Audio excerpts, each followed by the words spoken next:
Welcome to the end of the 2020 Rocky District Secondary School Boys Rugby League season. What a season it's been. It's been short and sharp, and we end it tonight with our grand finals. Who's going to win?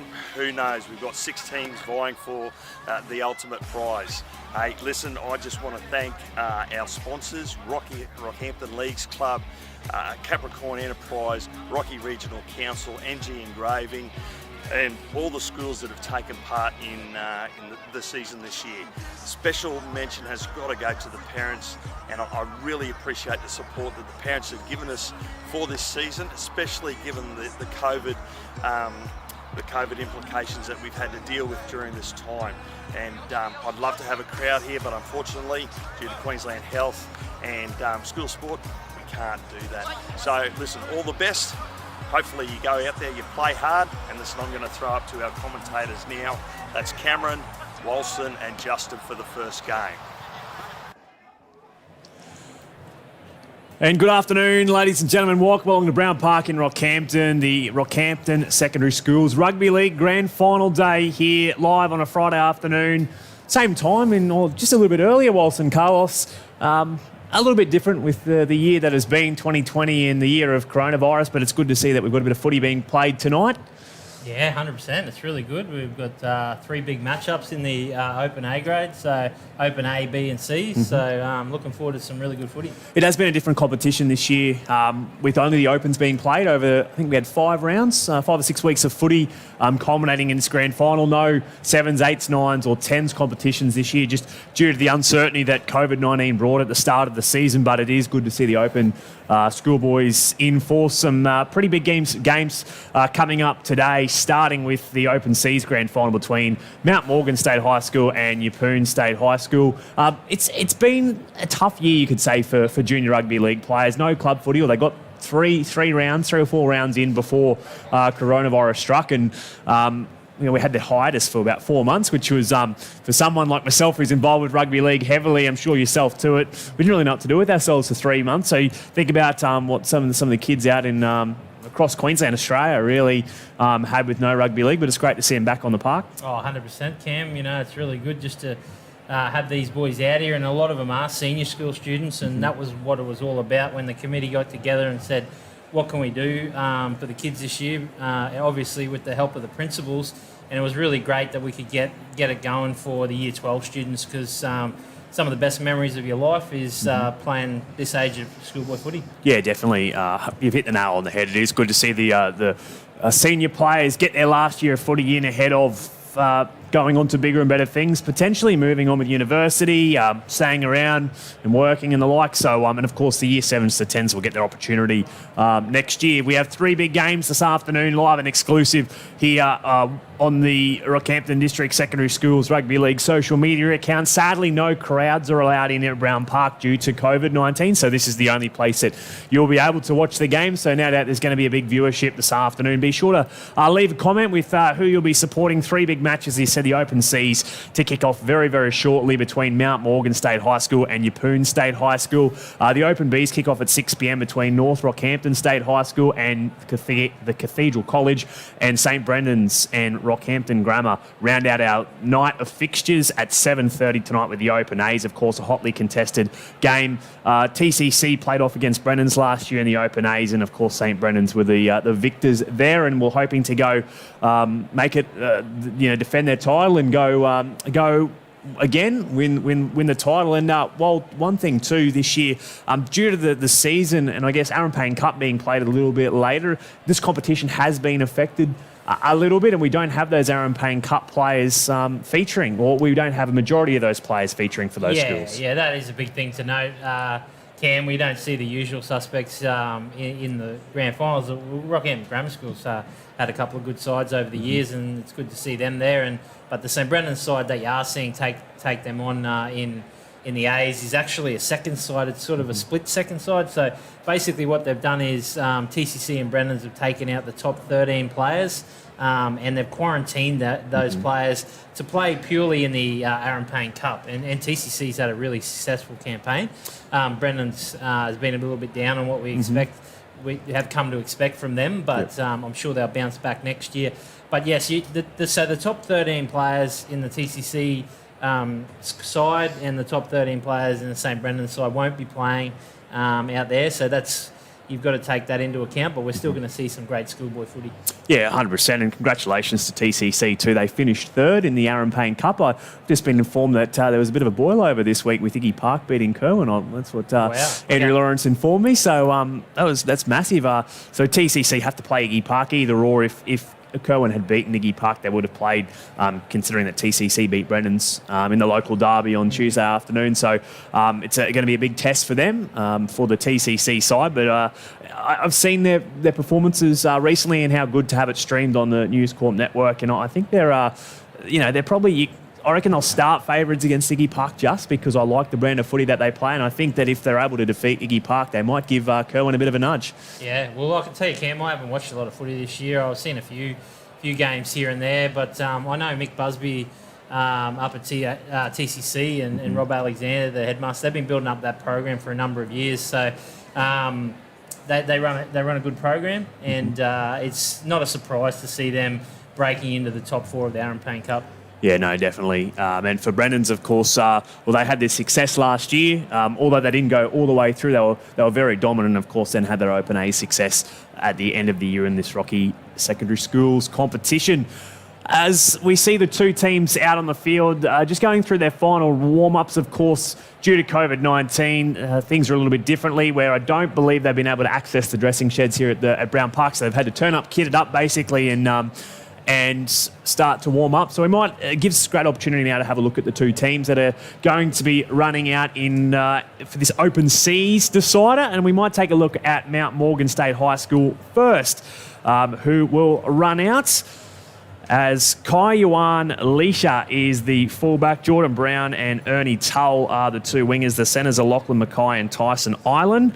The halves, Nicholas Van Dremel and Cody Brown, Jarum Dance, Lane Gibson and Cameron Long are the front row. The back row is Dylan Stewart, Ashton Dans and Bailey Caitlin. And on the bench is Riley Wanchop, Blake Gardner and Zephyr Jacobson. Simon Main is their coach.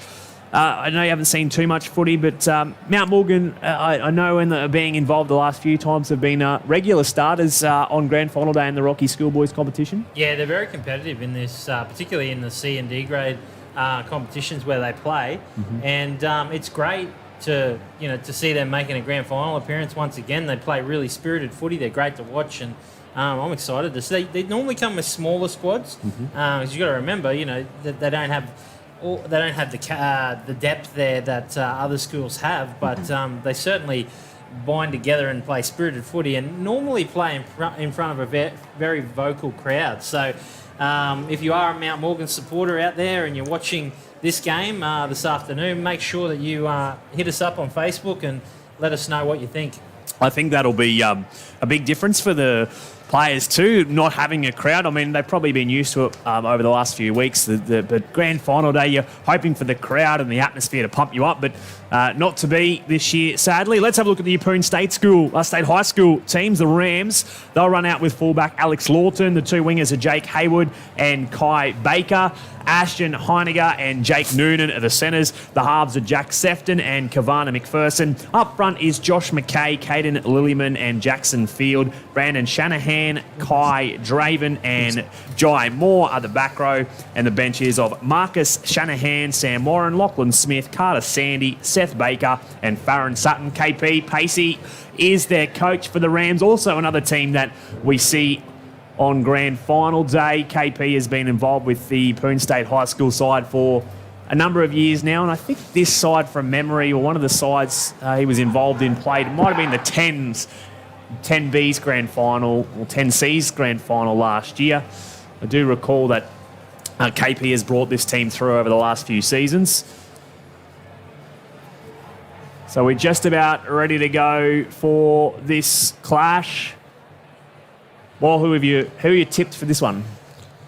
Yeah, Cam, I'd just be taking a stab in the dark, but I want to welcome in my old sparring partner here. Is Justin Parles made his way to the commentary box. So good to have you on board, Parley. How you been going this year? Thanks, man. Thanks for having me. Yeah, really good. A bit of a different year, as we already spoke about earlier, but isn't it good to see some rugby league grand finals being played in 2020? Yeah, definitely, Parley. I agree with you, mate. Who have you got with this one? Well, Yeppoon High, I'd have to say that'd be... fairly hard to beat. So let's see what they've got here, but they've come in with some good form, so let's hope both teams stick it for the first grand final of the afternoon.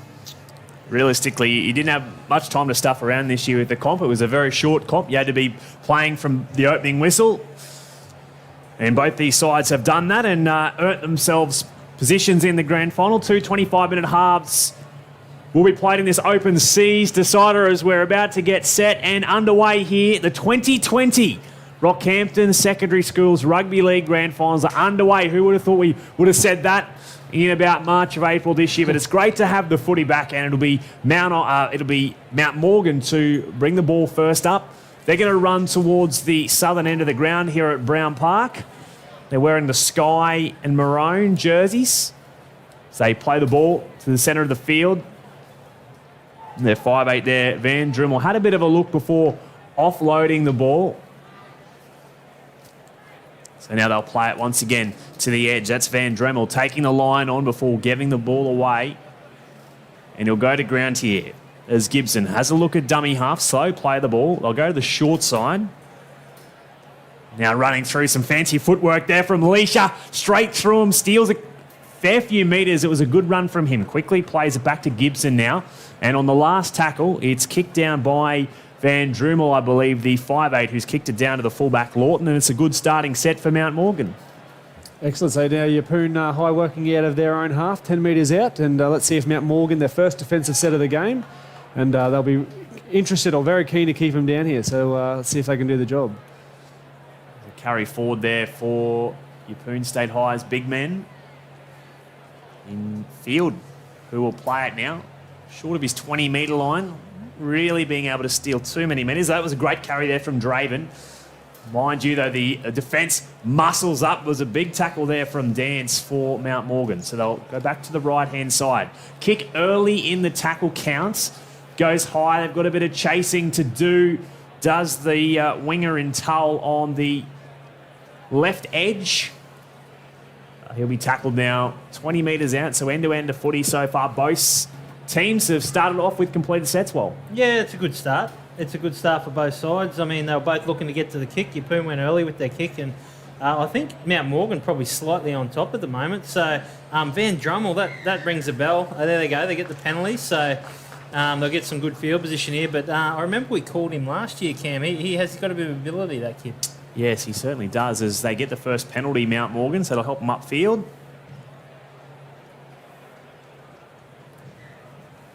Good kick in for touch. Flag goes up 10 after halfway, and it'll be Mount Morgan to have their first attacking set down Yeppoon's end of the park. Right on halfway. So they're great field positioning to start the set off. Here we go.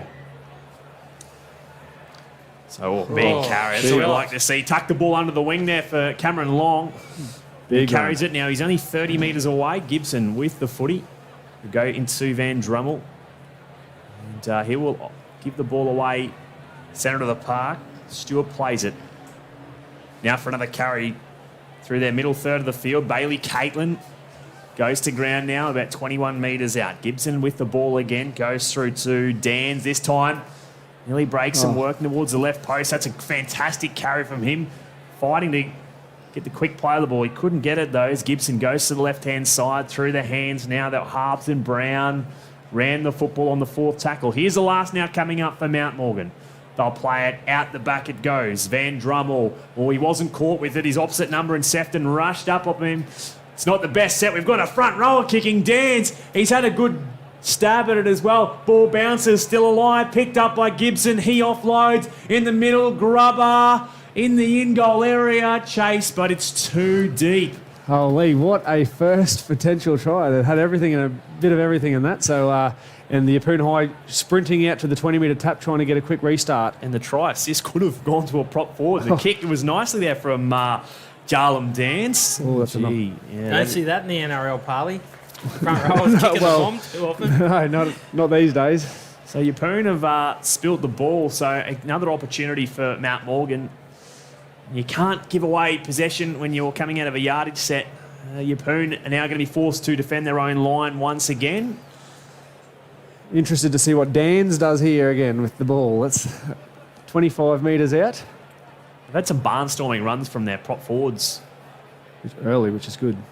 So now for Brown, running the ball, trying to find a freakish ball out the back. Tull's got it, running, but a good tackle from Baker. Good driving tackle. Sees him put to ground now, only about 7 metres away. They play the ball back to Van Drummel again.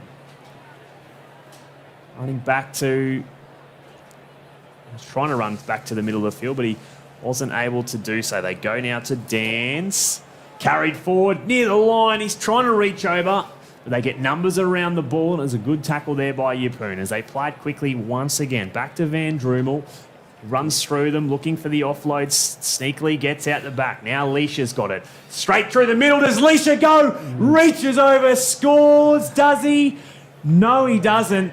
He would have spilt it over the line. He tried oh so hard, did Kaiwan Leisha, to reach out over the line, but he was unsuccessful. A little bit of credit there to Yeppoon High. They've defended 2 sets in a row, so good on them for holding that out. They had plenty of numbers there, and they were just able to make him have to reach far enough to cause a knock on there. So we pack a scrum now, 10 out, and Yeppoon have the ball. So now they'll come out the back. They just want to get a completed set. Get to a kick here is what Yeppoon would want. They can get a penalty even better. I'm sure they'll be happy as Ash and Heineken now will play the ball. Work the ball through. Unfortunately, the prop forward there just overran, and it's now got to go to Moore. Gets a little bit of a whack. Marker wasn't square. Referee happy to play on there. They're certainly muscling up in defence here. Mount Morgan kicks early from well inside the 40. That's a good kick, a great kick there from Yeppoon. On the back foot, a good kick chase from their centre in Noonan as well. One thing that would be nice to see is the rest of the Yeppoon line working up. They were able to get a kick early on, but they have muscled up here in defence and forcing now Mount Morgan to earn the metres. Yeah, they're looking into the sun, Yeppoon High, so they've got that little bit of a disadvantage. Hopefully their few sets of defence hasn't taken the wind out of their sails, and they're just holding on here. Hopefully Mount Morgan creating something, looking to get a repeat set, I'd say. There's a noticeable size disadvantage to Yeppoon as well. They look like a fairly small side across the park, except for number 25, who's Farron Sutton. He's got plenty of size about him. He looks like he's going to be really pivotal for him. But Mount Morgan have a bit of a size advantage, particularly in the forwards. Yeah, well, they've shown that early too. I mean, they were really strong and here we go. Again. A great kick. Jump picked up by Mackay. And Lachlan Mackay will score first. I was just about to give Yeppoon a rap for their D. And it come off a piece of broken play. A kick there has seen Lockie Mackay score first for Mount Morgan to lead 4 points to 0. Yeah, we might get a replay here. We'll see how we go.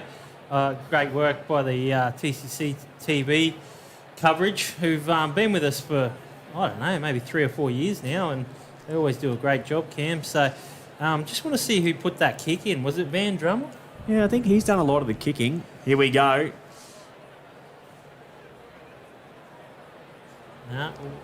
No, haven't got it on this occasion, but that's okay. We're just warming up. We've got some big games ahead. So it's been a while since we've had to power up and the cameras. So everyone's been off for a while, you know. So. But that was an impressive chase from that young fella, and he's regathered. He didn't realise he had the ball, I don't think. No, it was just a good kick chase from them. You're right, Parley, and he capitalises.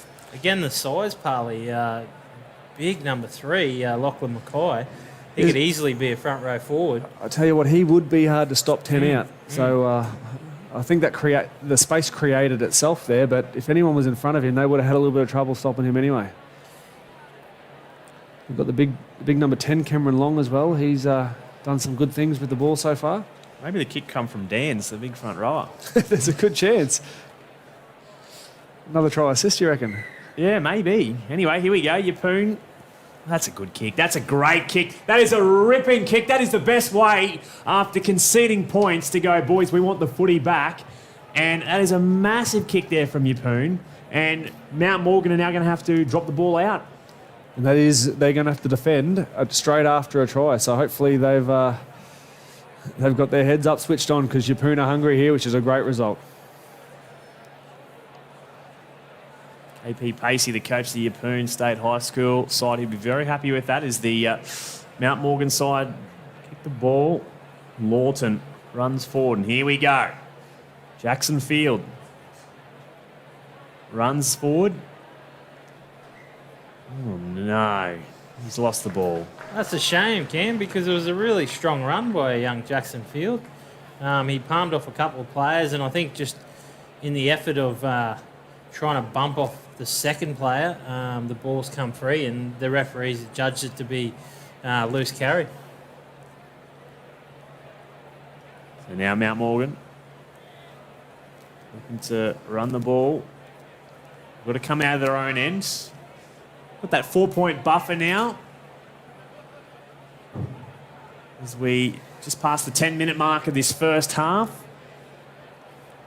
Gibson has a bit of a look around. We'll go to the fullback, Leisha. He's been active early. He's made a number of metres, of course, tried to reach out earlier and score the try. He was denied, but he is going to play. Very likely too. Yes, he is going to just be in the back of the minds of Yeppoon State High School, you'd think. As our man Dans goes to ground now. Late in the set here, Mount Morgan running through the middle. We like to see from Caitlin. Steals some more metres. Last tackle now coming up for Mount Morgan. No, go out the back. No, it's been spilt by the fullback, Lawton. We mentioned that, of course, he did have the sun in his eyes. And it is Reefking having a little bit out there. I can see the hand up to try and block it out to see where the ball was, and it just was too far in front of him to reach out and pull it in. So unfortunately, they're now defending 10 metres from their line with Mount Morgan, and this big centre out here is he's backing up. It could come early in the short side. So here we go. They are going to go the short side. It, Parley. Well done, Parley. I didn't think you'd waste him out there, but... As Leisha now will play the ball only a couple of metres out. Mackay goes himself. He's already scored a try. Wants a try assist as well as he gives it to Dans. Going through. Oh, they got to go left. They're shifting here to try and fill the overlap. Gibson through the hands. It's Mackay again. Goes wide. Slams the ball down. And that's his second try as Mount Morgan cross again to lead 8-0. Yeah, it was him again, Lachlan Mackay. So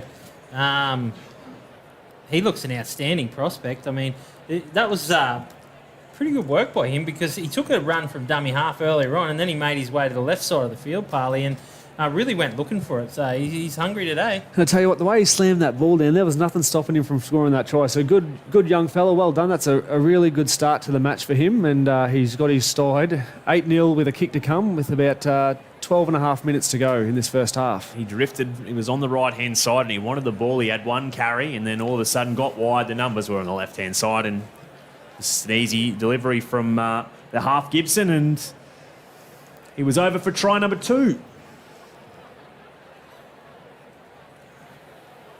And the extra is added to make it 10 points to 0.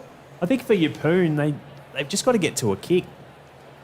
Yeah, that's the big issue. Sorry, Parley. No. That's a big issue. I mean, looking at the stats, Mount Morgan have completed 7 out of 8 sets, and the Yeppoon High School side's completed 2 out of 5. So they're not even completing over 50%, Parley. And you and I both know that you're not going to compete in a footy game with that type of completion rate. And Yeppoon were, but the minute they lost that possession, they've come up with a few little errors, and that's caused these tries. So the more they can play down here, and remember they started after the try, they started with a great kick. So let's see if they can do it again from young Alex Lawton at fullback.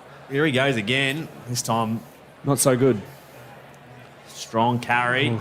Bust through the defence. Dylan Stewart from Mount Morgan making a great busting tackle there. So now they take the scoot from dummy half. Some fresh legs on. I think that is Jacobson who took the scoot and he's tackled just short of the halfway line. In fact, no, it was Gardner who brought the ball forward. As this is Jacobson now. Time off. We got an injury. Shoulder. He doesn't look in a good way, the young man from Yeppoon High, Seth Baker. He wants to play on, though, as we saw before. He wanted to get up and go, I'm all right. Hopefully it's just a burner and he is able to recover. Yeah, so just for all the listeners, Cam, I'm pretty sure that there's no timeout unless there's an ambulance called. I think they don't go to timeout, or maybe if it's the trainer. Sorry, if the trainer goes out on the field, so there is timeout. I'm sorry, I stand corrected there, but they won't call timeout until you see the orange or yellow trainer out on the field. He's making his way from the field, so he's still a chance of probably playing some more footy this afternoon. You think, boys? Bit of the magic water. They'll give him a bit of a magic water spray on the shoulder, and hopefully that isn't too serious, so he can return to help his boys come back from this 10-0 deficit. He looked keen to get up early. He was just going to hold the shoulder and go, right, we'll just chuck the wing in there and we'll be right. As they kick now, good chase there from Yeppoon's winger and Kai Baker, and they're going to have to work out of their own end here now, 20 metres away. And I think the message from the leaders of Yeppoon just got to be, boys, let's get to a kick. That's a great run too. It is. That is a fantastic run there from Noonan. Jake Noonan, a great run. So they work through now to their opposite number, Heiniger in the centres. Another good carry. This is a better set here from Yeppoon. Playing it back to Shanahan. We'll go through the hands.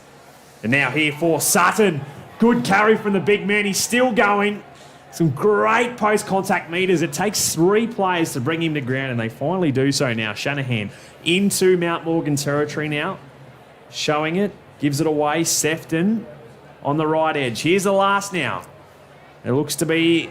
Oh, it was okay. They pass it. Running the ball now. A little chip over the top. Numbers this way if they can catch it. Heiniger grabs it and he goes over and scores underneath the posts. Well, their third completed set of 6 ends in points, and they're back in the game, the Rams. 10 points to 4. Big Buddy kick to come. Wow, what a try. Just a little chip over the top. As soon as the ball hit the ground, Mount Morgan just seemed to stop moving up, and basically they've just come through. Great try there by Ashton Heiniger.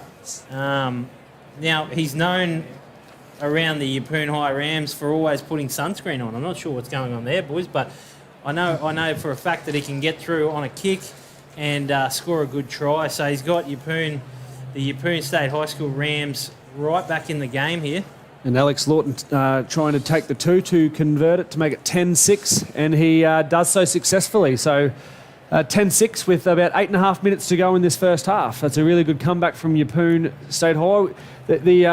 Believe it or not, the set looked a little bit scratchy in parts of it, but they've come up with points, which is the ultimate goal. So well done. There's some big runs from their big men. Sutton's run in particular. I know it took 3 defenders to bring him to ground. He made about 20 metres, 10 of those post-contact metres. He did really well, and I think for Heiniger it was just a great run from then. He was able to beat the defenders. They had numbers on the left-hand side of the field, but he was able to do it all himself with a fancy footwork, the old goosey.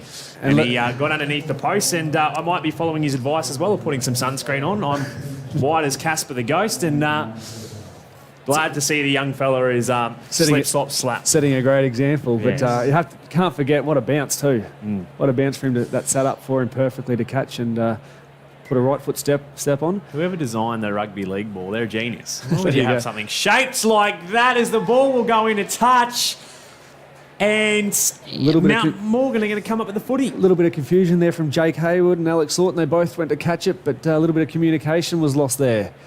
Yeah, they were sort of having words with each other there, but I think they've got to move past it. They're a bit upset at each other. There might have been one person called for it and then didn't go for it, and the other person didn't call for it and he went for it. So it was a tricky kick, though. It was right on the edge of, was it going to go out on the full or not? I'm not sure, and of course they got the sun in their eyes. Let's see how Mount Morgan hit back here.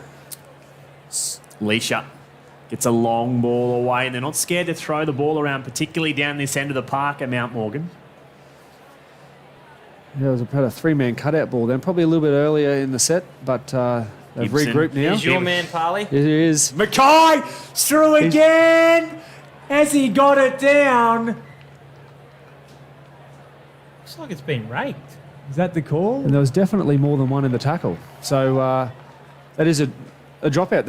A referee's called a in-goal dropout. Yeah, so he's stripped it, which they're allowed to do in the process of scoring a try. They're able to strip the football, so they must have done that. And I believe he's ended up over the sideline with it. That's why there's a dropout. Yeah, fair call. Yep. Referee right on the spot. Looked like he was going to go upstairs. We would have had to make the call. Video replay. Yeah. Lucky I've got the binoculars with me this afternoon.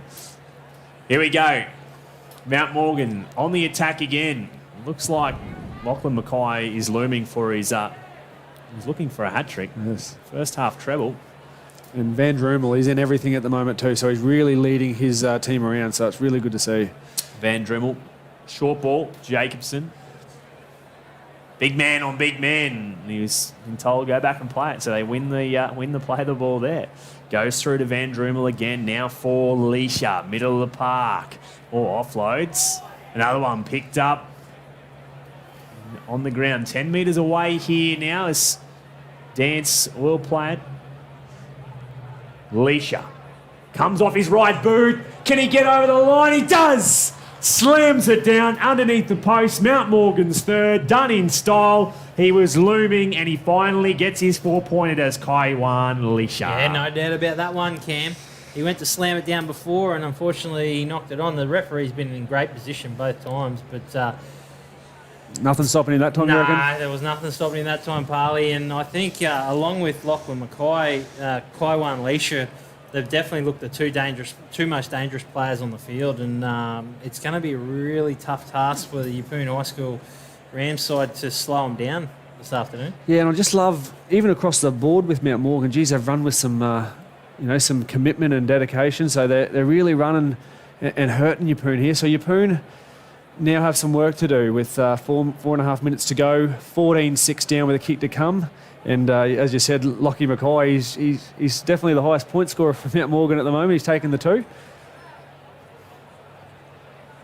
Mr. Versatile can do everything. Scored tries, kicked goals, which he has successfully done. 16-6. The score in favour of Mount Morgan over Yeppoon State High School. Just over 4 minutes remaining first half in this Open C Grand Final. Don't forget the Open B is kicking off from 6 o'clock tonight between North Rocky State High School and TCC, and then the big one, the Open A's.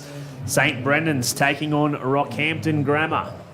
What a beauty that'll be from 7:30 tonight, and of course the only place you can watch it is here on the Rockhampton District Secondary Schools Rugby League social media account. Sadly, no crowds in today due to COVID-19, but although we don't have any crowds, it is good to see the footy back.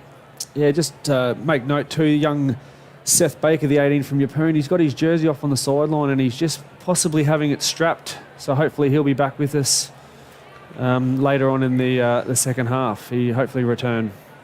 There's an error from Mount Morgan. Neither side are able to really complete their sets after points. Yeah, well, Mount Morgan have scored a couple of tries and then they let a ball go dead. It was a really good kick, a deep one, and then they've knocked the ball on. So that's the second error for the Mount Morgan side, and it sort of lets the Rams come back into the game here if they can get a try. This is some fancy footwork from Lawton, wants to do it himself. Gets the ball away, try time! Kai Baker in the corner, but it looks like he's gone into touch. That's the call from the touch judge on the eastern side of the field just before the in-goal area, so they will be denied, the Rams. Must have just put a foot on the sideline, and that's very costly just before half-time. That would have been a great try. Alex Lawton at fullback there, he did the big show and go. He offered the ball inside, but he held on to it. He must have saw a space which was there on the sideline, but just run out of room. Neither side is scared to throw the ball around. They love just playing this unstructured footy. The park footy, we could. That's what we like to see, I suppose. There's been plenty of backyard footy on display through most of the years. We said no club footy, sadly, here in Rockhampton this year. Well, there's 3 rounds, but I know we were saying there was none, but there was 3 rounds, so the whole season wasn't completed. It feels like a lifetime ago. It does. It feels like it was last year. So it's good to have a number of rounds in the Rocky Schoolboys comp, but most players, when they get to this competition, are well seasoned with rugby league through club and school rugby league. So sometimes it's good to see this unstructured backyard footy being played, as long as the kids are having fun. That's the main... It is, and we've got Mount Morgan, we've got the fullback, Leisha, making a big run up the middle of the field now. He's very likely hard to stop. His footwork is sensational. Hard to read too is Yeppoon State High School. Finally make the tackle. Here's the last one now for Mount Morgan. We'll go out the back as Van Drummel kicks downfield once again. Will be picked up by Hayward. He'll tuck it under his wing and run the footy, but it's a good kick chase there from Mount Morgan. There was a strip there, but I believe that there was a second man in the tackle early, so he's just been penalised for that, Mount Morgan. So Yeppoon will continue to have the ball. They'll have 20 metres out with a penalty, and the set of 6 will restart. First penalty of the game for the Yeppoon High Rams. That's a sensational kick for touch. Flag's gone up 10 metres short of the halfway line. Haven't seen too many penalties. I think the referee's done a good job with this game so far. He's been in good position, made some big calls, and all of them we think have been right. And with 48 seconds to go, let's see if Yeppoon High can put something together here to make a close the gap. Here we go. You called it. Shanahan, open space, just got the fullback to beat, and he's gone over to score. Oh, here we go. We've got a little bit of a dance from him as well, which is what we want to see. Marcus Shanahan, great work there. He saw that he had Alicia he had to beat, and he got down low and went, I'm going to just dive and score the try, and that's what he did. Alicia was caught on his line, and for Shanahan, he got down low and was able to slide over the line. Have a look at the footwork in this if we can see it again. That was unbelievable. So well done to young Marcus Shanahan. And that is great with on the half-time buzzer. Let's close that gap with the kick to come, 16-10. KP would be very happy with that those points. Well, let's not forget to mention that they've just played that half looking into the sun, and they come away potentially 4 points down. So they've reeled that right back in. I think both sides, once they were able to get themselves comfortable, it is grand final day, so I'm sure there would have been a few nerves. Although there's not a crowd here, you still got those grand final nerves. Never takes away from you want to win it. They would have been talking about it at school all day, no doubt. As that's a fantastic kick. Lawton. I think Lawton has had the kicking duties all day thus far and has done very, very well. A 4-point ball game here at Brown Park in the open sea, 16 points to 12. Gents, how have we seen the first half? Yeah, well, I think it's been a good effort by Yeppoon High School to get back to that 4-point deficit. I thought they were dominated early by Mount Morgan, but they've capitalised on their opportunities, albeit Caelan Pacey, the coach, wouldn't be happy with the 50% completion rate. They've only completed 5 of 10. The Mount Morgan side, on the other hand, I mean, they would be pretty happy with what they've done in attack. They've completed 11 of 13 sets, and they've been pretty good with the ball. So it's really anyone's game here, Parley. Well, man, I'm looking forward to a few. There's something for everyone at the Rockhampton Leagues Club. Enjoy a coffee and cake in our cafe, and the children will love our new kids club. Our renovated venue offers a great dining experience for the whole family. Come in and enjoy the all-new Rockhampton Leagues Club. There's something for everyone at the Rockhampton Leagues Club. Enjoy a coffee and cake in our cafe, and the children will love our new kids club. Our renovated venue offers a great dining experience for the whole family. Come in and enjoy the all-new Rockhampton Leagues Club. There's something for everyone at the Rockhampton Leagues Club. Enjoy a coffee and cake in our cafe, and the children will love our new kids club. Our renovated venue offers a great dining experience for the whole family. Come in and enjoy the all-new Rockhampton Leagues Club. There's something for everyone.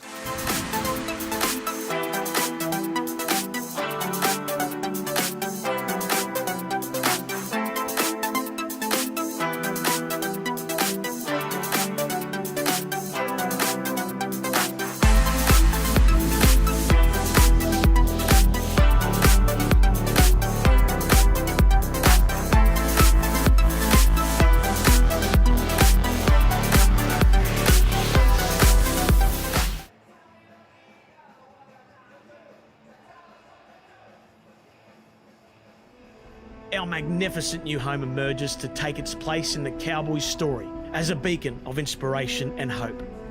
We invite our people to come with us, and we'll all grow together.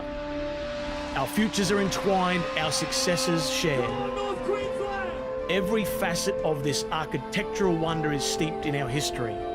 We bring with us our memories, our lessons, and our dreams from the place we always called home before this. From humble beginnings, our force burns ever brighter with intensity and urgency. It's our time, our coming of age. This is our gathering place where it's all left on the field, where heart is expected and given, where we embrace and celebrate us. all of us, as one.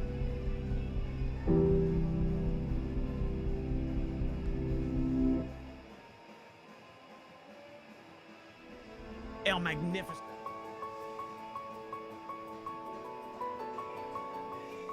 Hi, I'm Rob Alexander and I'm the principal at the Cathedral College here in Rockhampton. I feel very proud of this community. It's a fantastic educational community. It's a fantastic Catholic community. Yeah, I really do feel proud of the Cathedral College. I've been coming to Cathedral College ever since the start of high school, and I'm so grateful that my parents have sent me to such a beautiful school. The one thing that I love most about this school is the opportunities that we're given here. This is a wonderful place that produces wonderful young people, young men and women that go out into society and do great things. I think you can't go wrong here with the education, with the cultural aspects, the sporting and the spiritual. We truly encourage students to live life in all its fullness. If I were to describe TCC in 3 words, they would be community, loving and welcoming. We're all one big family here. We all have each other's backs and look after one another. The teachers at TCC, they will always listen to you, they really want you to do your best, and they'll always help you so that you can further yourself for the future. The teachers make me feel welcome here at school. They know that they're always here to help you out and they're trying to get the best possible grades out of you. I feel really supported here at TCC. At the Cathedral College, we're very passionate about our students and we want them to graduate as well-rounded young people. So we want to make sure that we are delivering a world-class curriculum where every student can experience success.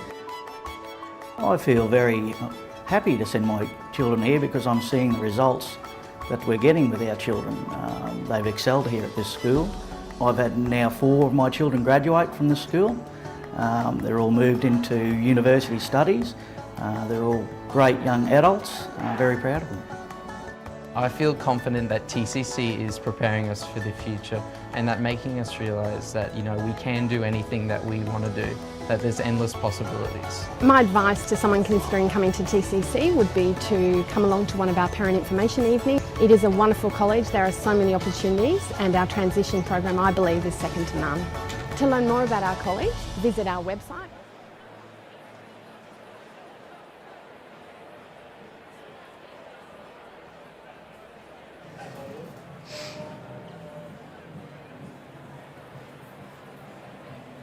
Back here on the Rockhampton District Secondary Schools Rugby League social media accounts for the Grand Final Day Open Seas decider between Mount Morgan and Yeppoon State High School. Cameron Sellar, Justin Powell, Walson Carlos with you as we're just about to get underway with the second 25 minutes.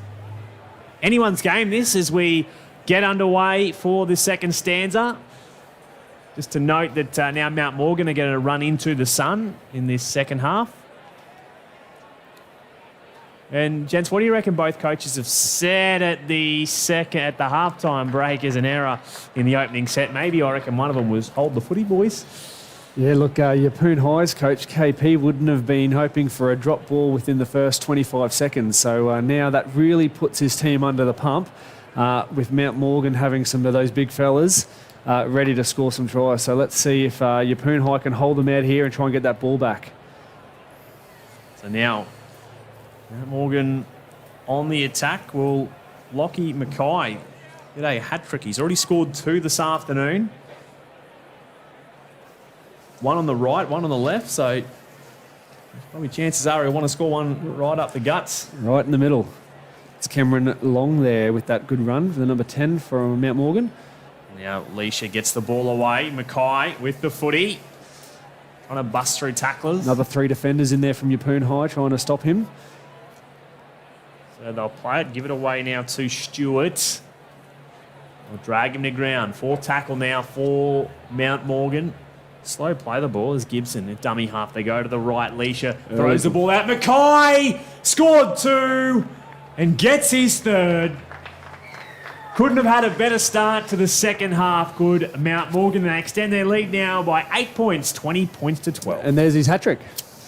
So that's what he's been chasing, that third try, and that was a really good, let's take note, Leisha, that early ball. He straight didn't take it to the chest, he just transferred it straight from his catch to his pass, and then it gave Lachlan Mackay plenty of time with the ball, so that's really good. Yeah, good play. Leash has obviously been dangerous and has ran the footy a number of times, but just good selfless play, as you said. Early ball from him. It was just catch and pass, you know. In the first half, we saw him like to run the footy a bit, but great awareness. Go to the big man, Mackay. Just a nice little tip on, and here we go. He's going to take the kick now. That's from the 10-metre penalty. Tap line, 10 metres out. On the 10-metre line, the 20-metre line, I should say. Kicks, it looks okay, but it was waved away. So it'll remain at 8 points. Yeah, they've just been their own worst enemy, the Yeppoon High School side. Straight off the kickoff, came up with another error, their 6th error of the game. And, yeah, as we've said, Coach Caelan Pacey was really scratching his head, just hoping the boys can give themselves a chance in this second half. They're only 8 points behind. There's 22 minutes to go on the clock. There's plenty of time. But unless they can improve these errors, it's going to be a real uphill battle. Just some injury news, I think, for Seth Baker. He's got the ice on that left shoulder, so I don't think he'll be back this afternoon. Here we go. Huge run for Bailey Caitlin. Still going. Ball comes out the back. This will be a penalty, though. He's a little bit too high. Nothing seems to be going right here for Yeppoon. That's just a little bit unfortunate there, but it was a great run by that Bailey Caitlin. Straight off the kickoff, which is what you want to see. I think Mount Morgan have certainly won the battle with the forwards so far. You know, they've had their big men run forward.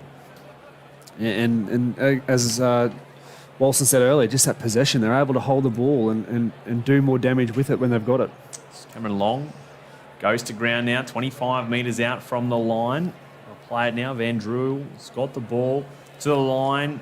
Tucks it under his wing. He's enjoyed running the footy a few times as well. As they play it back now to Leisha. What's he going to do? Gets the lovely ball away to Brown. They wrap him up. He's about 10 metres away. Back to Gibson. Middle of the park, Dans. Runs to the left-hand side of the field. Annie Bart bounces over the line. Scores again. Adds extras onto the scoreboard now to make it 24 points to 12. And my eyes deceived me there. I thought he still had a little bit to go before he hit the chalk, but it wasn't to be. Bounces over. Yeah, that's our man who decided to hold the ball that time instead of putting that little chip in, but it's paid off for him. So well done to Mr. Dans. Just too big, too strong on that occasion, and Mount Morgan have put a bit of gap in them here, particularly if they kick this goal. It's out past 2 converted tries. At the moment they lead by 12. This will make it 14. Fairly easy conversion for Lachlan Mackay, who's had a stormer of a game. And they've picked it. Well, he did. Yep. I'll put the mock on him. Yep. Great work, Walt. If that's not the commentator's curse, I don't know what is. He's literally 5 metres away from the post, and I think you need probably to go 10 metres buy, out, but 5 metres. I think you need to go and buy Lockie Mackay a lemonade. Sorry, Lockie.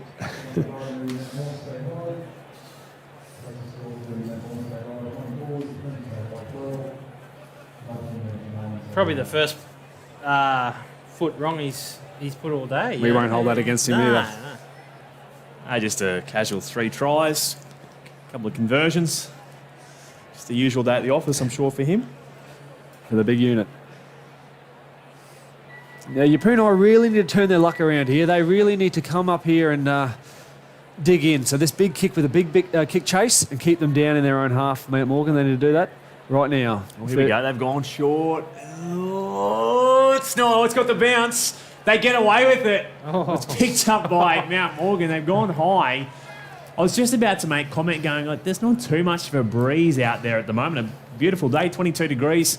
Here at Brown Park. That was Bailey Caitlin again, regathering that ball from that short kickoff. So he's in everything at the moment as well. He's one of their big men. They're constantly looking for the offload too, Mount Morgan. You'll see every time when they hit the defence. They'll turn looking for even, their back 7 when they run the footy. Yep.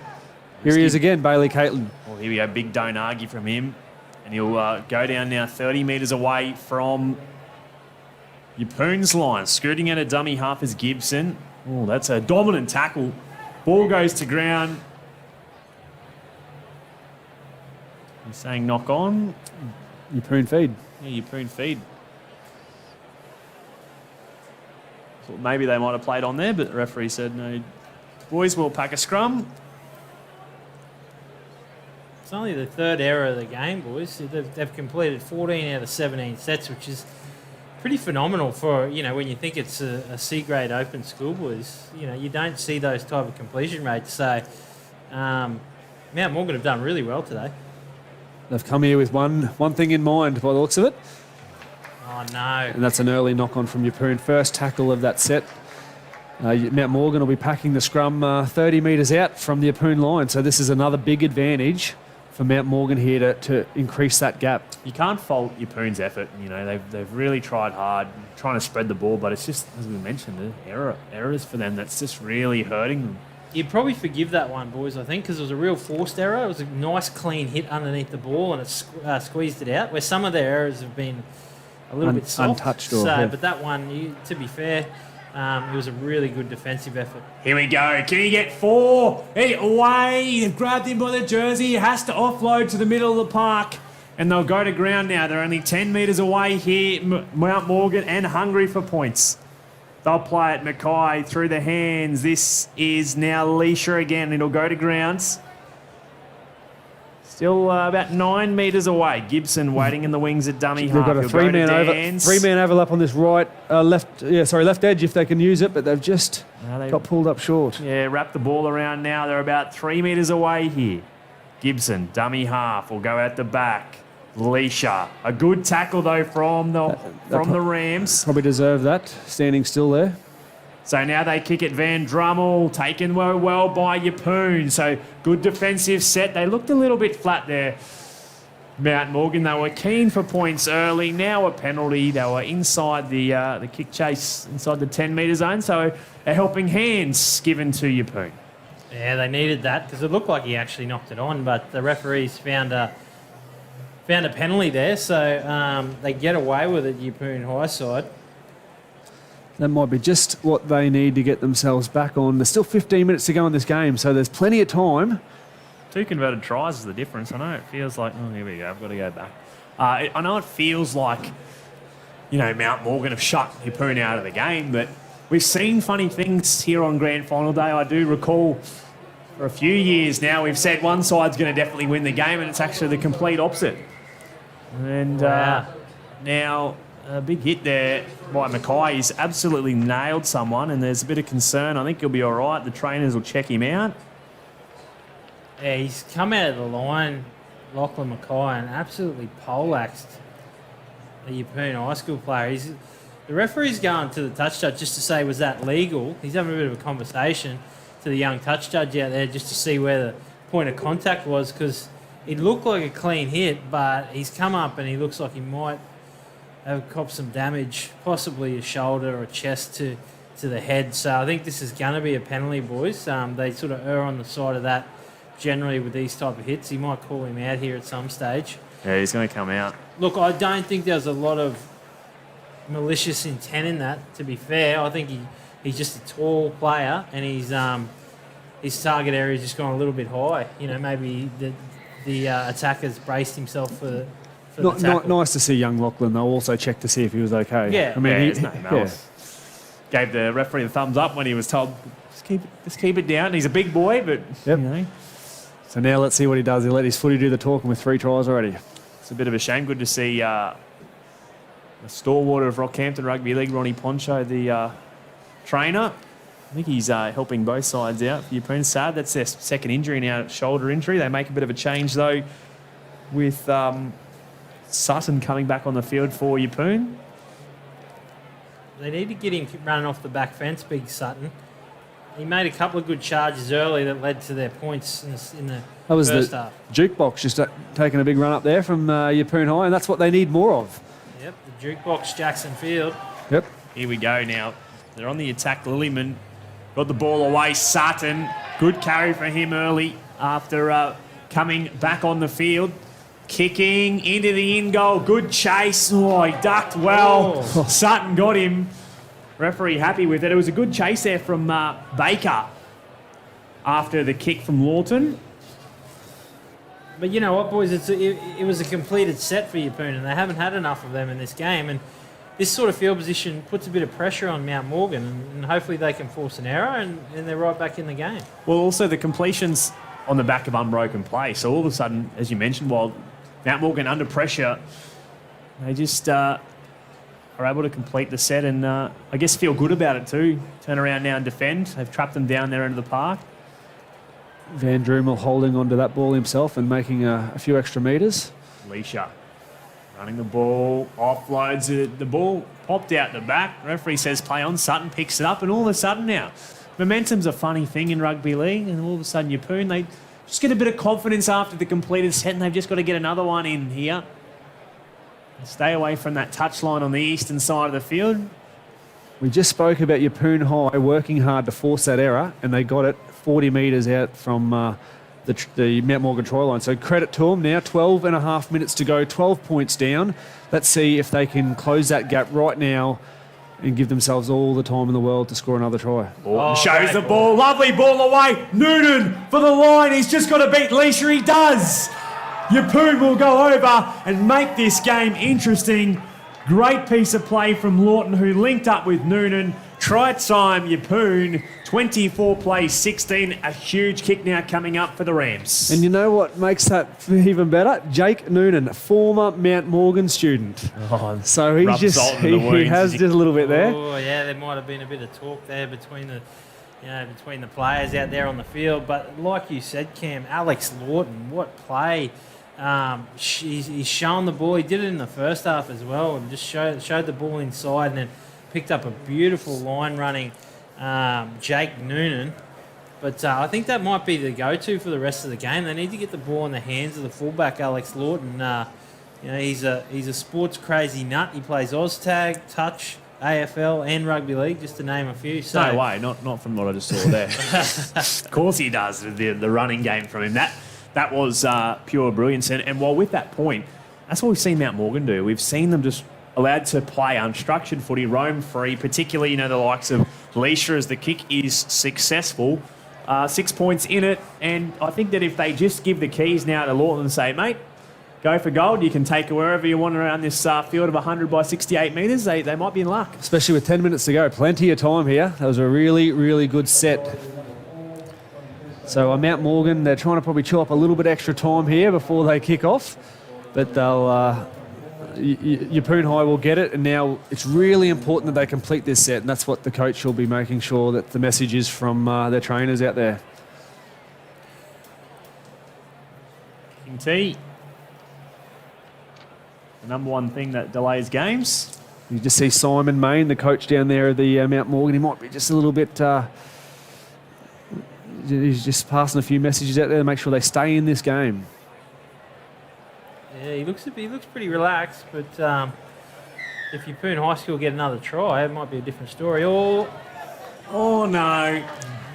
Well, we were just talking about the calmness of Simon Main. You might want to check the heart rate now. I think it just increased a little bit. The coach killer, out on the full. And again, it was he's in everything today, Lockie Mackay. So he's done a lot of good things, 3 tries, but a couple of key errors. Here we go. The game is heated up, which is what we like to see. Both sides have had their opportunity. Both sides have flourished at times, and other sides have succumbed to the pressure that is rugby league, particularly grand finals. Alex Lawton with plenty of time with the ball, and it's really good to see at this back end of the game. Here he goes. Lawton, middle of the park now for more. Oh, good one-on-one tackle from his opposite number, Caitlin. Referee has said a little bit too high. Jeez, I didn't have a real good angle on that one, boys, but... Tough, you think? Yeah, I thought it was a little bit stiff. I believe that the original call may have been, though, if it was a strip, it was a knock-on. So would that go against Mount Morgan there if it was a knock-on? Yeah. Yep. probably much of a muchness, Yep. Parley, you're right. Here we go, taking the line on is Baker, and he'll go to grounds. Only about 8 metres short. Quickly playing it is Shanahan. He's already scored one this afternoon. Saw that fancy dance from him, the little post-try celebration, which is what we like to see. Going in the middle of the park, some fancy footwork from Sefton. Sees him now, only a couple of metres out. They go to Heiniger. But some good goal line defence, particularly there from Van Dremel. Makes the tackle last. That's been played at. 6 more will be the count. Picked up, though, by Shanahan. He was in front of the kicker and jumped on the ball, or the man who played at the ball. So, therefore, he's inside the 10-metre zone, and, therefore, it is a penalty. Lachlan Smith out here on the wing for Yeppoon he had his hands up calling for it, but he just couldn't get the ball shifted out his way. He knew he had plenty of space in front of him. So maybe Yeppoon just need to have a look up and see where their numbers are at. And hopefully it was a bit of a technical penalty there. Parley, you saw the Yeppoon High School players questioning the referee about it, but when he actually put the kick in, even though it was played at by the Mount Morgan side, there were players inside the 10 and they never got outside the 10. So could never get back onside. No. I think also the issue was that Shanahan was in front of the player who had deflected the ball had deflected off and he played at it. So I think that might have also obviously had a bit of an effect. And here we go. Mount Morgan getting out of their own half. Dremel with the ball, offload it. Hasn't the game changed a little bit now as Sams has the ball? Dan, sorry, I should say. He's just... Oh. Well, he gave himself away, Dan. He should have got up and played it. He shouldn't have been. He's an honest player, obviously, is Jalim Dans. Walson, can we get a little update on the possession so far? It's definitely turned around. Yeah, it has, mate. And they've actually only completed 4 out of 7 sets in the second half, Mount Morgan. That's probably led to their demise a little bit. So they need to hang on to that footy. Lawton, the combination again to Noonan. We're calling it the curse of the sun. Well, there it is again. The Yeppoon High now have made an error and a knock-on, so that's just let Mount Morgan off the leash. Yeah, well, Yeppoon High before that were doing really well. They were 5 out of 7 sets in the second half. Well, very well comparative to what they did in the first half because they only completed at 50% in the first half. But again, that's a critical error there by Noonan. He'll be upset at himself, but he can make up for it in defence here. So we've got 6 minutes to go in the second half of the grand final of the Open C competition. 24-18 to Mount Morgan High over the Yeppoon State High. And let's see what we can do in this last 6 minutes with number 7 there.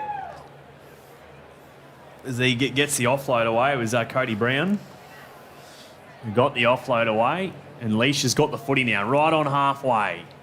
They'll go too long. Down in the park now, only about 38 metres away. Out the back again, now for Dans. They can ice it here, boys. I think maybe a field goal, but definitely a try. Now, Almost put this beyond doubt. Van Drummel running through the middle of the park. They've got a grip of him, though, and it's a great tackle there by the Yeppoon Seagulls. He's going to have a shot? No. Leisha to Mackay. Runs through the middle of the park. Can he win it for Mount Morgan? Yes, he may. Try time. Yeah, try time. His fourth try. He's had 2 in the first half, 2 in the second half, and you would think that would almost seal the game at 28 points to 8. 4 3/4 minutes remaining. It's going to be tough to come back and score 2 tries. It can be done, but it's going to be tough. And probably well deserved because he was starting to... They lost track a little bit, the Mount Morgan boys, but he's brought them well back into the field and now with Lachlan scoring that try, 28-18, it would be hard with 4.5 minutes to go. He's been the best player on the field by a margin in my book, boys. So, he had a couple of things didn't go his way. He kicked the ball out on the full off a kickoff.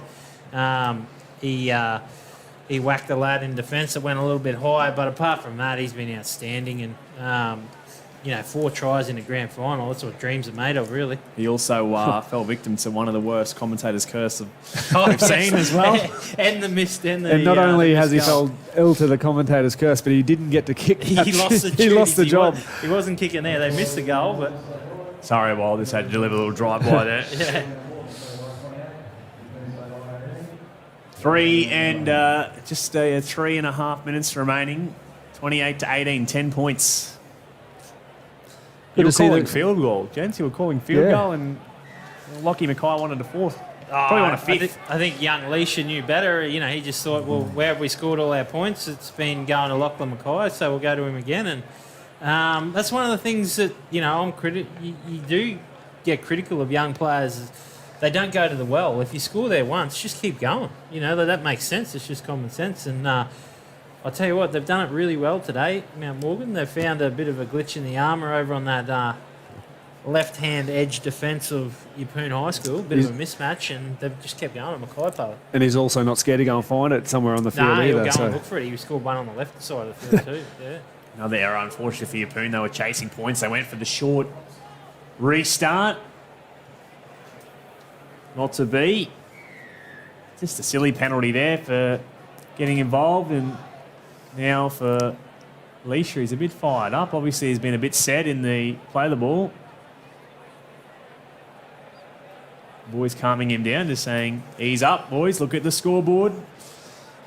Shout out to Luke Ganane, who's just said he's listening, and he's down at St Brendan's College there, so he may be here tonight or maybe not, but thanks for listening and watching, Luke.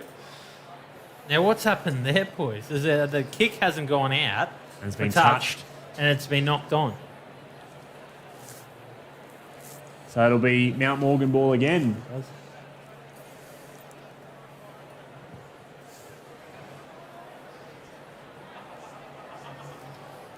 So now scrum to pack here. They can add the cherries on top. That we think they've already iced it, but against the feed! How good! I've seen everything here. Front row was kicking. The scrums won against the feed. That'll do me. Wouldn't it be great to see Yeppoon High score in the last minute and a half? Particularly off against the feed, winning against the feed. Here we go. I'll tell you what, boys, they get a quick try here. You never Caden know. Lilyman with a good try there, a good break there. Now they'll go through to Sutton again. Big Sutton. They call him Maui from Moana.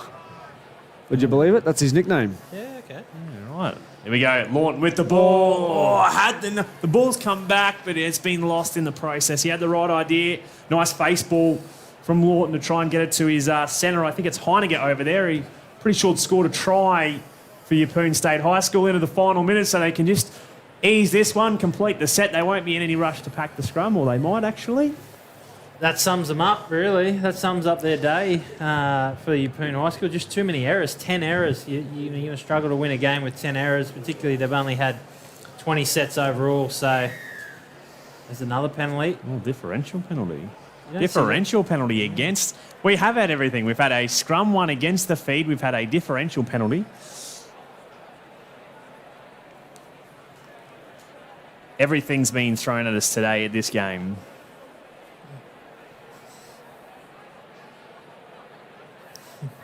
So now the flag goes up on the eastern side of the field, and that'll be pretty much all she wrote, I reckon, with 10 seconds remaining. I don't think there'll be any rush to take the tap. You would think they would take the tap and then kick it out. That would be the smart play for Mount Morgan to be the Open C premiers. The siren goes. A barnstorming run from Cameron Long. Will they go to ground? Lachlan Mackay with his hands in the air. I think he's done enough. Well done. Yes. Yeah, Thought he was calling for a fifth try. If he's short odds on to be man of the match in this game, he's at a stormer. Yeah, so. He certainly has. So look, at full time, Mount Morgan State High School, too good for Yeppoon State High School, 28 points to 8. And for Mount Morgan, it was none other than Lockie Mackay, Parley, that, he was really dominant on that right edge. Scored the first one from the kick, and from there he was just on fire, had the kicking duties as well, and just he was a force to be reckoned with for Mount Morgan. He was great, and look, Mount Morgan played some really good footy. I thought Alex Lawton for the Yeppoon Rams was really good as well in a losing side, but some really, really good football on display. Yeah, certainly. So we will have the presentations very, very shortly. And then the next game up, Open Bees, North Rocky State High School, VTCC. Thanks very much, Wal. Thanks, Parley. We'll have the presentation shortly. And then with the Open Bees very, very soon. For many, this is where it all begins. A place where dreams happen. Rugby League at the Cathedral College is a place that thrives on passion, teamwork, leadership and belief. Our boys are strong, brave, persistent and incredible young men ready to take on any opponent. Every time they step onto the field, they give their all. Sometimes they aren't perfect, but this is a place for growth, shaping young men with heart and soul. Their bond is something special. They are proud of the jersey they wear, their college, but most importantly, each other. Imagine a place where you are inspired to achieve your dreams and where wearing blue and green means everything. That place is the Cathedral College, the beginning of an incredible journey.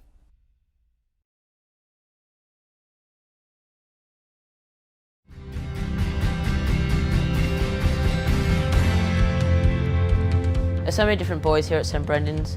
All my mates are from different cultures and different backgrounds. As our major sponsor, they're providing all the trophies and other things helping us through this season. It's been a really tough season, boys, hey? To actually get us on the field has been really good, and we've got to thank your parents.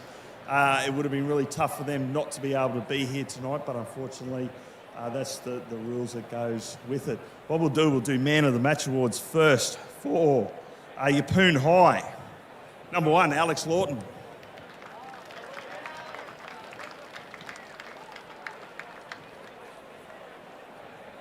We've got an elbow bump.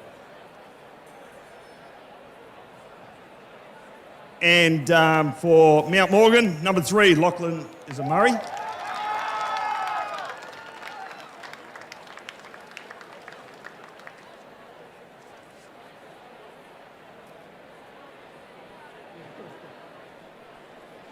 Well done, thanks boys. And we've got to thank the Capras and the Cowboys and the Brisbane Broncos for the Man of the Match Awards.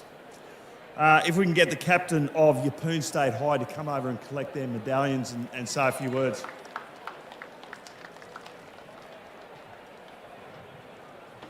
Well, first of all, I'd like to thank and congratulate Mount High.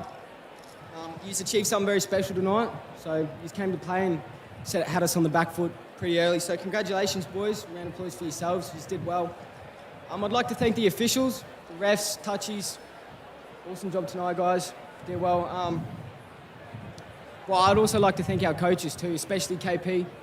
Awesome season, man. Thanks, Holloway. Thanks to all the trainers there, the water boys, everyone who came down to support us. So yeah, you did awesome tonight, guys. I'd like to thank Rocky District Second Schools Rugby League. Thank you to all the local companies that sponsored us this year. Thanks everyone for coming out, and I hope you all have a great night, all right? Thanks, guys. Well done. Can we get the captain of Mount Morgan to come forward and receive the trophy and the medallions as well? First off, just like to thank you, Poon. Thanks for the good game, played hard. I really appreciate it. Good comeback for you. I'd just like to thank the RDSSRL and the officials, Mr. Main, Mr. Jones, our supporters and fans, both at the Leagues Club and watching from home. Without you, this wouldn't be what it is, so thank you.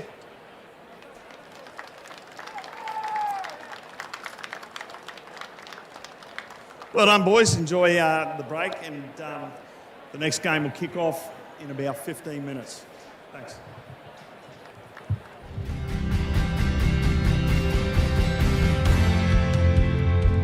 There's so many different boys here at St Brendan's.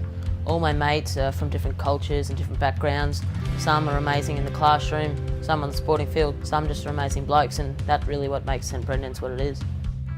St Brendan's College students that finish up here are renowned for that rounded and grounded approach to life. So we're very proud of the students that leave this college. We have students strong in mind and gentle in practice, and walking out to be wonderful citizens and contributing members of society.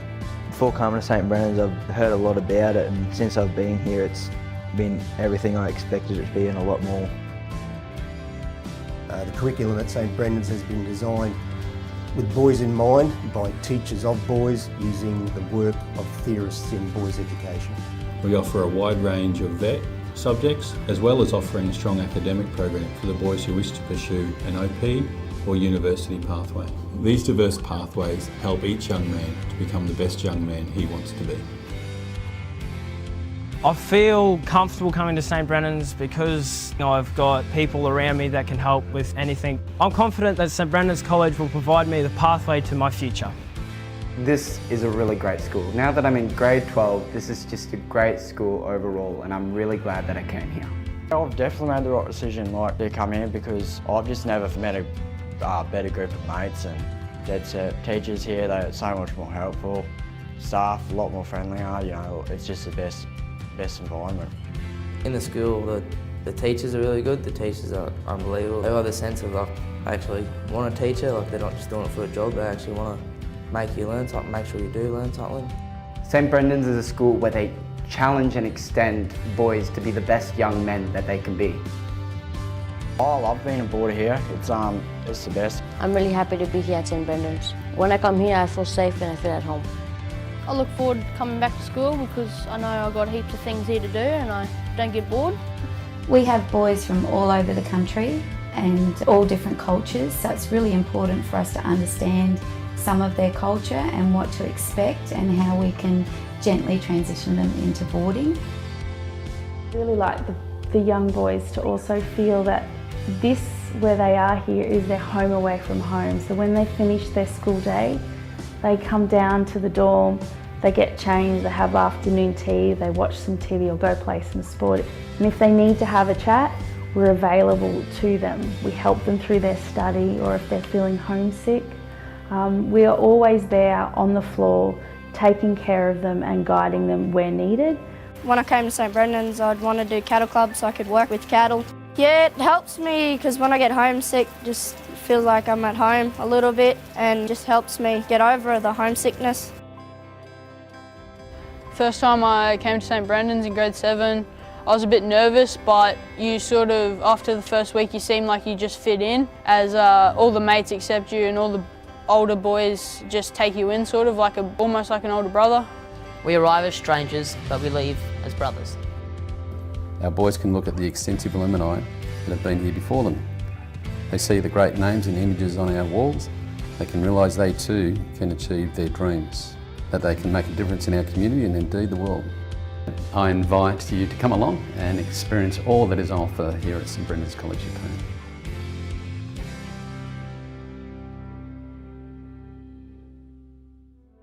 Our magnificent new home emerges to take its place in the Cowboys' story as a beacon of inspiration and hope. We invite our people to come with us and we'll all grow together. Our futures are entwined, our successes shared. Every facet of this architectural wonder is steeped in our history. We bring with us our memories, our lessons and our dreams from the place we always called home before this. From humble beginnings, our force burns ever brighter with intensity and urgency. It's our time, our coming of age. This is our gathering place where it's all left on the field, where heart is expected and given, where we embrace and celebrate us, all of us, as one.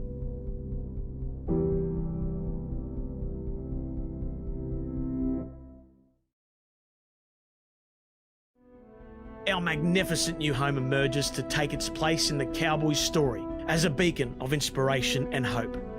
We invite our people.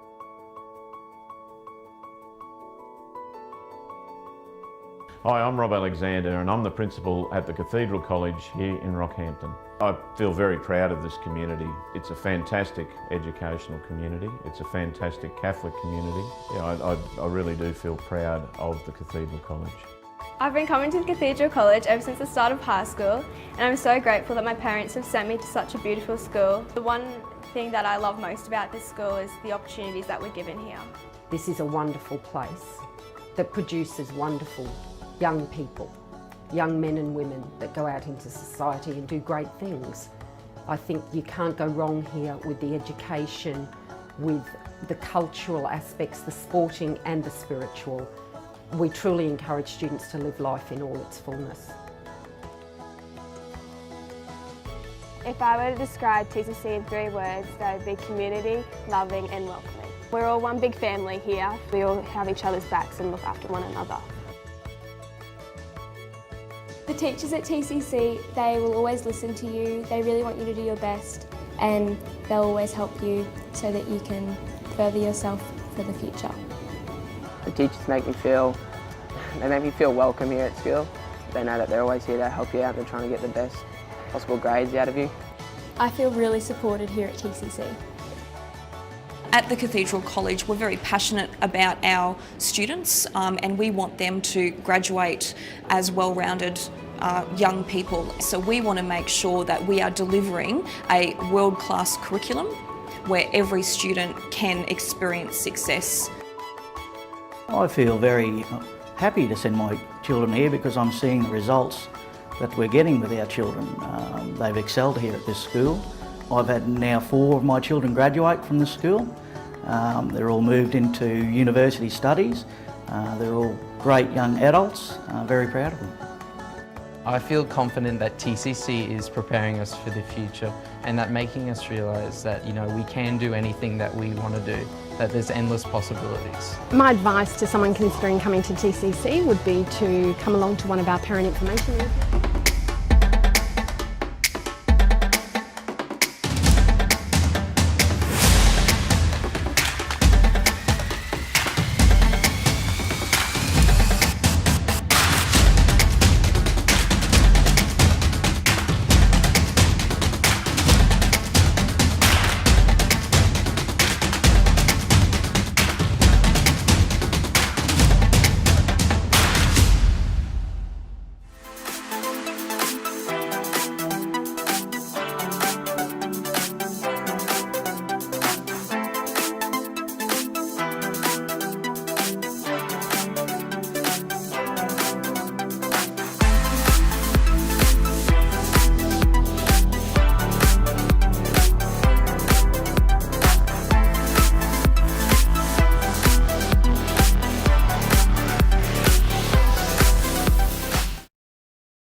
For many, this is where it all begins.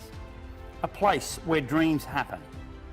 Rugby league at the Cathedral College is a place that thrives on passion, teamwork, leadership and belief.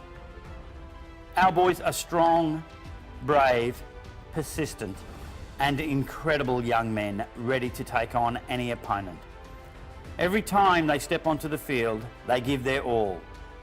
Sometimes they aren't perfect, but this is a place for growth, shaping young men with heart and soul. Their bond is something special. They are proud of the jersey they wear, their college, but most importantly, each other. Imagine a place where you are inspired to achieve your dreams and where wearing blue and green means everything. That place is the Cathedral College, the beginning of an incredible journey.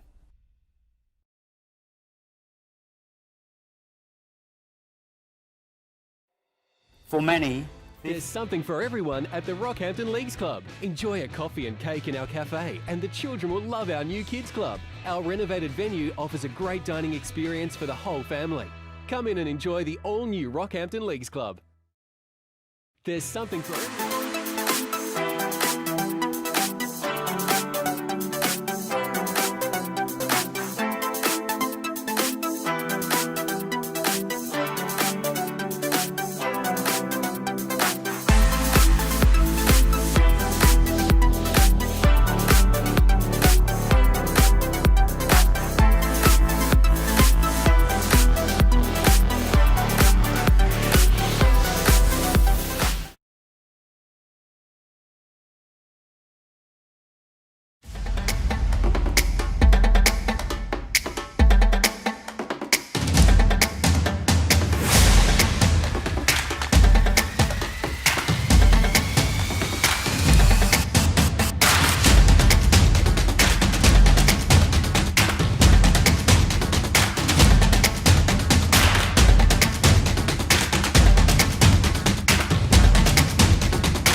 Hi, I'm Rob Alexander and I'm the principal at the Cathedral College here in Rockhampton. I feel very proud of this community. It's a fantastic educational community. It's a fantastic Catholic community. I really do feel proud of the Cathedral College.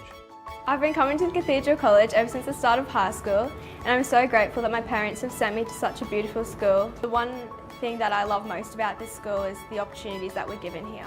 This is a wonderful place that produces wonderful young people, young men and women that go out into society and do great things.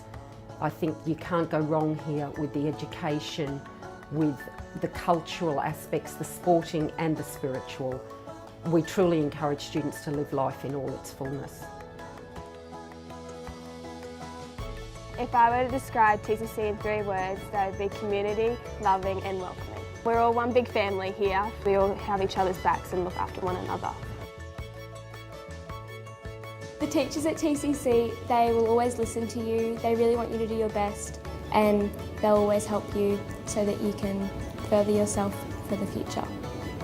The teachers make me feel welcome here at school. They know that they're always here to help you out. They're trying to get the best possible grades out of you. I feel really supported here at TCC.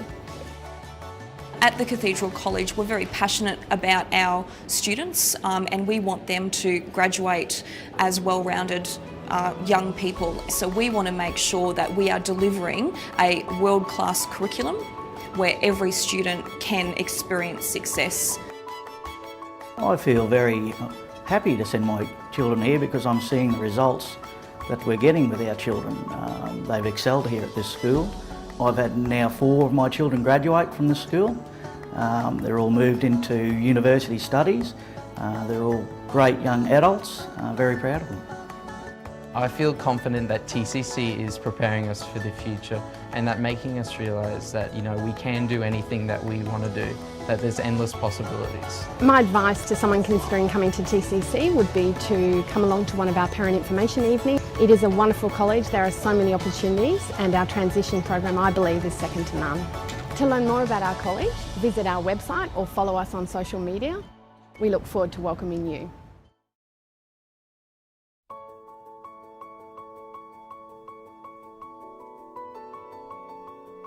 Hi, I'm Rob Alexander and I'm the principal at the Cathedral College here in Rockhampton. I feel very proud of this community. It's a fantastic educational community. It's a fantastic Catholic community. I really do feel proud of the Cathedral College.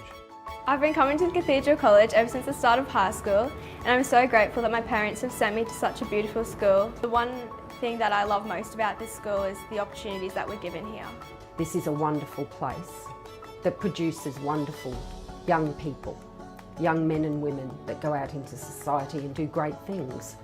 I think you can't go wrong here with the education, with the cultural aspects, the sporting and the spiritual. We truly encourage students to live life in all its fullness.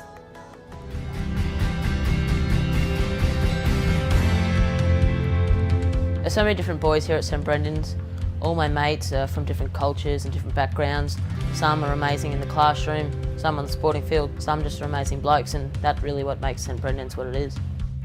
St Brendan's College students that finish up here are renowned for that rounded and grounded approach to life. So we're very proud of the students that leave this college. We have students strong in mind and gentle in practice and walking out to be wonderful citizens and contributing members of society.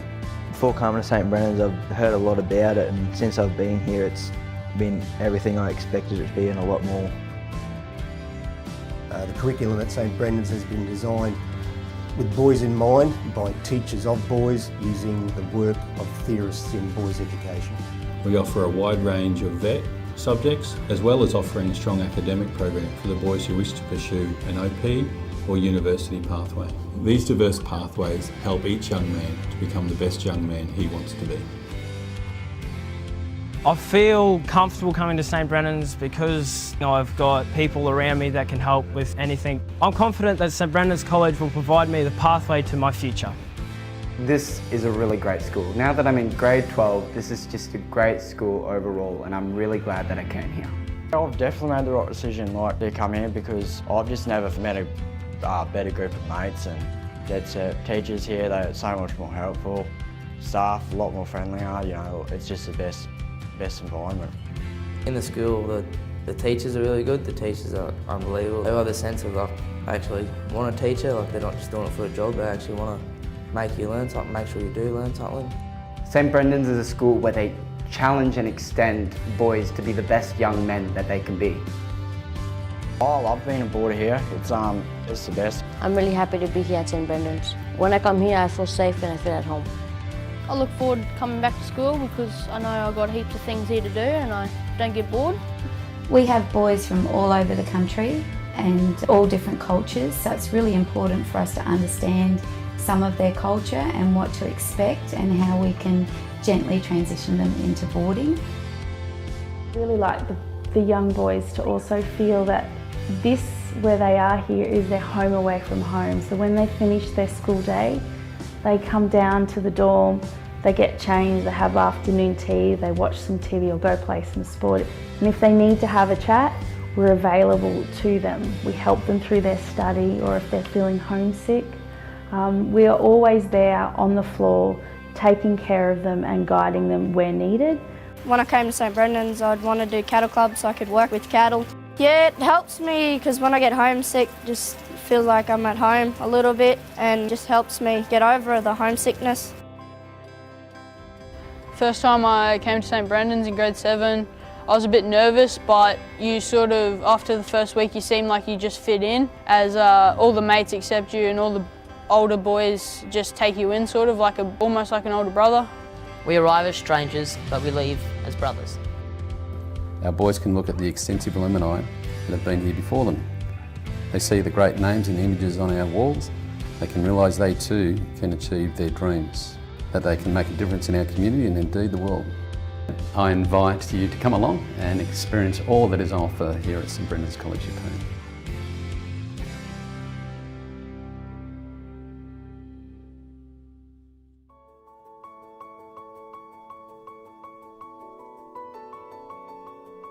Hi, I'm Rob Alexander and I'm the principal at the Cathedral College here in Rockhampton. I feel very proud of this community.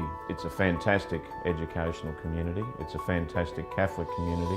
Yeah, I really do feel proud of the Cathedral College.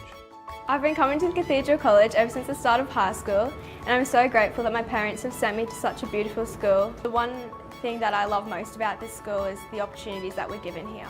This is a wonderful place that produces wonderful young people, young men and women that go out into society and do great things.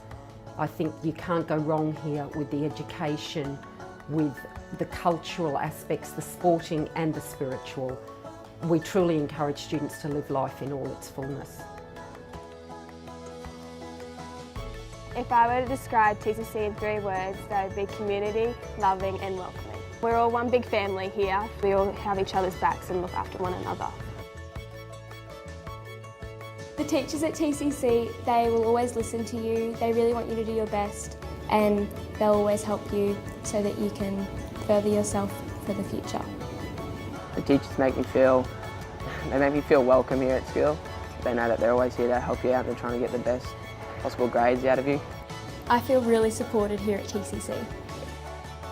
At the Cathedral College, we're very passionate about our students and we want them to graduate as well-rounded young people. So we want to make sure that we are delivering a world-class curriculum where every student can experience success. I feel very happy to send my children here because I'm seeing the results that we're getting with our children. They've excelled here at this school. I've had now 4 of my children graduate from the school. They're all moved into university studies. They're all great young adults. Very proud of them. I feel confident that TCC is preparing us for the future and that making us realise that, you know, we can do anything that we want to do, that there's endless possibilities. My advice to someone considering coming to TCC would be to come along to one of our parent information evenings. It is a wonderful college, there are so many opportunities and our transition program, I believe, is second to none. To learn more about our college, visit our website or follow us on social media. We look forward to welcoming you.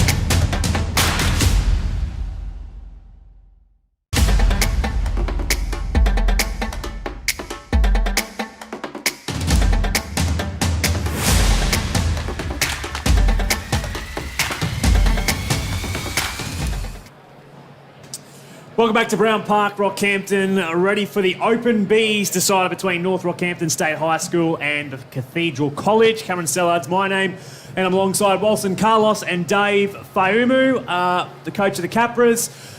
Fui, welcome to the call. Hey, thanks for having me, gentlemen. Looking forward to it. Yeah, very much so. This Open Bees decider as the two teams are having their final conversations, the all-important conversations. Just before we kick off the Open Bees grand final, Walson, who's your favourites in this one? I think North Rocky High will go in favourites, Cam, to be honest with you. Yeah, so this is their number one side, and this has been a fairly good side coming through for a number of years now. So a few names in there that I know from my time at North Rocky High, like Big John Leaf, you'll see him. He's been a dominant player in the grand finals, in the B grand finals of years before now. And young Preston Richards on the wing is definitely a player to watch. Let's have a look at the two teams before we get underway with kickoff. Jake Wurst is the fullback for the North Rocky State High School. The two wingers, Preston Richards and Ty Moore. The centres, Orlando Stafford and Noah Warkin. The halves, Jordan Assey and DJ Russell up front. Wesley Upkett, Bo Banton, John Leaf. The back row, Onday Ware, Josh Wright and Flynn Olsen, and the bench is Jed Taylor, Ethan Power, John Riles, Jack Manyasso, Scout Newman and Tyson Hawke. Tyrone Harvey is their coach. For TCC, Jack Wakeman, the fullback, Austin Kelly and Ty Edwards. The wingers, Kai Edwards and Stuart Gould, the centres. The halves, Jackson Twos and Lincoln Siriup. Toby Gale, Connor Blomfield and Will McGowan up front. The back row is Heatow Lim, Dominic Curtis and Hagan Gale. And the bench is Max Finger, Darcy Jones, Colby Mole, Sam Reddy, Kydian VV and Connor Webber. Shane Card is their coach, Luke Fletcher refereeing, and we are underway. The Open Bees grand final. Good kick to start things off. A bit of a short kick, and he's been absolutely whacked. Fui, your thoughts on this one? Who are you backing? Mate, I think I'm with Wilson. I've been here for a couple of years now and I've had the opportunity to go down to North Rocky and see some of the talent that's on show down there. And they've always been a strong school in terms of rugby league development down there for a number of years. So, yeah, North Rocky, I haven't seen a lot of TCC, but look, I know their coach, Kerry. He does a great job and I've also done a little bit of work with those boys there. So, yeah, hopefully we have a good contest here today, mate. Earlier, Mount Morgan got the win over Yeppoon State High School to kick off grand final day for 2020. Sadly, no crowds in attendance, but we hope you're enjoying your company wherever you might be tuning in from tonight. As Lim will play the ball. This is going to be a very interesting call. The challenge with the numbers from TCC. Not sure who come up with that jersey design, but anyway. Let's have some fun. Sadly, an error for TCC there. We'll see the ball fed by North Rocky State High School, who will come out of their own end. TCC were happy to get that penalty early on, a hand on the ball, but unfortunately weren't able to complete that set.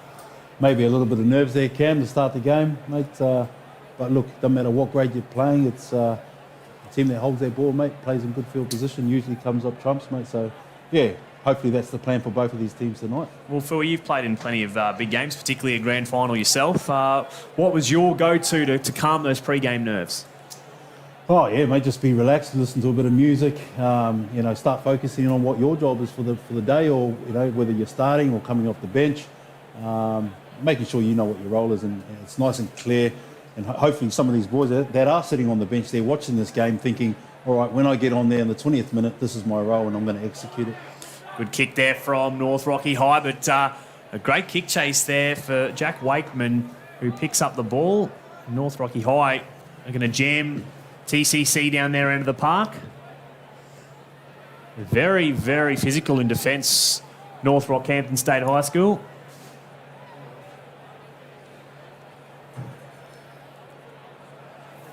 Middle of the park, I think that's Kelly, their winger, who will play the ball now. Now for their prop forward, McGowan.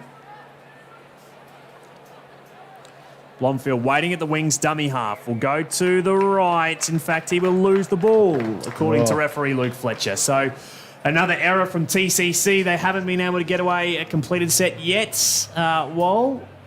The only set completion they had was thanks to a penalty. Yeah, they had the penalty there, Cam, but yeah, it's been a bit of a shaky start for the TCC boys, but we can really see the step up in game. Obviously, the Knights guys come over as well, so it's a bit of a faster game, but certainly going up into the B grade in this Opens competition, it's definitely a step up in the pace and physicality. So now North Rocky Highs, I think that's their halfback running the ball. They'll play it. No, in fact, it's not. Both sides are going to be tough with the numbers tonight. Worst now will play the ball only a couple of metres out as Banton has it. Short side play. They go out to Ware. And he will go to ground now. In fact, he won't. He'll dive over. And he's been held up.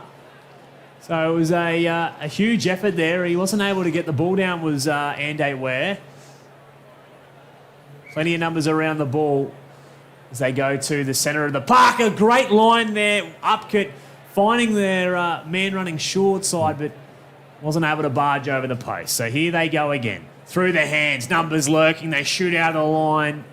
Risky play. It comes off, though, for TCC. And they'll play it here. Back to the middle of the ground. A kick way too deep. Sadly, he just got a hold of it a little bit too early. It was the half there, and there'll be a 20-metre restart coming. Yeah, just got a little bit too excited there. I thought they had them on the ropes there. They were in good position there to mount some pressure. And, yeah, look, I just thought it's obviously too heavy on the boot there. So now a 7-tackle restart coming. And that's a good run there for Will McGowan. I think for TCC, they'll just want to complete this set of 6. Strong carry for Lim now. Short side. McGowan again, second carry of this set. Down the right-hand side of the field. TCC running towards the northern end of the ground here at Brown Park. Oh no, another error from the half. He might have been having a little bit of a bo peep there, Lincoln Syriop, and sadly has lost possession. And the Achilles heel at the moment for TCC is their errors. Yeah, they just can't hold the ball at the moment, and that was an unforced error as well, the worst kind. So probably just a bit of nerves there from young Syrup. I'm sure he'll make up for it in defence. But I've been really impressed in the early exchanges by the back rower, flame-haired back rower, Josh Wright, for the North Rockhampton High School side. Now, I remember a few years back he had a pretty serious lower leg injury, so it's just great to see him out there playing some footy. Here we go. North Rocky State High School wanting to use the footy. That's a good run. That's a great run there from their scooter. There's Banton in a dummy half. Middle of the park again. I tell you what, they got some nippy blokes in this North Rockhampton High School side. They do. Very elusive, strong. If you don't whack them with your full body, they're likely to bounce out of the tackle. Nice dummy there. Yeah, very good dummy there from Assay, I think it is, the 5'8". So now the fullback there, Worst, kicks high. A great chase there on the left edge here. North Rocky wanting first points. They will get it. Lovely try off the kick. We'll see North Rockhampton State High School draw first blood, 4-0 as we get into about the 7th minute of play. Yeah, you can see on the replay here, the TCC TV replay, just a little chip over the top there. DJ Russell comes through, catches the ball, and puts it around close to under the post. Now, it's a really good comeback from the fullback, Jake Wust. He was the lad who kicked it a little bit hard for the repeat set. He gave away the 7-tackle set there, Fooey, but that time, right on the money. Good trailing there from DJ Russell to catch it on the full, and yeah, he finished it off. I've got to say, well, out of all the outside backs, he's the one that's looked likely tonight in attack, the fullback there, Jake Wust. So, like I said, very elusive, very sharp, good on his feet. And likely to bust that tackle if you're not on your game defensively. Yeah. So what do we got? We realise we don't have the clock on the screen, so we're going to keep you updated with time. It looks like there's 17.5 minutes to go in the first half. So there we go. It's come up. Another commentator's curse. That the second one tonight, Lol. Sorry, I'm not keeping a personal tally, but here we go. North Rocky High, can they add the extra 2 points? they're hoping so. They've certainly been the dominant force early on. They've just used the footy. They've been given possession and they've used it. Well, TCC, that's something that they've got to work on. As the conversion is successful, Preston Richards adding the extra 2 points, 6-0. The score, North Rocky, the early lead over TCC, the Open B Grand Final. And a little bit later on tonight at 7:30, we've got the Open A, St Brendan's, taking on Rockhampton Grammar. Of course, St Brendan's, although it is, technically their B-side, they'll be looking to defend their Open A premiership after that win against TCC last year.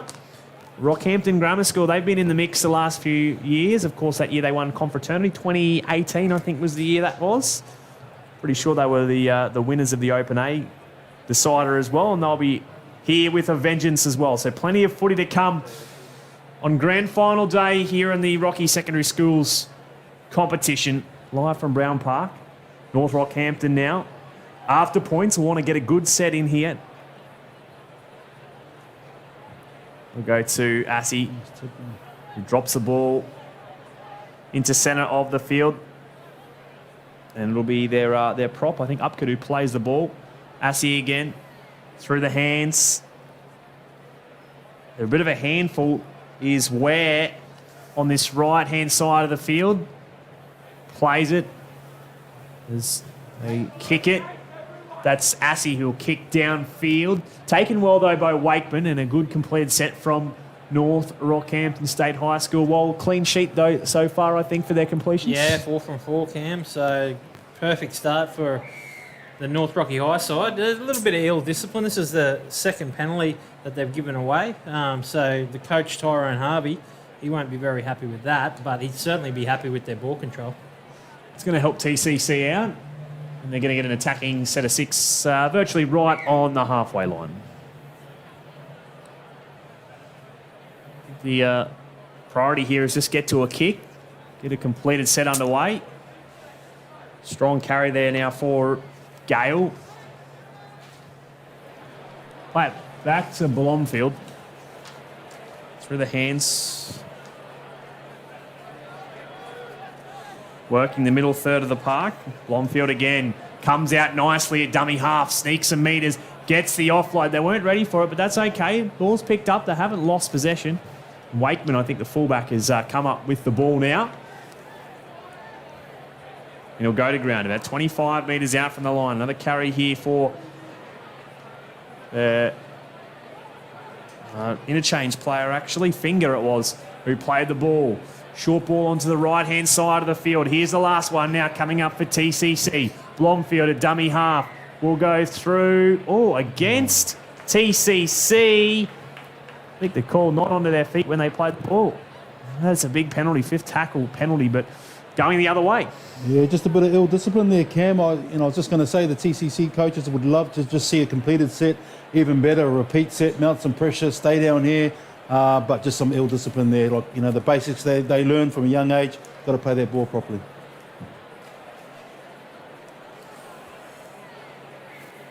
So the kick, the ball's disappeared. It's a little bit sad to see the Nev Callaghan stand there empty, but of course, with the current situation around the world with the COVID-19 pandemic, sadly no spectators in attendance tonight.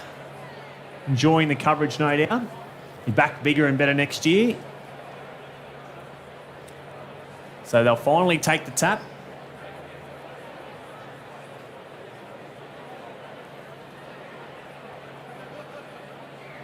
Oh, he's lost the ball. That's their first error of the match for Mount Morgan. Not the best place to be losing the footy either.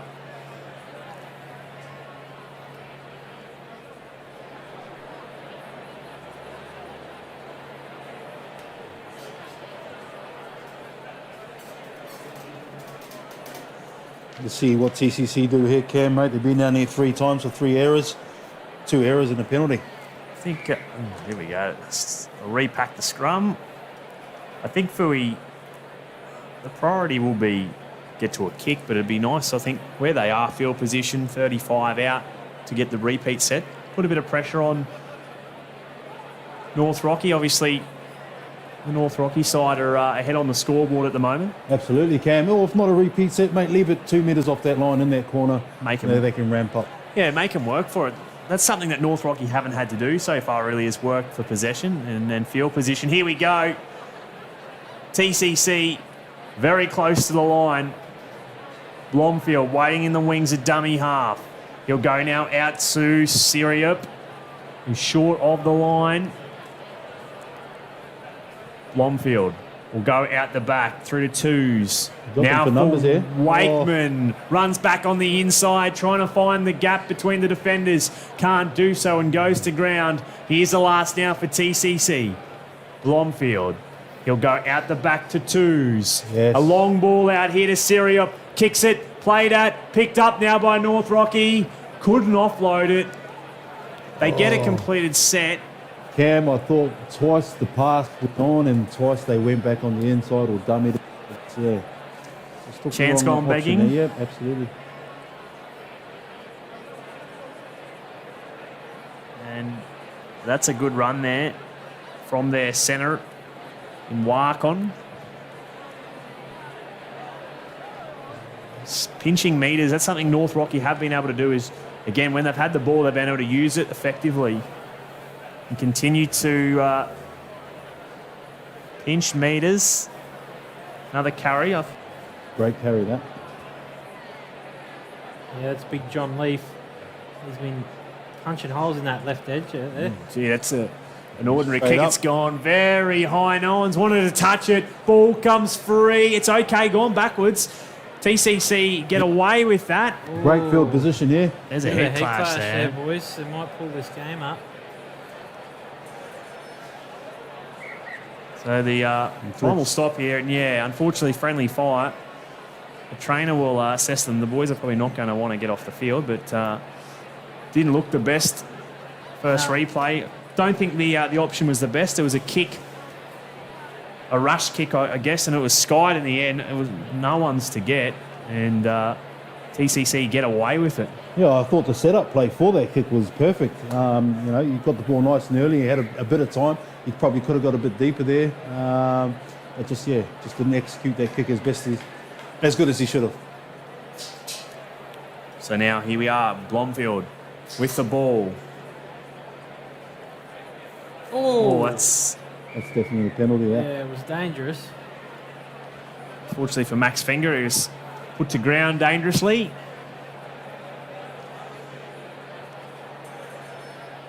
That's one thing to discipline. I think that's their third penalty now that they've conceded, North Rocky.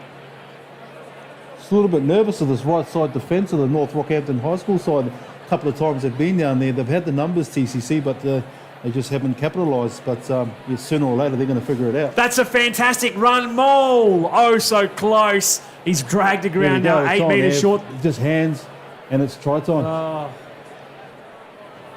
Got to play eyes up footy here as Blomfield. There's a 4-on-3 here. They're still going again. The 4-on-2. fullback Wakeman cops a shot for it. Scattered defence on the line. They'll go through the hands. Syriup chooses to run it before offloading again. Now for Mole. Wrapped around there on the far right-hand side of the park now. Last tackle for TCC. They run the ball. Yeah. And a penalty, a fifth tackle penalty. The markers weren't square. Lucky, very lucky TCC. It probably wasn't the right option on the last. And you're right, Phil, you're calling it their defensive line shot, particularly on the left-hand side. North Rocky's right-hand side, but TCC's left, and they just haven't gone there. Yeah, I'd love to see them get a little bit deeper too, Cam. Yeah, they're very flat. Catching that ball kind of 6-7 metres out, the defensive line's in their face straight away. Slow to play it. Blomfield will go now out. Syriup through the hands. Wakeman. Pass not the best, but it's picked up by Gould. Running back through the middle. As Syriup, an acting half, gets the ball away. Quick hands. Wakeman's with it now. They've got numbers. If he just could get the pass to the chest, it's still alive. Here's the fourth tackle now. Blomfield plays it through. Carry forward for Gould. And the tackle count restarted. There must have been touch somewhere along the lines. So they'll play it again. Blomfield at dummy half. They'll go out through the hands. Numbers on. Mole running back through the middle. He's got to score. He does score. Underneath the posts. Yeah, it looks like Connor Webber there. And yeah, sorry, it's not Mole, it is. He looks really Webber. similar, Cam, to Colby Mole, but the bench for the TCC side's made a real difference. Number 14, Max Finger's been instrumental in this mini comeback here, and also Colby Mole and Connor Webber running on that right-hand edge. That's a great line that he ran there. And they're right back in. It's going to be 6-all once he knocks this one over the post. One thing the North Rocky High side have done well is they've scrambled and they put a lot of pressure. When they've been caught short on numbers, they come out and they put a lot of pressure on the TCC passes. Oh, no. Wow. No way. He's missed that. Well, and he's saying... He's having a bit of a did one dispute there with the referee. Yeah, he felt like he got it. Maybe one went up and one went down. We'd probably have to get the boys to have a look at that. I'm not really sure, but... well, dead set. The kick ended up. The ball nearly ended up on Albert Street. It was that he smoked it. He shanked it, but sometimes you can do that right in front and it can still go through. But obviously that one didn't go through. Not according to the referee. 6-4 the score. It's like an injury here. I'm not sure the player, but shoulder potentially for one of the TCC boys.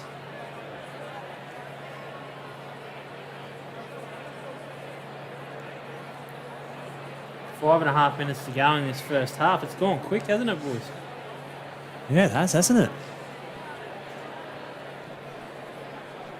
You mentioned that. You're right. Well, I didn't realise 5 to go. There you go. 6-4. Anyone's game. I'll tell you what, boys, if TCC can get the catch pass right, a little bit of depth on their shift plays, they'll score some tries tonight, especially on that left-hand side, the Hawks' right side. I just think they're not covering enough there. They're not sliding well enough. And their line speed just needs to be a little bit better there. On the flip side of that, if they can get the ball back, utilise their back 3, back 5, who I think are really, really good at getting quick play the balls to them. Some of their big boys can play off the back of that. Another penalty against North Rocky. I think the ball boys have been a bit of casualty of the COVID as well, Cam, by the looks of it. Every time the ball gets kicked out, there's no one to get it. So we haven't worked it out yet, but we'll get there by the main game. Yeah. Maybe they can send a... Well, I'm relieved of commentary duties, so I might have to go down and... as long as I get a pie and a Coke at the end of full time, I'll be happy. Old pie and Coke, can't beat it. Well, the wingers just run back onto the field. He sprinted back onto the field. He went over to grab the ball, so maybe we can get the trainers onto it. Here we go. TCC on the attack inside North Rocky territory. Run for Vivi, I think it is, who's fresh on. They've made a flurry of changes as Shane Cade. Now for their half. Better defence from the Hawks there. Syria goes to ground. Blomfield at half. Last tackle. We'll go to the fullback, Wakeman. He goes high. Kick a little bit awkward. Taken by our man Webber, I think, on the right-hand side. He scored a try, and now he's got to hand the ball over. Well, that'll be a penalty. He threw the ball at him. Or not. That was nice work from the centre there. Just stayed nice and composed. Didn't try and go for the ball. Let him catch it, and then wrap that ball up. The yardage set coming. And get the penalty off the back of that. Beautiful. Yeah, they're probably due one. It's a 5-2 penalty count in favour of TCC, so it certainly helps them getting out of trouble. Let's see what happens when this one goes out. So now they'll touch. Oh, that's back row special. It might have bounced through. We've seen it in the NRL and the AFL with the no crowds that they've had to go and fetch their own footies.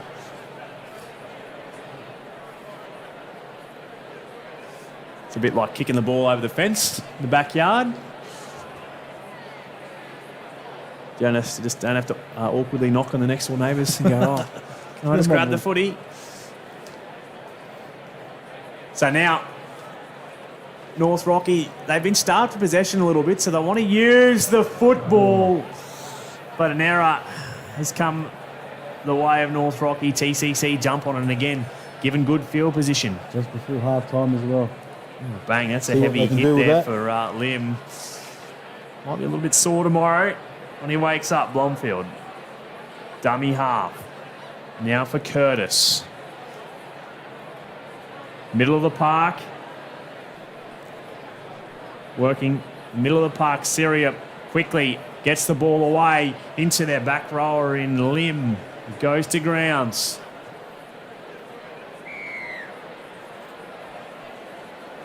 Yeah, I think that one was fair enough. He did get there late and he laid on him for a bit, so...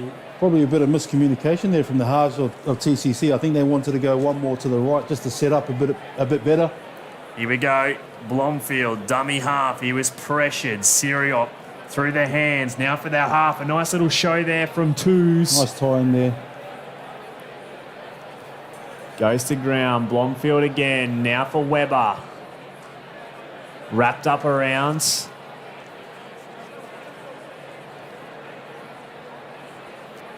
Slow to play it.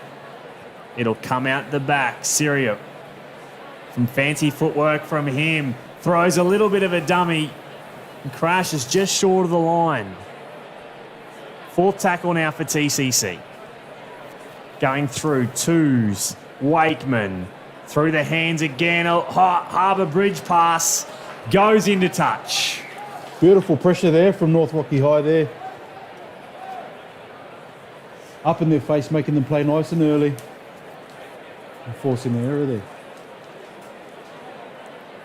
That's been a real feature of North Rocky High's defence, hasn't it? Like they've really got off the line and put pressure on TCC, and like you said before, TCC's passing just hasn't been clean enough in this first half. If they can fix that up, as we hear the half-time siren go, then there's certainly a good chance to get some pay dirt out wide. But until they fix up the cleanness of that passing, getting it out in front and moving the ball, I think they're going to have a bit of trouble with this fast-moving North Rocky High defence.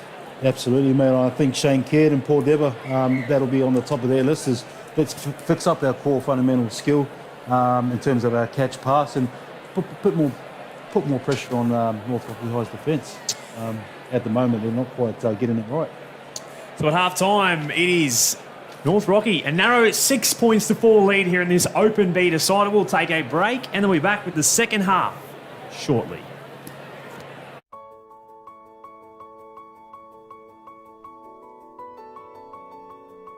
Hi, I'm Rob Alexander and I'm the principal at the Cathedral College here in Rockhampton. I feel very proud of this community. It's a fantastic educational community. It's a fantastic Catholic community. Yeah, I really do feel proud of the Cathedral College. I've been coming to Cathedral College ever since the start of high school, and I'm so grateful that my parents have sent me to such a beautiful school. The one thing that I love most about this school is the opportunities that we're given here. This is a wonderful place that produces wonderful young people, young men and women that go out into society and do great things.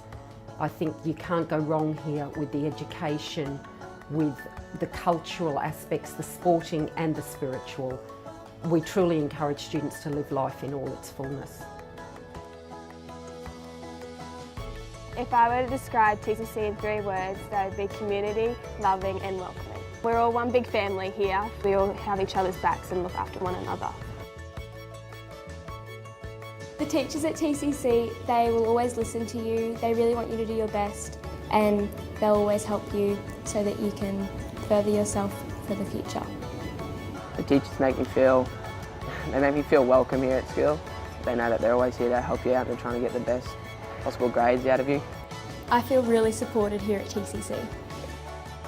At the Cathedral College, we're very passionate about our students and we want them to graduate as well-rounded young people. So we want to make sure that we are delivering a world-class curriculum where every student can experience success.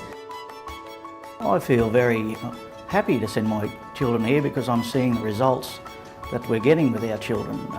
They've excelled here at this school. I've had now 4 of my children graduate from the school. They're all moved into university studies. They're all great young adults. Very proud of them. I feel confident that TCC is preparing us for the future and that making us realise that, you know, we can do anything that we want to do, that there's endless possibilities. My advice to someone considering coming to TCC would be to come along to one of our parent information evenings. It is a wonderful college, there are so many opportunities, and our transition program, I believe, is second to none. To learn more about our college, visit our website or follow us on social media. We look forward to welcoming you.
Yeah, nice.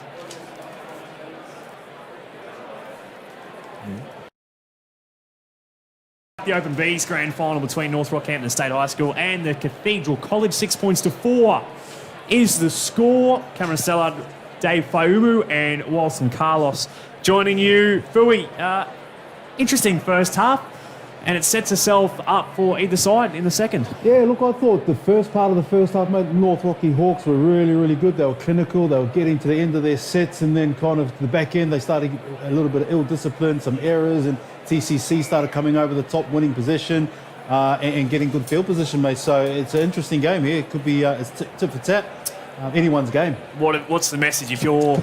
Just put yourself in the shoes of both coaches. What have you said firstly to North Rocky? Oh, mate, hold the ball, kick it long, let them come up with the error, and we'll capitalise off the back of it. There's no secrets here. I'm sure that's what the message would have been on both sides of the camp. I was about to say, I think that would be the message for both sides, because unfortunately the lost possession is what's crept into the game a little bit. So here we go, North Rockhampton now to run towards the northern end of the park. You know what, Cam, I'd love to see some of these outside backs get involved here for North Rocky High. I just think they're so elusive. So really, really good on their feet. Oh, that is and look, that's high. what's going to kill them. That's what's going to kill them tonight. Ill discipline like that. All he had to do was wait there, go a little bit lower, and put the pressure on TCC, but it's gone the other way. Yeah, he just It was a great kick chase. It was You great can't, kick you chase. can't criticise his kick chase at all. His effort levels, mate, where his coach would have wanted him to be, but it's a bit of ill discipline. He kind of just stuck the old arm out, the old coat hanger, really. Wooska. Bit of a shame, but anyway, TCC now will get a set of 6 as they run the ball forward. And be tackled now just short of the halfway line. Working through. And this is Connor Webber. Ooh. Another penalty. I thought he lost the ball. And another penalty has crept into the way of TCC, who'll get it. And Love to see the response here from the Hawks, mate, North Rocky Hawks, just to see where their headspace is at after giving away 2 penalties in the first set, mate. well, the discipline has been an issue in the game. They have given away a fair few penalties.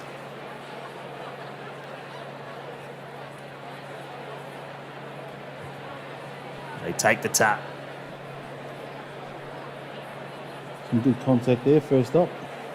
Nice slow play of the ball. Better from North Rocky on the line now for Lim.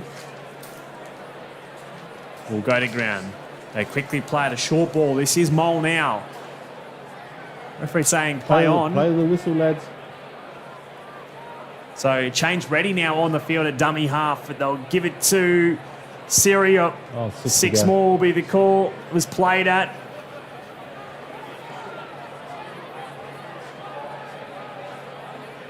They play it short side Syria. The space is there if he can get through, which he does. Lincoln Syria will score TCC second. North Rocky questioning themselves on their goal line, and they take the lead now, 8 points to 6. Yeah, maybe a little bit soft there, I thought, Cam, but in the same sentence, mate, really good eyes up football, off the cuff, bit of individual brilliance there, good footwork there. And for North Rocky, they were just too busy. There's stuff around there to play the ball before, and pushing markers around. They've got to cut that out of their game. Don't get distracted, particularly on your goal line. Just get in there, make the tackle clean. Tackles obviously the kick from the man who scored the try earlier in the set that saw the set restarted. Syria dribbled it in. Yeah, I dare say that might be the message from the coaches. Settle down, boys. Play our game. Cut out the rubbish. It's not needed. Focus on what your job is. So the kick was unsuccessful. 8-6 the score. I mean, this game could go either way, and North Rocky, they come out firing in the first half, but again, just the errors and the disciplines crept in a little bit and it's hurting their chances. And when you starve to possession, one thing TCC have done is been able to maintain that the possession, not lose the footy and use the footy. Absolutely. As I said in the first half, it won't take long for TCC to get their rhythm, to find that pass, to get the catch and pass right, and their skill levels where they need to be. And I think they slowly might get there if North Rocky High give them enough chances. Restart now coming from North Rocky. It's a good kick. Running with a vengeance here, TCC. The carry forward from McGowan. He was busy early in the first half. It's crept up a little bit. Got to be careful there. Don't give away any silly penalties. So now, another strong run there for McGowan. It's his second carry of the set. Quick play of the ball too, so it was a good run from him. And now Kelly into North Rocky territory with the back rower Curtis. Here's the last one now for North Rockhampton. It'll come out the back. Tackle penalty, Coach Keller. That's the fifth tackle penalty. Oh. Time's off. I think there'll be a discussion about the number of penalties being given away. An injury as well for the half.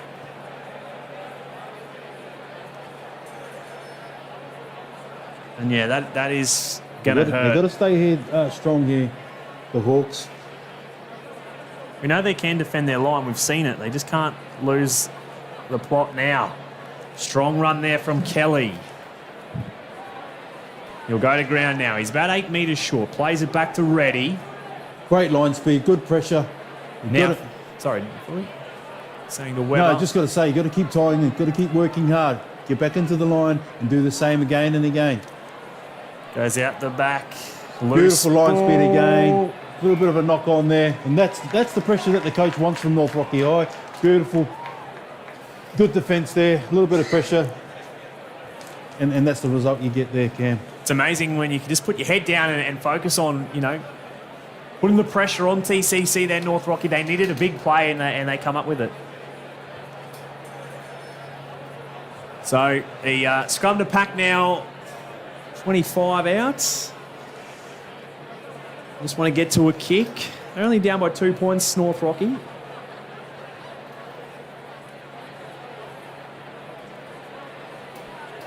We've already seen one scrum, one against the feed tonight, so... Here he is. Good run there from Russell. Jeez, I thought that... Well, that'll unlucky be not to hear it. I was going to say, there's a penalty. If it wasn't a penalty the first time, it was definitely a penalty the second time. If the Hawks are going to win tonight, that bloke needs to hold the ball, get his hands on that ball more often than anyone else in the team. He's just too dangerous with the ball in hand. Well, they just haven't really had possession. You called it earlier around the outside backs, particularly, you know, these yardage sets, getting their hands dirty, getting in, trying to find the footy. And I think to the point you mentioned, Phil, with Russell too, as the half, he needs to play that dominant half and just get in the line, find the footy, start controlling his footy side around. We saw that early. We saw, you know, the spine play a pivotal role early where they really dominated, particularly Assay as well, the 5'8".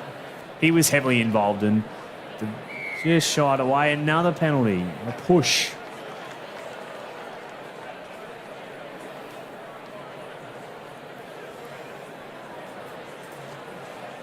So another penalty conceded. That's about 5 penalties we've had in the second half already. You slowly start to see Russell barking a few orders there. You just got to keep it consistent, keep it going. Control his troops. Banton waiting at the wings at dummy half. And now for Assey, it's a good carry from him. He's able to break through them. He's still going, is Assey.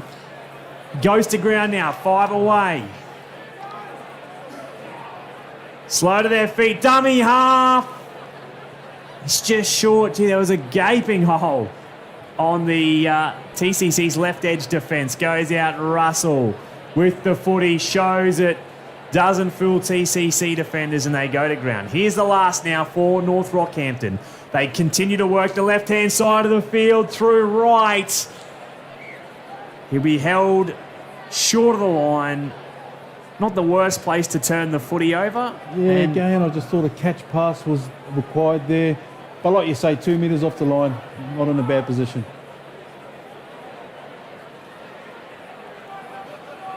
You can hear the call now to come off the line from North Rockhampton State High School. The intensity's picked up a little bit here. 10 minutes gone already in this second half. This game's flown by.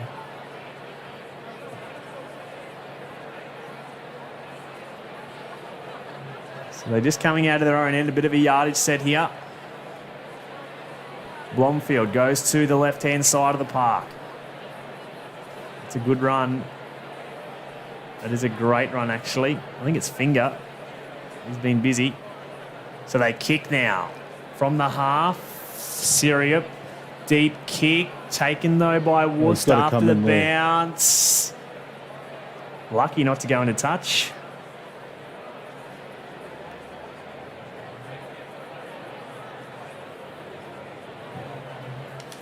So they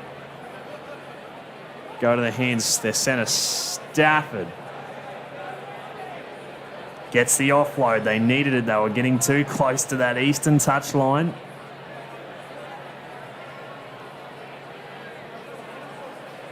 Held in the tackle. Going now to Richards. Straight through them. Good runs from him. Deserves a quick play of the ball here.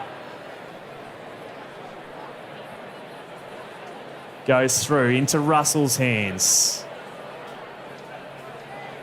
He'll now find power. Last one here for North Rockhampton. They're going to go to Assey. Kick. Good chase from both sides. He just didn't get the height on the kick there, Cam. He's a left foot kicker and he's playing on the right hand side of the ruck, which is not ideal. Good pressure from TCC came through and put him in a bit of trouble there. So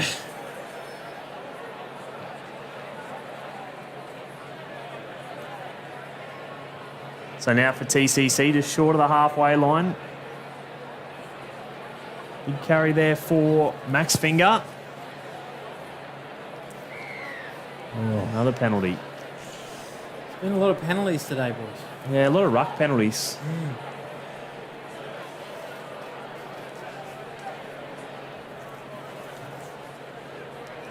I suppose, you know, Luke Fletcher, the calibre of referees, are usually involved with the Intrust Super Cup matches with the and the Hastings here in Colts. So, you know, obviously a step up in class with the officiating for the players.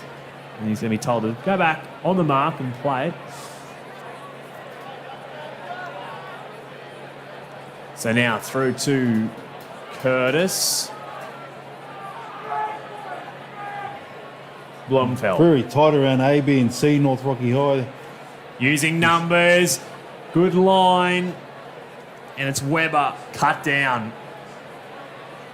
Slow play the ball. Comes free. And an error is called. Oh, they needed that. He's not happy. Is Connor Webber.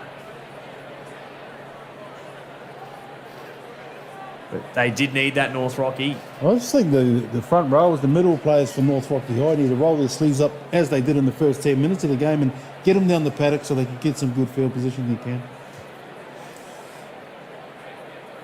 Well, they've got to roll their sleeves up. This might be the time that their outside backs get their hands dirty. That's right. They've certainly got a lot of pace out there if they can get the ball to them. You know, young Preston Richards, he's looked dangerous every time he's touched the ball. He runs like he's 100 kilos. No fear.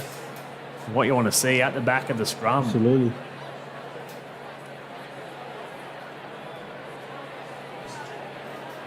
So now they'll spread the ball. Russell Here we go. Gets it away. Richards down the western touchline. Oh, great tackle. Great tackle from the fullback, Wakeman. Their shot for numbers. Just had to get the ball away from the markers. Now for Richards. He wants to go again. It's a little goose step on. It's been a huge play from Preston Richards. Now, through the hands. Assey through. Oh, flick pass out the back. Winger wasn't there. He picks it up now. Does more.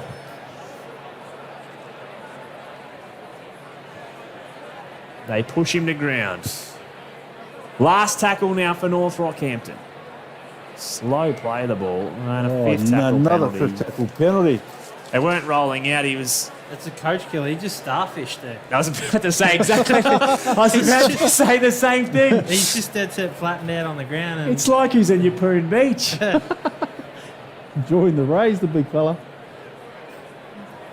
So now, North Rocky That's a great getting run. numbers What a around run. the ball. Beautiful charge. Let's see what they do here. Get some depth. And he snuck through. He has got it. Try time. I'm not 100% sure who scored because it just happened right under the post. I'm pretty sure it was the number 9, Bo Bainton. He's had a pretty good game, young Bainton. He's kept them honest around the ruck. And what a charge by big number 10 for North Rocky High, John Leaf. He's got some ability. He carried 3 and 4 players across the line and got pulled up just short, and Bo Bainton's pulled their pants down there. Yeah, Shane Caird wouldn't be too happy with that fifth tackle penalty. You're right, while it's just no effort whatsoever. I get it that I get it that you don't have to rush to try and get up, but you can't be right in the middle of the ruck. And he was. You got to be seen to be making an effort at least. Well, that's exactly right. And fifth tackle, like you said, Cam. I mean, He had the sun cream out, his towel out, he's ready for a holiday. We've seen a number of hip tackle penalties tonight, and so both coaches may not have any hair left after this match. Typically, most coaches go bald by about 30. Mind you, Phil, you still got your full set of feathers, which is good. Good genes, mate, I think. This one over the black dot. Tell you what, boys, it's a good tussle out here tonight. As we expected, we said that pre-game. We thought it was going to be a tight game, and yeah, that's what they're giving us tonight. I was going to say it should be 12-8, I think, if I do my sums correctly. There we go. Mick Busby's behind the scoreboard too. I'm surprised he, for a TCC man, he's looking after North Rocky. Good on him. Of course, preparing for a big game next week against Ignatius Park is Mick Busby in the TCC Open A side. In the Aaron Payne Cup semi-finals, that is going to be played, I believe, at Brothers Mackay Wednesday. So here we go. North Rockhampton State High School. Lose the football. Oh, jeez. Big Leaf come from the car park and he was a dummy to him. So geez, I would have liked to have seen him get that ball. So they give away possession here, TCC. They've invited them back down the field. He's been fantastic tonight, as John Leaf. Plenty of chirping going on out there too, Philly. So Jake Wuss, the fullback for North Rocky High, he was involved in that earlier altercation, and the TCC boys were just reminding him that he'd knocked it on. So here we go. I want to strike back and retake the lead, TCC, but North Rocky's goal line defence, well, it's been commendable. Kept a number of tries out so far. Tell you what they have done well is for the most part of this game, they've slowed the ruck right down. Nice slow play the ball, just as you're saying that there, Walsh. So here we go. Ooh. There's no self-preservation with both sides, have they? They've just thrown their bodies at tackles. Setting up that right side to go left, I think. Well, that's one thing that they have happens quite a number of times for North Rockhampton, spreading the ball through. Finger.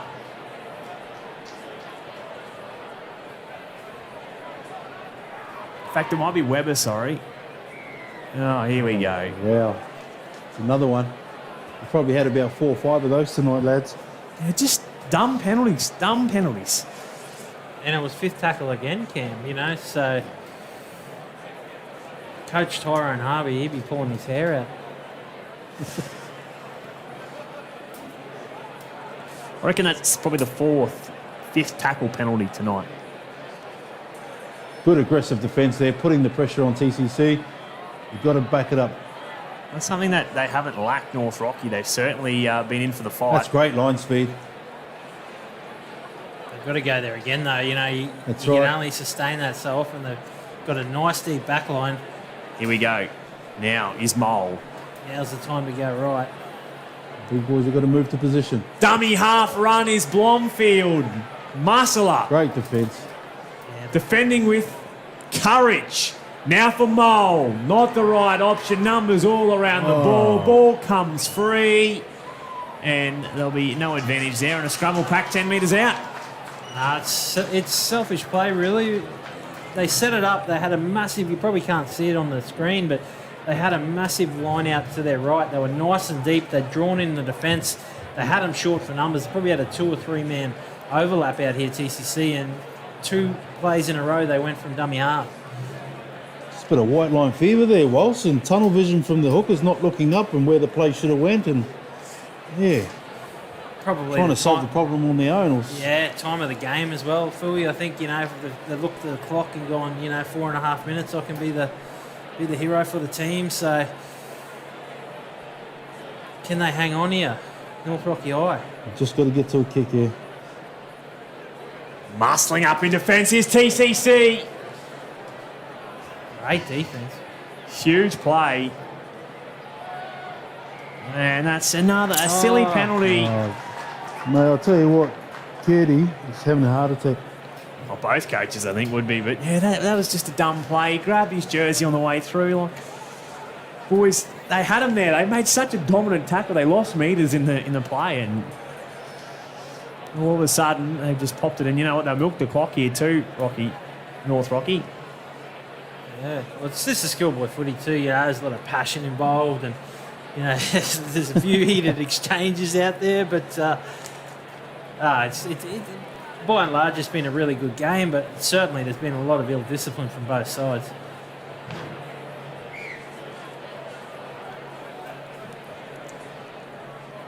So here we go.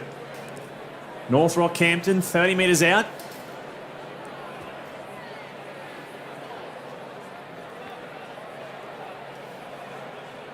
Have a look around. Bainton. Get the ball. Assey. Oh, that's a great pass. Now Russell into some open space. Grabbed around the leg though, so he wasn't able to continue on his journey. Brilliant run. Yeah, Just needs to get up and play that ball as quick as he can. I think he might be a bit injured there. Andi Ware, he's had a good game, Andi Ware. Oh, that was a good shot. That is a good shot. That was shoulder on ball contact there from Jackson Twos, the 5'8", for just got it nicely. Let's see what TCC do here with the ball. 2.5 minutes to go here. Yeah, it really was one of those 50-50 calls. I mean, it's hard to tell whether the defending player was attacking the ball or not, but he certainly came up and the ball. It was shoulder contact though. Yeah, I suppose it was. So. Tell you what, just because we like to build these things up, what's the rules around extra time, Walt? I believe they play 5 minutes each way, extra time, and then if it's still drawn after that 5 minutes each way, then it becomes golden point. It's a great run and a brilliant offload off the back of it. Here we go. TCC. One more right for a shift. Do just that. Lim again throws his body. He's had a number of shots. He will be waking up sore tomorrow. Full tackle. Oh, it's Lim now, sorry. Oh, great shot. John Dean Assey. Here we go. Running the ball is Blomfield.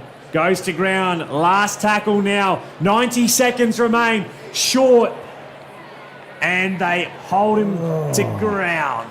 You know what? I think it's been the tail of the tape for TCC. When one more pass is required, they hold the ball and take the tackle. Or just, not enough eyes up and having a look where the space is. Great tackle there by Orlando Stafford. I think the order of the day would be dummy half scoots here. Get away from that touchline. Absolutely. Watch out for the one-on-one strip. Last thing TCC want to do is give away a penalty. He might be in a bit of trouble here. He's got a cramp. Nick Busby's not doing his school any favours here with the clock still running. Yeah, no, I don't think there's time out. The orange trainer's got to be out there. Okay. He hasn't quite made it out there, Ronnie Poncho. No, they've stopped the clock now. Seeing the orange shirt. Yep. I think it's just. I think he's cramped. Well, it suggests it's cramped with the player. They do have the ball, so they'll be out the back. The trainer's got a bit of water, so I think it is just cramped. So anyway, we go back to play here. 30 seconds remain. Hold the ball and you win. That's what it is for the North Rocky High Hawks. Here we go. Banton, dummy half. Russell throws the dummy.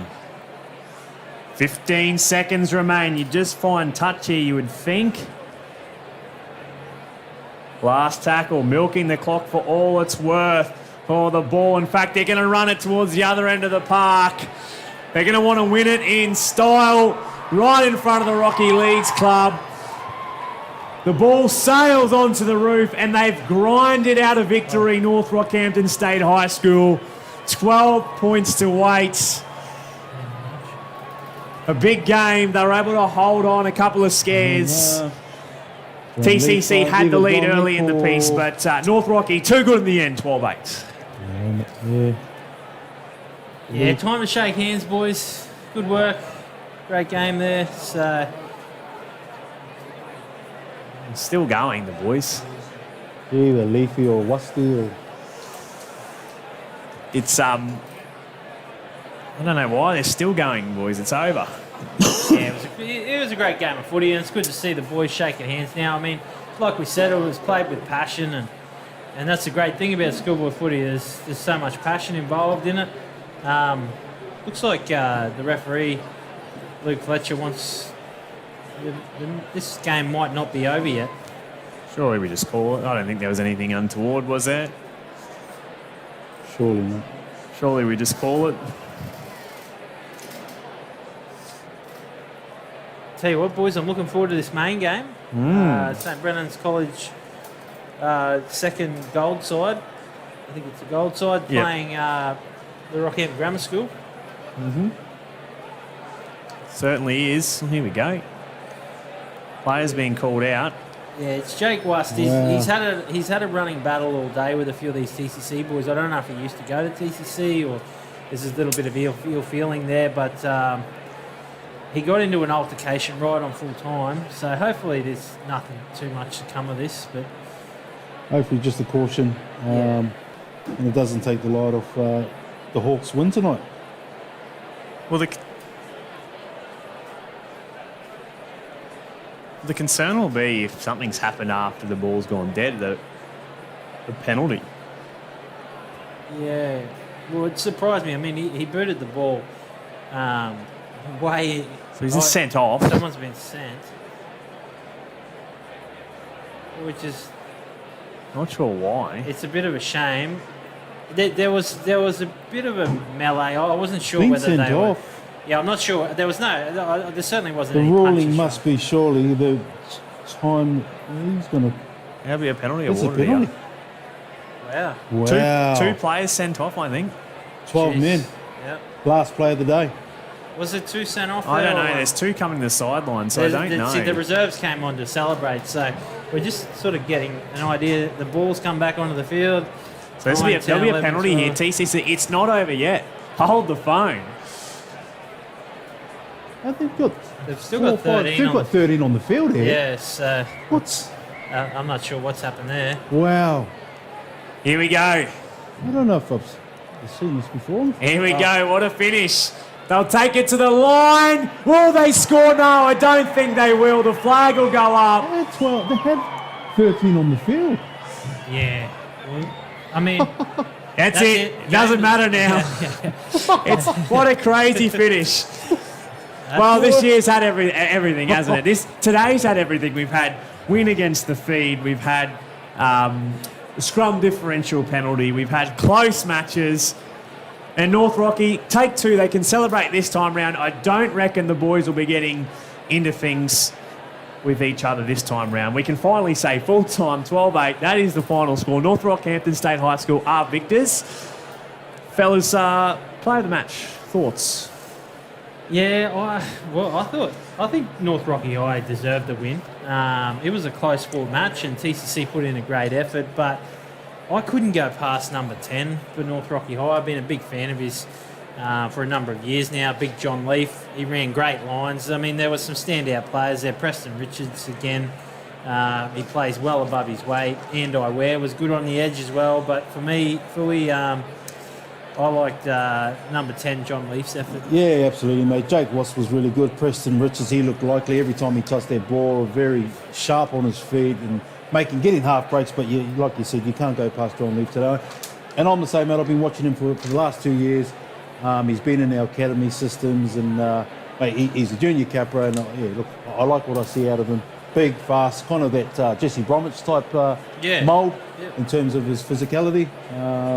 So yeah, mate, brilliant game. Good game to watch, and like you said, I thought North Rockhampton High School were the best team out there tonight. Yeah, there was probably a little bit of ill discipline there on the TCC side of things. I thought some of their best players actually came off the bench. I thought Max Finger, Colby Mole made a bit of an impact, but for mine, I probably would have. I thought Connor Webber edged them all out. He was physical. He's involved in a bit of that tit for tat there with Jake Wast, but he didn't give much.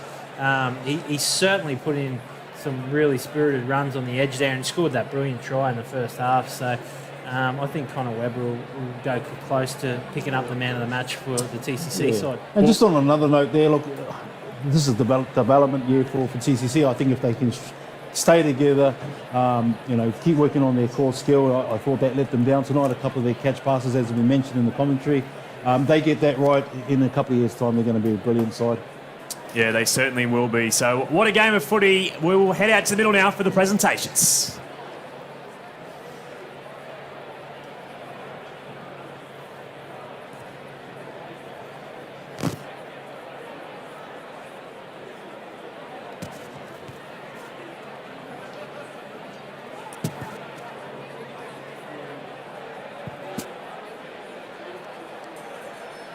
Guys, thanks a lot for a very exciting game and a bit of an exciting end there to the Open B Grand Final. Well done to both of your teams to get here after such a short season, and it's great that you guys have had the opportunity to have a crack and to play some footy. And for some of you in your final year of school, so it's been really good. I've got to thank Rockhampton Leagues Club.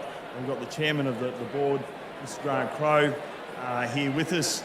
Rockhampton Leagues Club have supported us with the provision of trophies and medallions for you guys this year, as well as covering some other costs that we've incurred as well. Also thanks to the Cowboys and the Broncos and the Capras for supplying the Man of the Match awards for that. And I'll get Barry from the Leagues Club and also Fitzroy's Rugby League Secretary to present the Man of the Match awards for the Cathedral College. Goes to Connor Webber.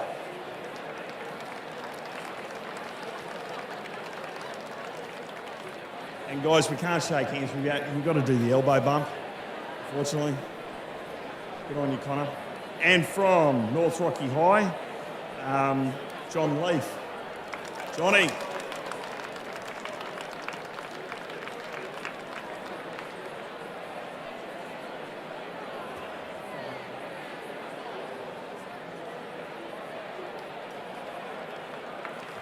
Now, guys, it's a bit of a privilege because the trophy is played, is named after a life member of Rockhampton District Schoolboys Rugby League who passed away a couple of years ago, Mr. John Hogan, and we've got his brother Paul here and his nephew and nephew's partner here in attendance, which is always great to have. So I'll get Paul to come over and say a few words and present the trophy we've got to do the runner-up medallions first. Sorry, so I'll get, who's the captain of TCC? Captain, come over and accept these medallions.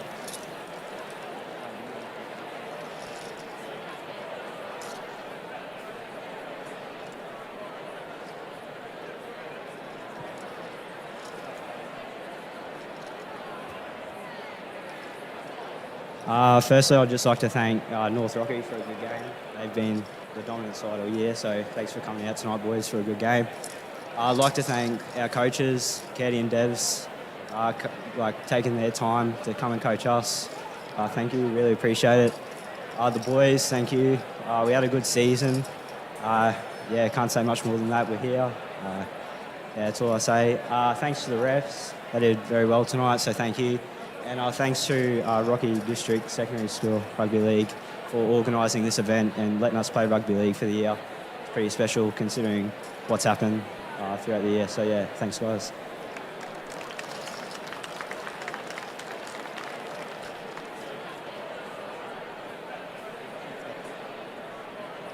Thanks, Andrew. Ladies and gentlemen, my brother John was a good servant of the Secondary School Rugby League for many, many years as a player, coach and administrator, and I'd like to present these trophies to the winner on behalf of John, North Rocky High.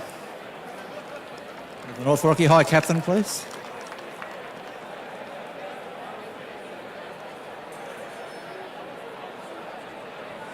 Thank you.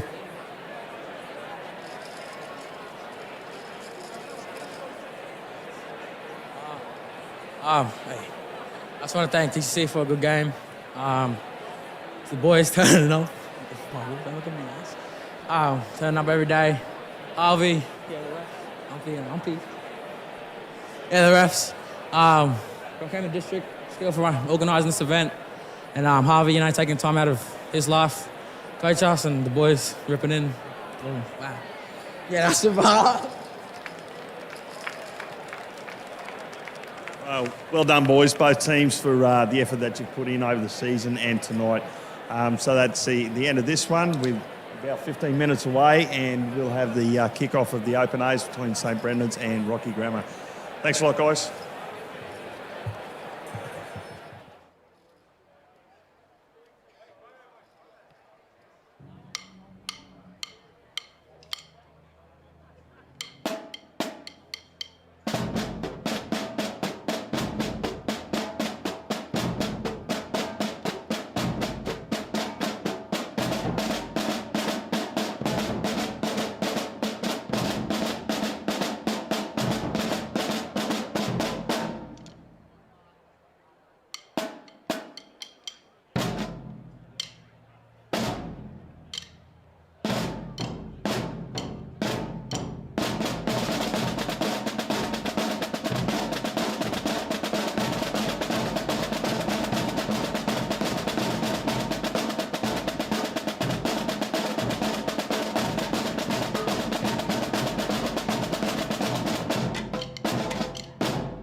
Hi, I'm Rob Alexander and I'm the principal at the Cathedral College here in Rockhampton. I feel very proud of this community. It's a fantastic educational community. It's a fantastic Catholic community. Yeah, I really do feel proud of the Cathedral College. I've been coming to the Cathedral College ever since the start of high school, and I'm so grateful that my parents have sent me to such a beautiful school. The one thing that I love most about this school is the opportunities that we're given here. This is a wonderful place that produces wonderful young people, young men and women that go out into society and do great things. I think you can't go wrong here with the education, with the cultural aspects, the sporting and the spiritual. We truly encourage students to live life in all its fullness. If I were to describe TCC in 3 words, they would be community, loving and welcoming. We're all one big family here. We all have each other's backs and look after one another. The teachers at TCC, they will always listen to you, they really want you to do your best, and they'll always help you so that you can further yourself for the future. The teachers make me feel welcome here at school. They know that they're always here to help you out and trying to get the best possible grades out of you. I feel really supported here at TCC. At the Cathedral College, we're very passionate about our students and we want them to graduate as well-rounded young people. So we want to make sure that we are delivering a world-class curriculum where every student can experience success. I feel very happy to send my children here because I'm seeing the results that we're getting with our children. They've excelled here at this school. I've had now 4 of my children graduate from the school. They're all moved into university studies. They're all great young adults. Very proud of them. I feel confident that TCC is preparing us for the future and that making us realise that, you know, we can do anything that we want to do, that there's endless possibilities. My advice to someone considering coming to TCC would be to come along to one of our parent information evenings. For many, this is where it all begins. A place where dreams happen. Rugby League at the Cathedral College is a place that thrives on passion, teamwork, leadership and belief. Our boys are strong, brave, persistent and incredible young men ready to take on any opponent. Every time they step onto the field, they give their all. Sometimes they aren't perfect, but this is the place for growth, shaping young men with heart and soul. Their bond is something special. They are proud of the jersey they wear, their college, but most importantly, each other. Imagine a place where you are inspired to achieve your dreams and where wearing blue and green means everything. That place is the Cathedral College, the beginning of an incredible journey.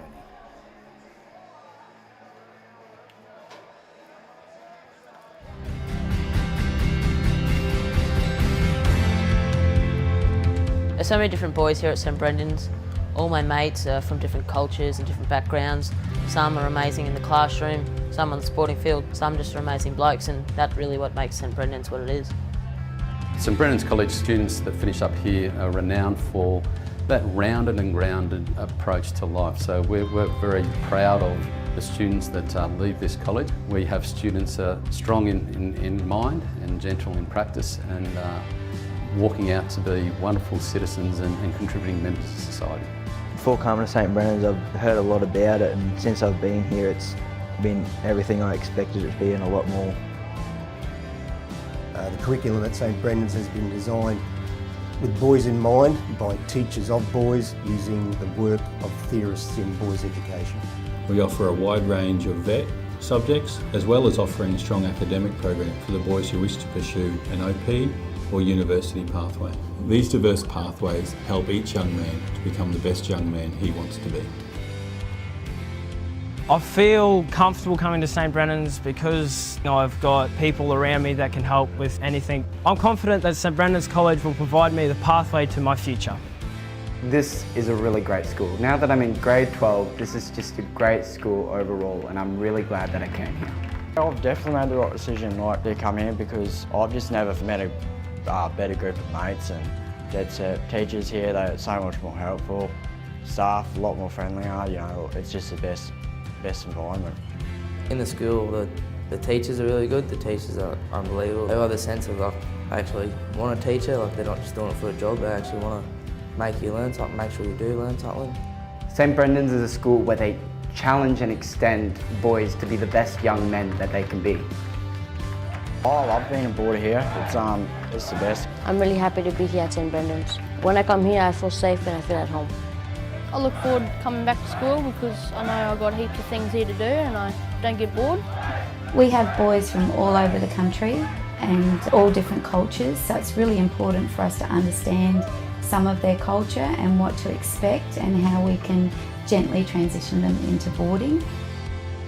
I really like the young boys to also feel that this, where they are here, is their home away from home. So when they finish their school day, they come down to the dorm, they get changed, they have afternoon tea, they watch some TV or go play some sport. And if they need to have a chat, we're available to them. We help them through their study, or if they're feeling homesick. We are always there on the floor, taking care of them and guiding them where needed. When I came to St Brendan's, I'd want to do cattle club so I could work with cattle. Yeah, it helps me because when I get homesick, just feel like I'm at home a little bit and just helps me get over the homesickness. First time I came to St Brendan's in grade 7, I was a bit nervous, but you sort of, after the first week, you seem like you just fit in, as all the mates accept you and all the older boys just take you in, sort of like almost like an older brother. We arrive as strangers, but we leave as brothers. Our boys can look at the extensive alumni that have been here before them. They see the great names and images on our walls. They can realise they too can achieve their dreams, that they can make a difference in our community and indeed the world. I invite you to come along and experience all that is on offer here at St Brendan's College, Yeppoon.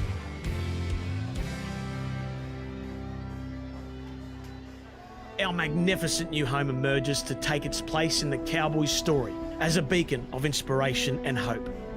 We invite our people to come with us and we'll all grow together. Our futures are entwined, our successes shared. Every facet of this architectural wonder is steeped in our history. We bring with us our memories, our lessons and our dreams from the place we always called home before this. From humble beginnings, our force burns ever brighter with intensity and urgency. It's our time, our coming of age. This is our gathering place where it's all left on the field, where heart is expected and given, where we embrace and celebrate us, all of us, as one.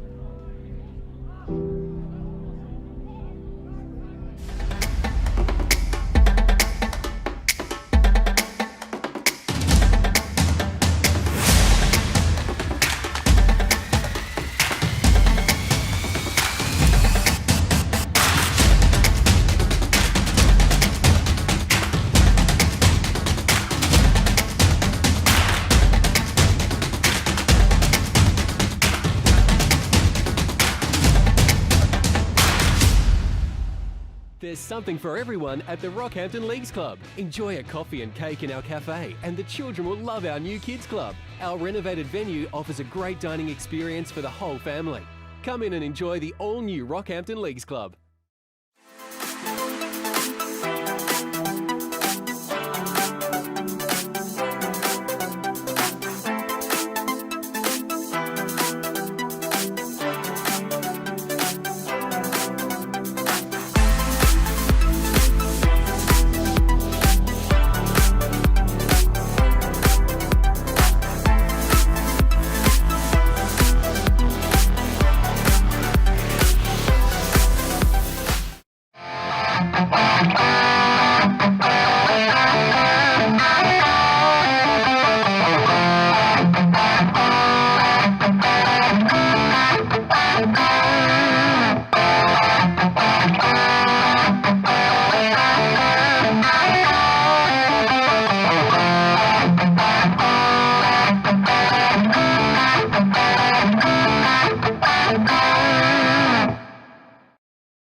Our magnificent new home emerges to take its place in the Cowboys' story as a beacon of inspiration and hope. We invite our people to come with us and we'll all grow together. Our futures are entwined, our successes shared. Every facet of this architectural wonder is steeped in our history. We bring with us our memories, our lessons and our dreams from the place we always called home before this. From humble beginnings, our force burns ever brighter with intensity and urgency. It's our time, our coming of age. This is our gathering place where it's all left on the field, where heart is expected and given, where we embrace and celebrate us, all of us, as one.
many, this is where it all begins. A place where dreams happen. Rugby League at the Cathedral College is a place that thrives on passion, teamwork, leadership and belief. Our boys are strong, brave, persistent and incredible young men ready to take on any opponent. Every time they step onto the field, they give their all. Sometimes they aren't perfect, but this is a place for growth, shaping young men with heart and soul. Their bond is something special. They are proud of the jersey they wear, their college, but most importantly, each other. Imagine a place where you are inspired to achieve your dreams and where wearing blue and green means everything. That place is the Cathedral College, the beginning of an incredible journey.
There's something for everyone at the Rockhampton Leagues Club. Enjoy a coffee and cake in our cafe, and the children will love our new kids club. Our renovated venue offers a great dining experience for the whole family.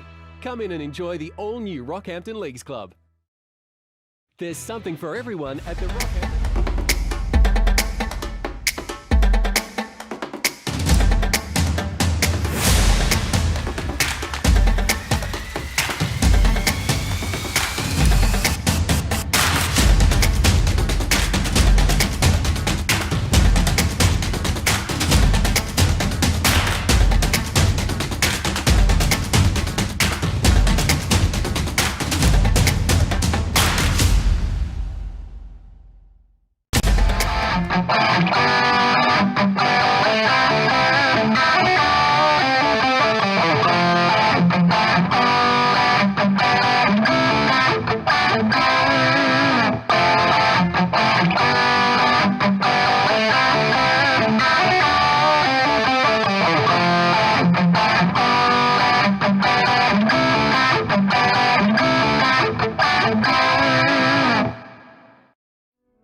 Our magnificent new home emerges to take its place in the Cowboys' story as a beacon of inspiration and hope. We invite our people to come with us and we'll all grow together. Our futures are entwined, our successes shared. Every facet of this architectural wonder is steeped in our history. We bring with us our memories, our lessons and our dreams from the place we always called home before this. From humble beginnings, our force burns ever brighter with intensity and urgency. It's our time, our coming of age. This is our gathering place where it's all left on the field, where heart is expected and given, where we embrace and celebrate us, all of us, as one.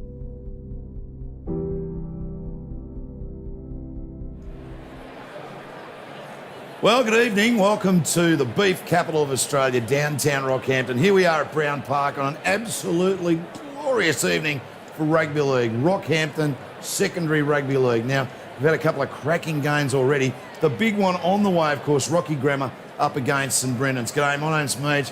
On the call team tonight, can I bring in Walson Carlos? G'day, Walson. How are you this evening? Hey, mate. How you going? And Matthew Cooper. G'day, mate. How are you? Well, look, first things first, a shortened round, only 5 games. Here we are, Rocky Grammar up against Brenno's. Let's go to you, Matty Cooper. Who's going to win this one tonight?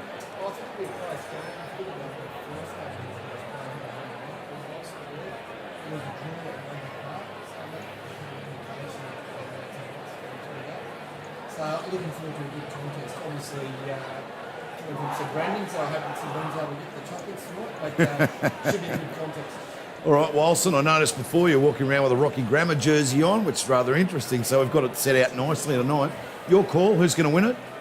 Yeah, I think I haven't seen much of the footy this year, but I think Grammar should have a class edge on Brennan's, but obviously Brennan's have a lot of depth in the school. I think they've got 6 or 7 open sides, so they've certainly got the players there, but being an A side, the Grammar School should have a bit of an advantage as well. Well, what's rather interesting, this is St Brendan's Gold, I'm told. So these are all kids, Matt Cooper, they're all year 11s. Yeah, so with the local countries, they first see an incline and then those boys in year 11 playing for on the beach or outside the top 13, they then partner up with other boys at the school and form the green and gold team. All right, well, we're about to get underway. Rocky Grammar up against St Brendan's. Now, by the way, just quietly, if you're watching this game, be it Facebook, be it YouTube, love to know where you're watching it from. So just let us know, where are you watching the game from? You can send it through on Facebook or YouTube. And be you overseas, be you just down the road from Brown Park, love to hear from you this evening. So we're all kicked off and away we go. For those of you that don't speak footy, the team that's in the green and gold, of course, or gold and green, I should say, is St Brendan's College out there at Yeppoon, and Rocky Grammar, of course, in the tricolours. So down the sideline he goes. Now, we've had a couple of changes, so this could be rather interesting this evening. That's number 2 for the Breno side. Mannix Hunt bundled into touch. Rocky Grammar with the ball. Fresh set of 6, 30 metres out and away we go. Right in front of the Rockhampton Leagues Club, which conditions tonight, Coop. How good is it for rugby league? Oh, it's fantastic. It's good to have a night final. It's been a while, but yeah. Enterprising start there by St Brendan's. I beg your pardon. So, something I noticed too, just having a quick run out there on the field before the boys went on, it's complete like a Jew. It's fantastic. It's perfect for footy. Yeah, it's that dry, cold weather. So is this one going to go out? No, sadly an error there from Rocky's number 7, Luke Cullen, and no dice. But the fullback there, the custodian for Breno's, Matty Hill, makes some good yards. We go to the number 9. You hear this name a little bit, Will Lasker. He feeds that out there, and we rumble up with one of the big fellas. We're the boys from Yeppoon with their hands on the ball at the moment. 0-0, a couple of minutes gone in this grand final. It's the A-grade 2020 grand final. And interesting to note too, it's only been the seniors that have had a chance to play rugby league in this bizarre COVID season.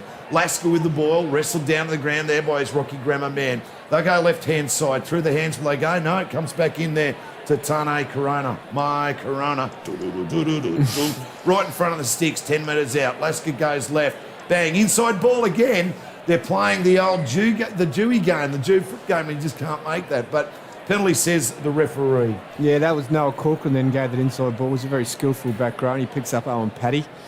Owen Paddy's a boarder from Monte. He taps, he goes, and bang, in goes the big fella, Corona. Right under the sticks, a couple of metres out. He'll play it there. Lasker, left. Paddy not a part of it this time, but they managed to get it back to the other big front row, Brock Hines.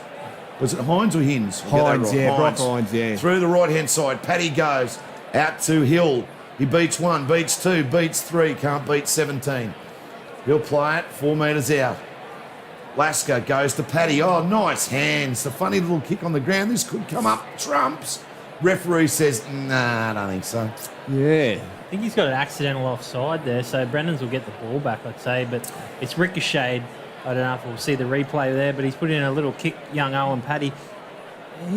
How old's he, Coops? Is he year 11? He's in grade 11, yeah. So he was a part of the first 13 squad this year. So referee has actually gone. He's gone for a knock-on. So knock on. Either way, it's going to work out to be another 6, seeing that the rugby league scrum ain't what it used to be. No, we pretty much know who's going to win it. No, that's exactly right. I remember last year Owen Paddy is fairly dominant playing out of dummy half. Oh, he was brilliant. Absolutely brilliant.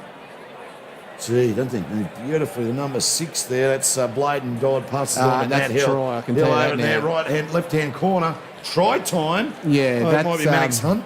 That's Marley Wassamo. Marley Wassamo. Yeah, it's from Sideway. Look, there's a couple of quick kids out there. Matty Hill's fast. Bladen Dodd's got some wheels, but Marley Wassamo runs like he's been launched out of a cannon. Now, he's only a young bloke. I saw Wassamo play last year. Yeah, that was him, yeah.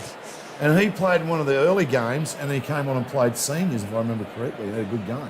Yeah, no, he played in the Year 10 game last Year year. 10s, So pardon me, yeah.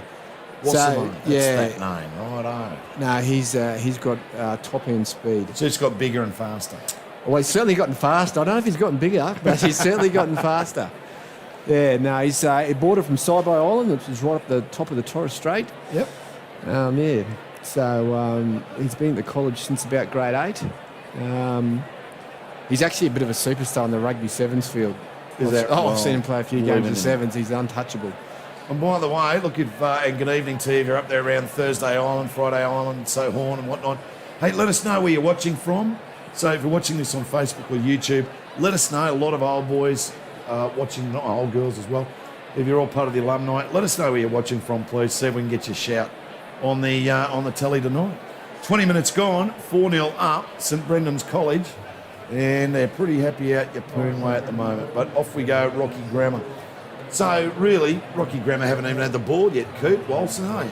Nah, well, they sort of, that kick that didn't find touch, Wally's a bit of a... Yeah. Those sorts of things can swing momentum in a game, I guess, and certainly swung momentum in the early part.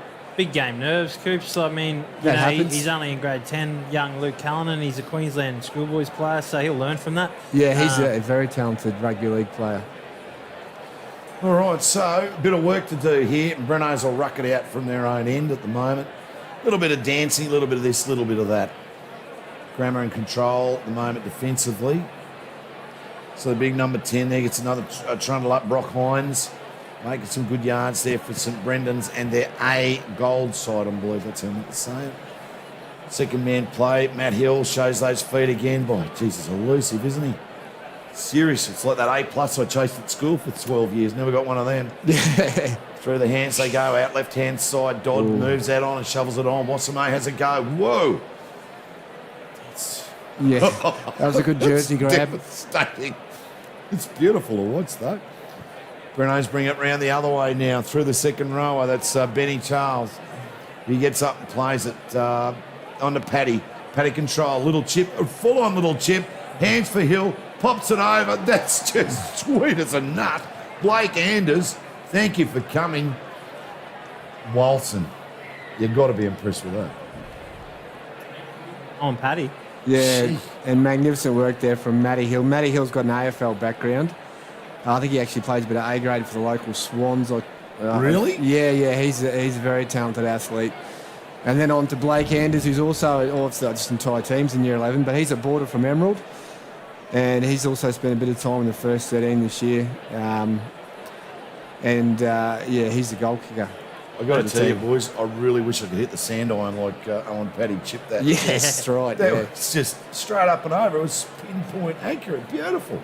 Owen Paddy leaving off from where he was last year in Brown Park. Fair call.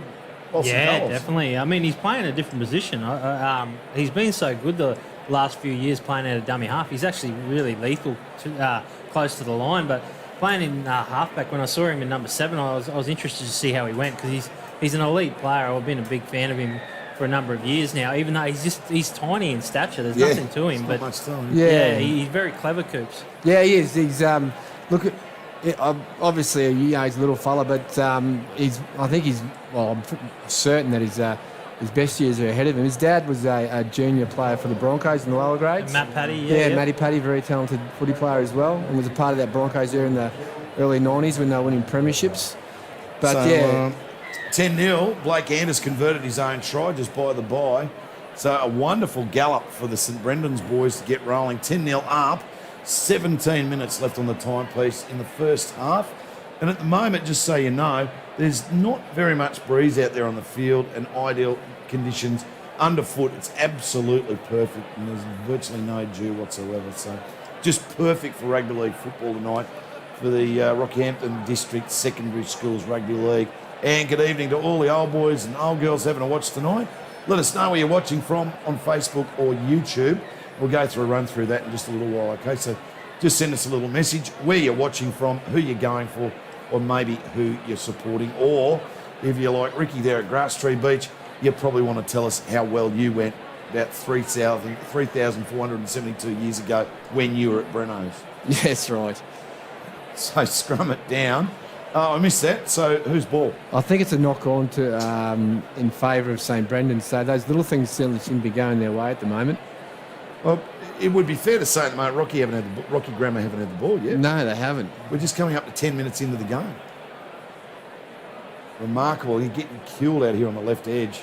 There's Matty Hill again. Yeah, some real pace, isn't there? Yeah. But it's number 4 there, Ethan Gill. Managed to get a handle on him and got a handle on him well. Out of the dummy half, Lascas goes again. He goes all right, eh? Yeah, Will Lasky's a boarder from Darwin. Darwin, yeah, Territorian, so he's new this year. Well, that's one of the great things about technology these days. I should say, big shout out to the crew from the Cathedral College, all the guys behind the cameras and running the sound and everything, that with the help of these guys in the IT department, that we can send this out live through Facebook and YouTube right around the world. So whether you're in Darwin, whether you're in Horn Island, or whether you're over there in the Solomons or wherever, that you can watch the boys go around because, well, let's be honest, whether you're over Depot Hill, you can watch the game because you can't come into the ground. No, that's right at the moment, so it's fantastic. Yeah, it's been a great initiative from TCC. Owen Paddy puts up the hoister. Is that Hill? Hill throws it back that's in. a ball down. And looks like we've got Rocky Grammar. We've got a chance to have a go here. No luck there from Matty Hill. Wow, they were a bounce away from a third try there, Brendan's. Like, he threw the ball back. Not much in it. You're exactly right, Wilson Carlos. So through, what's that? That's number 7 rucking it out. That's interesting. Luke Cullinan. Little 9 comes in there. Ethan Scapelli looks right. And off he goes. One of the big chunky boys has a crack. That's Zach Cypher. Yeah, it looks like they've actually got Griffin Keating. He's in number 3 there. He's playing predominantly dummy half. Oh, geez, that's another. That wasn't played either. Hang on. Referee saying... He's saying knock on. Yeah, well, when the Rocky guy, the young man from Rockhampton, caught it, I think you might find was the knock on there. He's bobbled the ball, yeah. Little bobble, which that's a bit of a heartbreaker for Rocky because, we're only on the halfway line and a fresh set of 6 for St Brendan's. I'll tell you what, too, when that kick went through, the fullback from Grammar, Bronson Ryan, if he gets in the clear, he's going to be hard to pin back too. Well, let's see if we can find a bit of space tonight. That'd be pretty cool. It's the night for running league. That's no doubt about that. And by the way, you'd rather be watching this, wouldn't you, than the Broncos? At the moment, yeah. I'm sorry. Yeah. I'm not a great Broncos fan, obviously, but oh dear. It's not a game I wanted to watch tonight. No, they're struggling at the moment. Oh dear, they're having some horrible times. Okay, again, a penalty to Brendan's. Didn't quite see that. So Brenno's going to get a shot here into the very capable Owen Paddy's hands. Whether he's going to chip it in the air or bang it down the touchline, he can do it all, this kid. I hope he knows there's no ball boys over there. Yeah. Yeah, out with the Bruce he's hit the light pole there, Wilson, so... Good job. He lined it up. He's considerate of the fact that we haven't got any ball boys. He can do everything tonight. Brendan's on the attack. They're already just joined us. They're already up 10-0. About 12 minutes, 50 seconds left in this first half at Brown Park in the GF. We're in the A-grade opens. The big fella there, Brock Hines. Yeah. He has a go. He's come on, Brock, the last couple of years. We'll go out the back. Paddy, double cut. Out it goes to... That's Treadwell, isn't it? In 17. What are the changes? Treadwell is Ian Akiba. Sorry, That's 17 is Ian Akiba. Sorry. Ian Akiba's 17. That's right. That's the one. In her hands are 12. That's Tyne Donovan. Paddy, you look around. Sorry, that's Asker has a look around. He finds Dodd out the back there. Matt Hill links. Off they go. They're the wheels out here with Wassamo and company. This time he's wrapped up. Yeah, good tackle. Last tackle, says the referee. Little toe tap. It's like an Alan Langer special. Yeah, I'm pretty sure he was says in front. nada. Nah, he's in front of him there. Yeah, the big front row ran through as a decoy, and then he just ended up, his eyes lit up, I think. And They did. He thought, I'll just pick up this kick, but... Yeah, that was Tane Kiriona. It's a fair pickup, though. Great pickup. Yeah, it's magnificent. Well, and with those wee little kicks, like little Alfie Langer kind of kicks, it can get crazy around like who's in front, who's not. Referee-wise, if it looks half that he's in front, he's going to go with his gut. Yeah, that's right. Yeah. Which, from a football point of view, makes it rather interesting. I'll tell you what is interesting at the moment is you see where the ball went. It kind of went down behind the screen and the stand. So it's tucked away over there somewhere. Here it is. Oh, now One we of got the Rocky two Grammar balls. boys have found it. Yeah, I would have thought they may have adopted the NRL approach and had a couple of reserves running the sideline as Yeah. ball boys. But anyway, It's new for everyone, I guess. it's new because, for everyone, It's mate. true. And but the sad thing is, they've lost about 20 seconds on the clock. They have, yeah. It's a grand final, but not as we know it. Jim. Yeah. Rocky Grammar with the ball in the hand at the moment.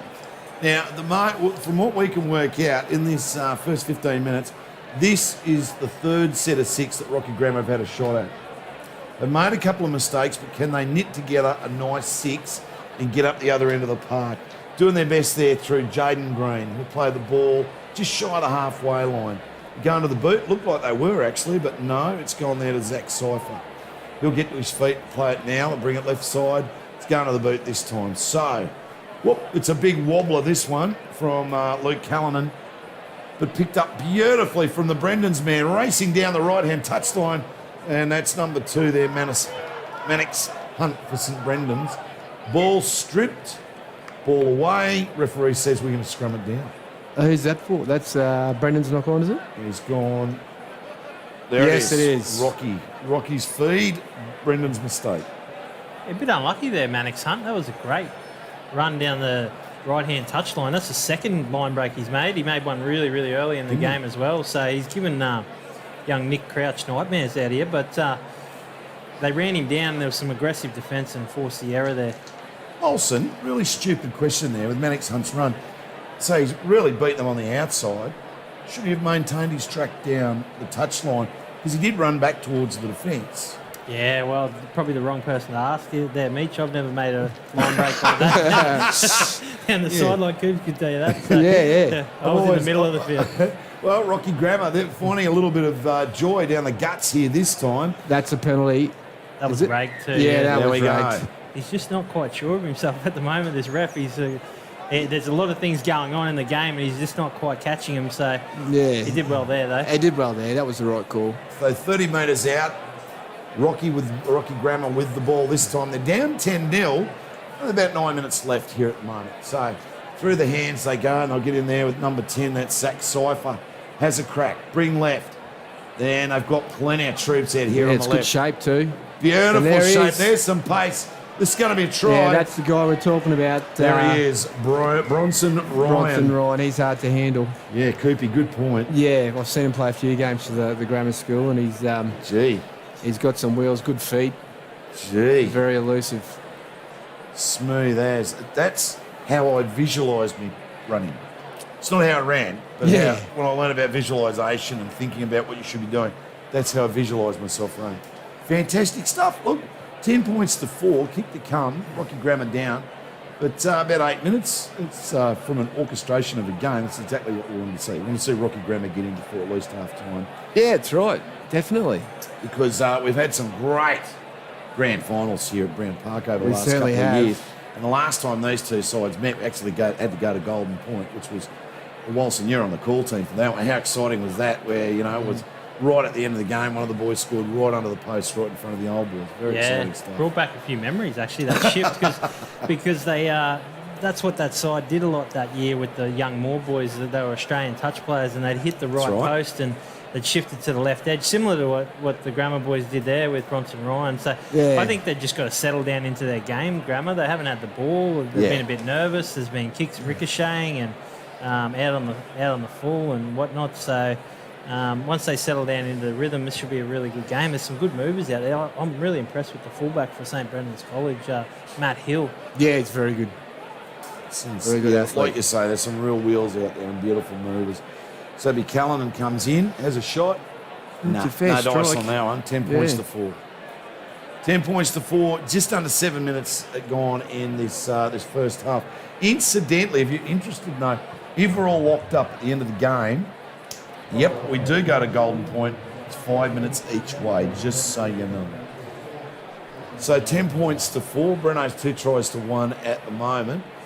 Coopy at the moment, it's probably been hard to compare both sides for the simple reason Brendan's would have had probably 70% of the ball, I guess you'd say, wouldn't you? Yeah, but when obviously Grammar's only real chance up to St Brendan's end, they've capitalised on that, but that's not the way you want to restart your set. But that's young Crouch, I believe, Carlos. Yeah, Wally. nice pickup there by Crouch. It was Yeah. Is he in grade 11 as well? Yeah, there's a lot of grade 11 boys in this grammar side, so they're setting themselves up for next year really well. No, it's good. So Grammar rucking it out now from their own end. Number 13 there is Jordan Green. Gets to his feet and plays it. They want to get out of here fairly quickly. Or they'll put together a nice set of 6, like a good handy 6, but the kick's coming very quickly. Let's tackle 4, if I remember correctly. I think that is. Through the hands they go. It's looking That's very good. promising. Very This is a solid promising, yeah. set. And any pressure on the kicker? Not this time. Everyone's on side. Bronson Ryan, good kick. All right, so you got Matty Hill and Mannix Hunt down there, who both showed to be extremely elusive. Hill does another great job, pops it to Hunt. Hunt says, yeah, I'll have a go. From the front. Rocky Grammar up to the defensive challenge this time around. So, of course, they just ruck it out. It's still in the red zone at the moment, so I dare say everyone will just run from dummy half for a little bit. Or, no, or Laska's going to call a runner. No, it's called a runner. Beautiful. Dodd passes that, shuffles it on. Grammar, 3-man tackle. Good stuff. About 5 minutes left on the clock. 10-4 with St Brendan's College over Rocky Grammar down here at Brown Park. The A-grade schoolboys grand final. So this will be about the end. We're going to the boot. Here we go. Dunk. Paddy puts that onto the toe. Up in the air it goes. Bronson Ryan. Gee, that's I'm nominating that as a Falcon. Was that I think that was a Falcon, lads. Yeah. Yeah, we're a bit disappointed with that. Bronson, he made good ground to it. He was looked at underneath it. He looked like he was going to swallow it. But again, big game nerves. It's a grand final. I mean, there isn't a crowd here, but they still feel the pressure, the boys. So Definitely. You know, in some ways, not having a crowd here, I reckon, makes it even more nervy, if you know what I mean. It's certainly got a different atmosphere to it. There's no two Well, the ways about adrenaline it. side of it, and these young blokes, the adrenaline thing, they really love that stuff. Beautiful run there. It's a wonderful mover, isn't he? Dodd. Yeah, Bladen Number Dodd. 6 for Brenno's. We go out the left-hand side there. Number 11, Benny Charles has a crack. Here comes Quinn Stover. Stover. Oh, He's done the right thing there. There was a lot of bodies in traffic there, and he did the right thing there, Noel Corcoran. You know, Brian was going at about 1,000,000 miles an hour. Paddy all wrapped up. Rocky Grammar defending well this time round. They're going left-hand side. Dodd shovels There's on beautifully. Wassamo again. Wassamo on the feet. Oh! Hang on now. He lost his footing. No, referee's happy with that. What's he Fair saying enough. there? Dropout or? Oh, he is, yeah, dropout. Okay. Jeez, he got that ball into his hands and down onto his boots so quickly. So he's quick at everything. By the looks He's of it. got skills, eh? Yeah, there's It's the old Jack Gibson line. He can actually get into bed, turn the light off and be in bed before it's dark. Yeah, plenty of fast twitch fibres in that body. There certainly are. Finely tuned athlete. Oh, it's pretty handy dropout, about 43 metres on the fly. I think that's young Dempsey Davey. So Dempsey Yeah, Davey number having a hit 19, up there good for carry. Brenno's. Good to have him on the park in number 19 this evening. Quinn Stover there in dummy half. They go out to Tane Curiona. So O'Brien going in there to dummy half now, so a little bit of movement through the troops, which is good to see because, you know, I mean, it's That's great a big work from fella there. Paddy. Picks up Tane again. Corona right in front of the sticks now. O'Brien, which way is he going to go? Right or left? No, he's going right. Paddy, a little chip. Well defended. That's well defended there by young Crouch. Nicholas Crouch, number 2 for Rocky Grammar, read it and read it well. Four-man tackle. Yeah, That'll sort you out. And that number 14 is actually Quinn Stover. Oh, Stover, beg your pardon. Yep. And Tane's gone down there in the background. So apologies on the numbers. We just had a couple of changes just before we went to air. So we've tell you what, I'm glad I'm not at the horse races. Yeah, that's right. Yeah. It's a bit of a disgrace on my page, but there you go. Penalty Rocky Grammar. They're going to get a fresh set of 6 here if they can get this one to go out. So it didn't work out like that the first chance they had. But there you go. Fresh set of 6, 42 metres out. They're down by 6 at the moment. There's 1:30 to go. I reckon they'll get a shot at him, for sure. All right, so Rocky Grammar, what do you got tucked away? Just belted up through there, number 17, Nash beat. Good stuff. Yeah, it's good defence there from Owen Paddy. Scapelli looks out there on the right. Oh, nice little flick pass there from Luke Callanan. You don't see that too often at secondary school levels. Beautiful stuff. Oh, great carry there. Brilliant carry. Right-hand side, 10 metres out. Rocky Grammar on the attack. Cullen has a go. Shows his feet. It's a couple of metres out, right in front of the sticks. Down by 6, Rocky Grammar. You've got about 3 more tackles left. They'll be throwing everything out there. They'll be bringing out the granny flat kitchen sink very shortly because they're going to go to the sheds very, very soon. Probably not the pass they need. A double cut out. Oh, great Here we movement. go. Bronson Ryan with his feet dazzling. Oh, they probably need to let that one go.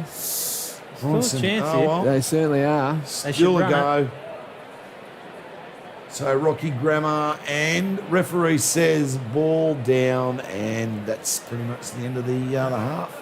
Yeah, a bit of an anticlimax there with the last play. I think it was young Ethan Gill got in there. They looked a bit disorganised. It was a good set though. Jaden Green's taken some really good charges. The lock for Rocky time. Grammar School. Yeah, he's young playing. Nash Beak, he's only in grade 10, so he's mixing Really? it up. Yeah, he's only in grade 10, so it's really good to see him out there getting some experience for next year. Fantastic. It's a really great picture you're painting for next year's grand final, just quietly, boys, because that many year 11s and a year 10. Oh, But this here's is- the this deadly is thing trouble. about St This is Brendan's. trouble. Hill throws it onto Wassamo. Yeah, there's the rocket man, and that's a Unbelievable. try. Unbelievable. And Danny Hill that's and what Murray. Grammar's up against tonight. Yeah, that's right. Once they get in the broken field, those two, yeah, good luck. They've got some serious wheels. I'll also say the same thing about Bronson Ryan. Yeah, well, I agree. Poor old coach Rod Peckett. I think he would have quite happily gone to the sheds 10-4 Yeah, that's very unlucky. for Rocky Grammar, but gee whiz, it's a grand final. Yeah, that's right. And it was a brave play too by St Brendan's, marching that ball down the sideline. And I guess when you've got players like Wassamo and Hill, you're always going to be a threat, Why aren't wouldn't you have a go? Yeah, that's right. Seriously, Well, they've nothing chased the lose. game. You know, Brandon's have gone out there with an attacking mindset. And, you know, I think in the first half, I know he's been off for the last 5 or so minutes, but the number 9, Lasker, he was outstanding early on. Yep. He really challenged the Rockhampton Grammar School around the ruck and punched a few holes in it. And then they shifted the ball wide, and they've had some success, particularly with Wassamo. He's just electric. Yeah. Oh, he's exciting. Well, that left-hand side, when you bring Hill into play, along with Wassamo, very exciting. Yeah. Although, that was a wonderful try they scored down the right side as well. And it's a great kick there. And he can kick, which is number 3 there for St Brendan's. Blake Anders converting. So, 16-4 at half-time. St Brendan's over Rocky Grammar. 25 minutes in the second half coming up very shortly. Let's see, we're going to a break, are we? I think we are. We're going to a break in just a moment. We'll come back, have a bit of a chat about that first half and map out a plan for the second half. Welcome along to Brown Park, Rockhampton Secondary School's grand final of secondary school rugby league.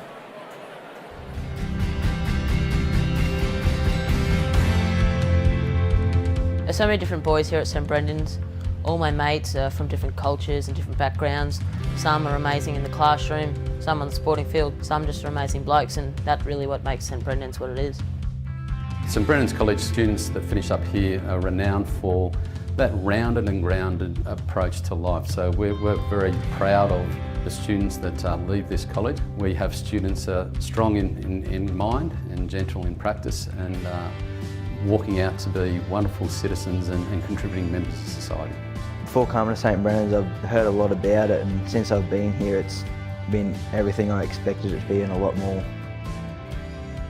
The curriculum at St Brendan's has been designed with boys in mind by teachers of boys using the work of theorists in boys' education. We offer a wide range of VET subjects, as well as offering a strong academic program for the boys who wish to pursue an OP or university pathway. These diverse pathways help each young man to become the best young man he wants to be. I feel comfortable coming to St Brendan's because I've got people around me that can help with anything. I'm confident that St Brendan's College will provide me the pathway to my future. This is a really great school. Now that I'm in grade 12, this is just a great school overall, and I'm really glad that I came here. I've definitely made the right decision to come here because I've just never met a better group of mates, and dead set teachers here, they're so much more helpful. Staff, a lot more friendlier, it's just the best environment. In the school, the teachers are really good. The teachers are unbelievable. They have the sense of actually want to teach you. Like, they're not just doing it for a job, they actually want to make you learn something, make sure you do learn something. St Brendan's is a school where they challenge and extend boys to be the best young men that they can be. Oh, I love being a boarder here. It's the best. I'm really happy to be here at St Brendan's. When I come here, I feel safe and I feel at home. I look forward to coming back to school because I know I've got heaps of things here to do and I don't get bored. We have boys from all over the country and all different cultures, so it's really important for us to understand some of their culture and what to expect and how we can gently transition them into boarding. Really like the young boys to also feel that this, where they are here, is their home away from home. So when they finish their school day, they come down to the dorm, they get changed, they have afternoon tea, they watch some TV or go play some sport. And if they need to have a chat, we're available to them. We help them through their study, or if they're feeling homesick. We are always there on the floor, taking care of them and guiding them where needed. When I came to St Brendan's, I'd want to do cattle club so I could work with cattle. Yeah, it helps me because when I get homesick, just feels like I'm at home a little bit and just helps me get over the homesickness.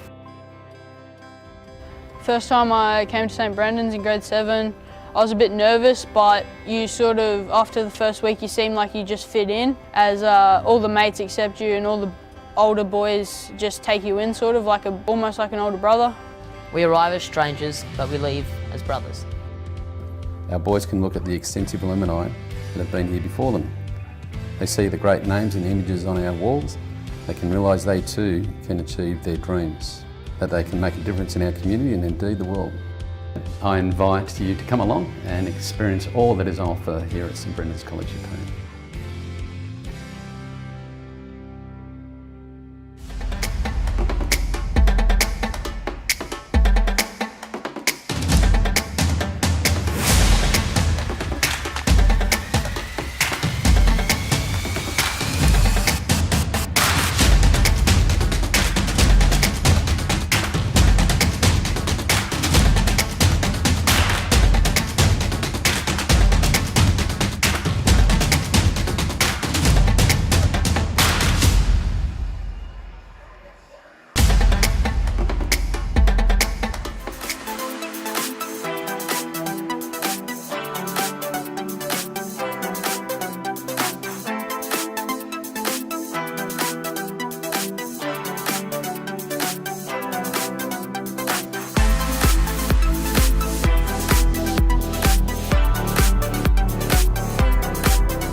It's been a funny old year.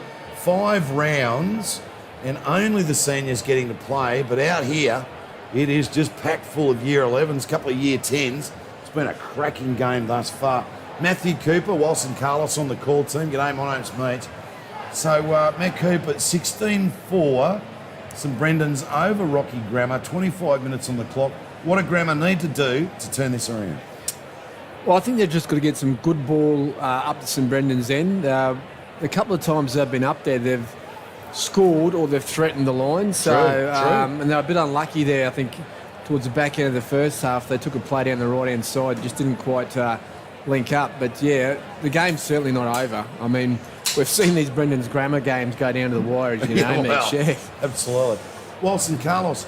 So need to hold on to the ball, a couple of basic things like that. Do you think Grammar have got the firepower to score the 2 converted tries to bring this game back? Yeah, I do. I think they've got the firepower there, Mitch, but not only are they going to have to score 2 or 3 tries, they're going to have to hold out the Brennan side, and that's going to be tough. We've seen how potent they are in attacks.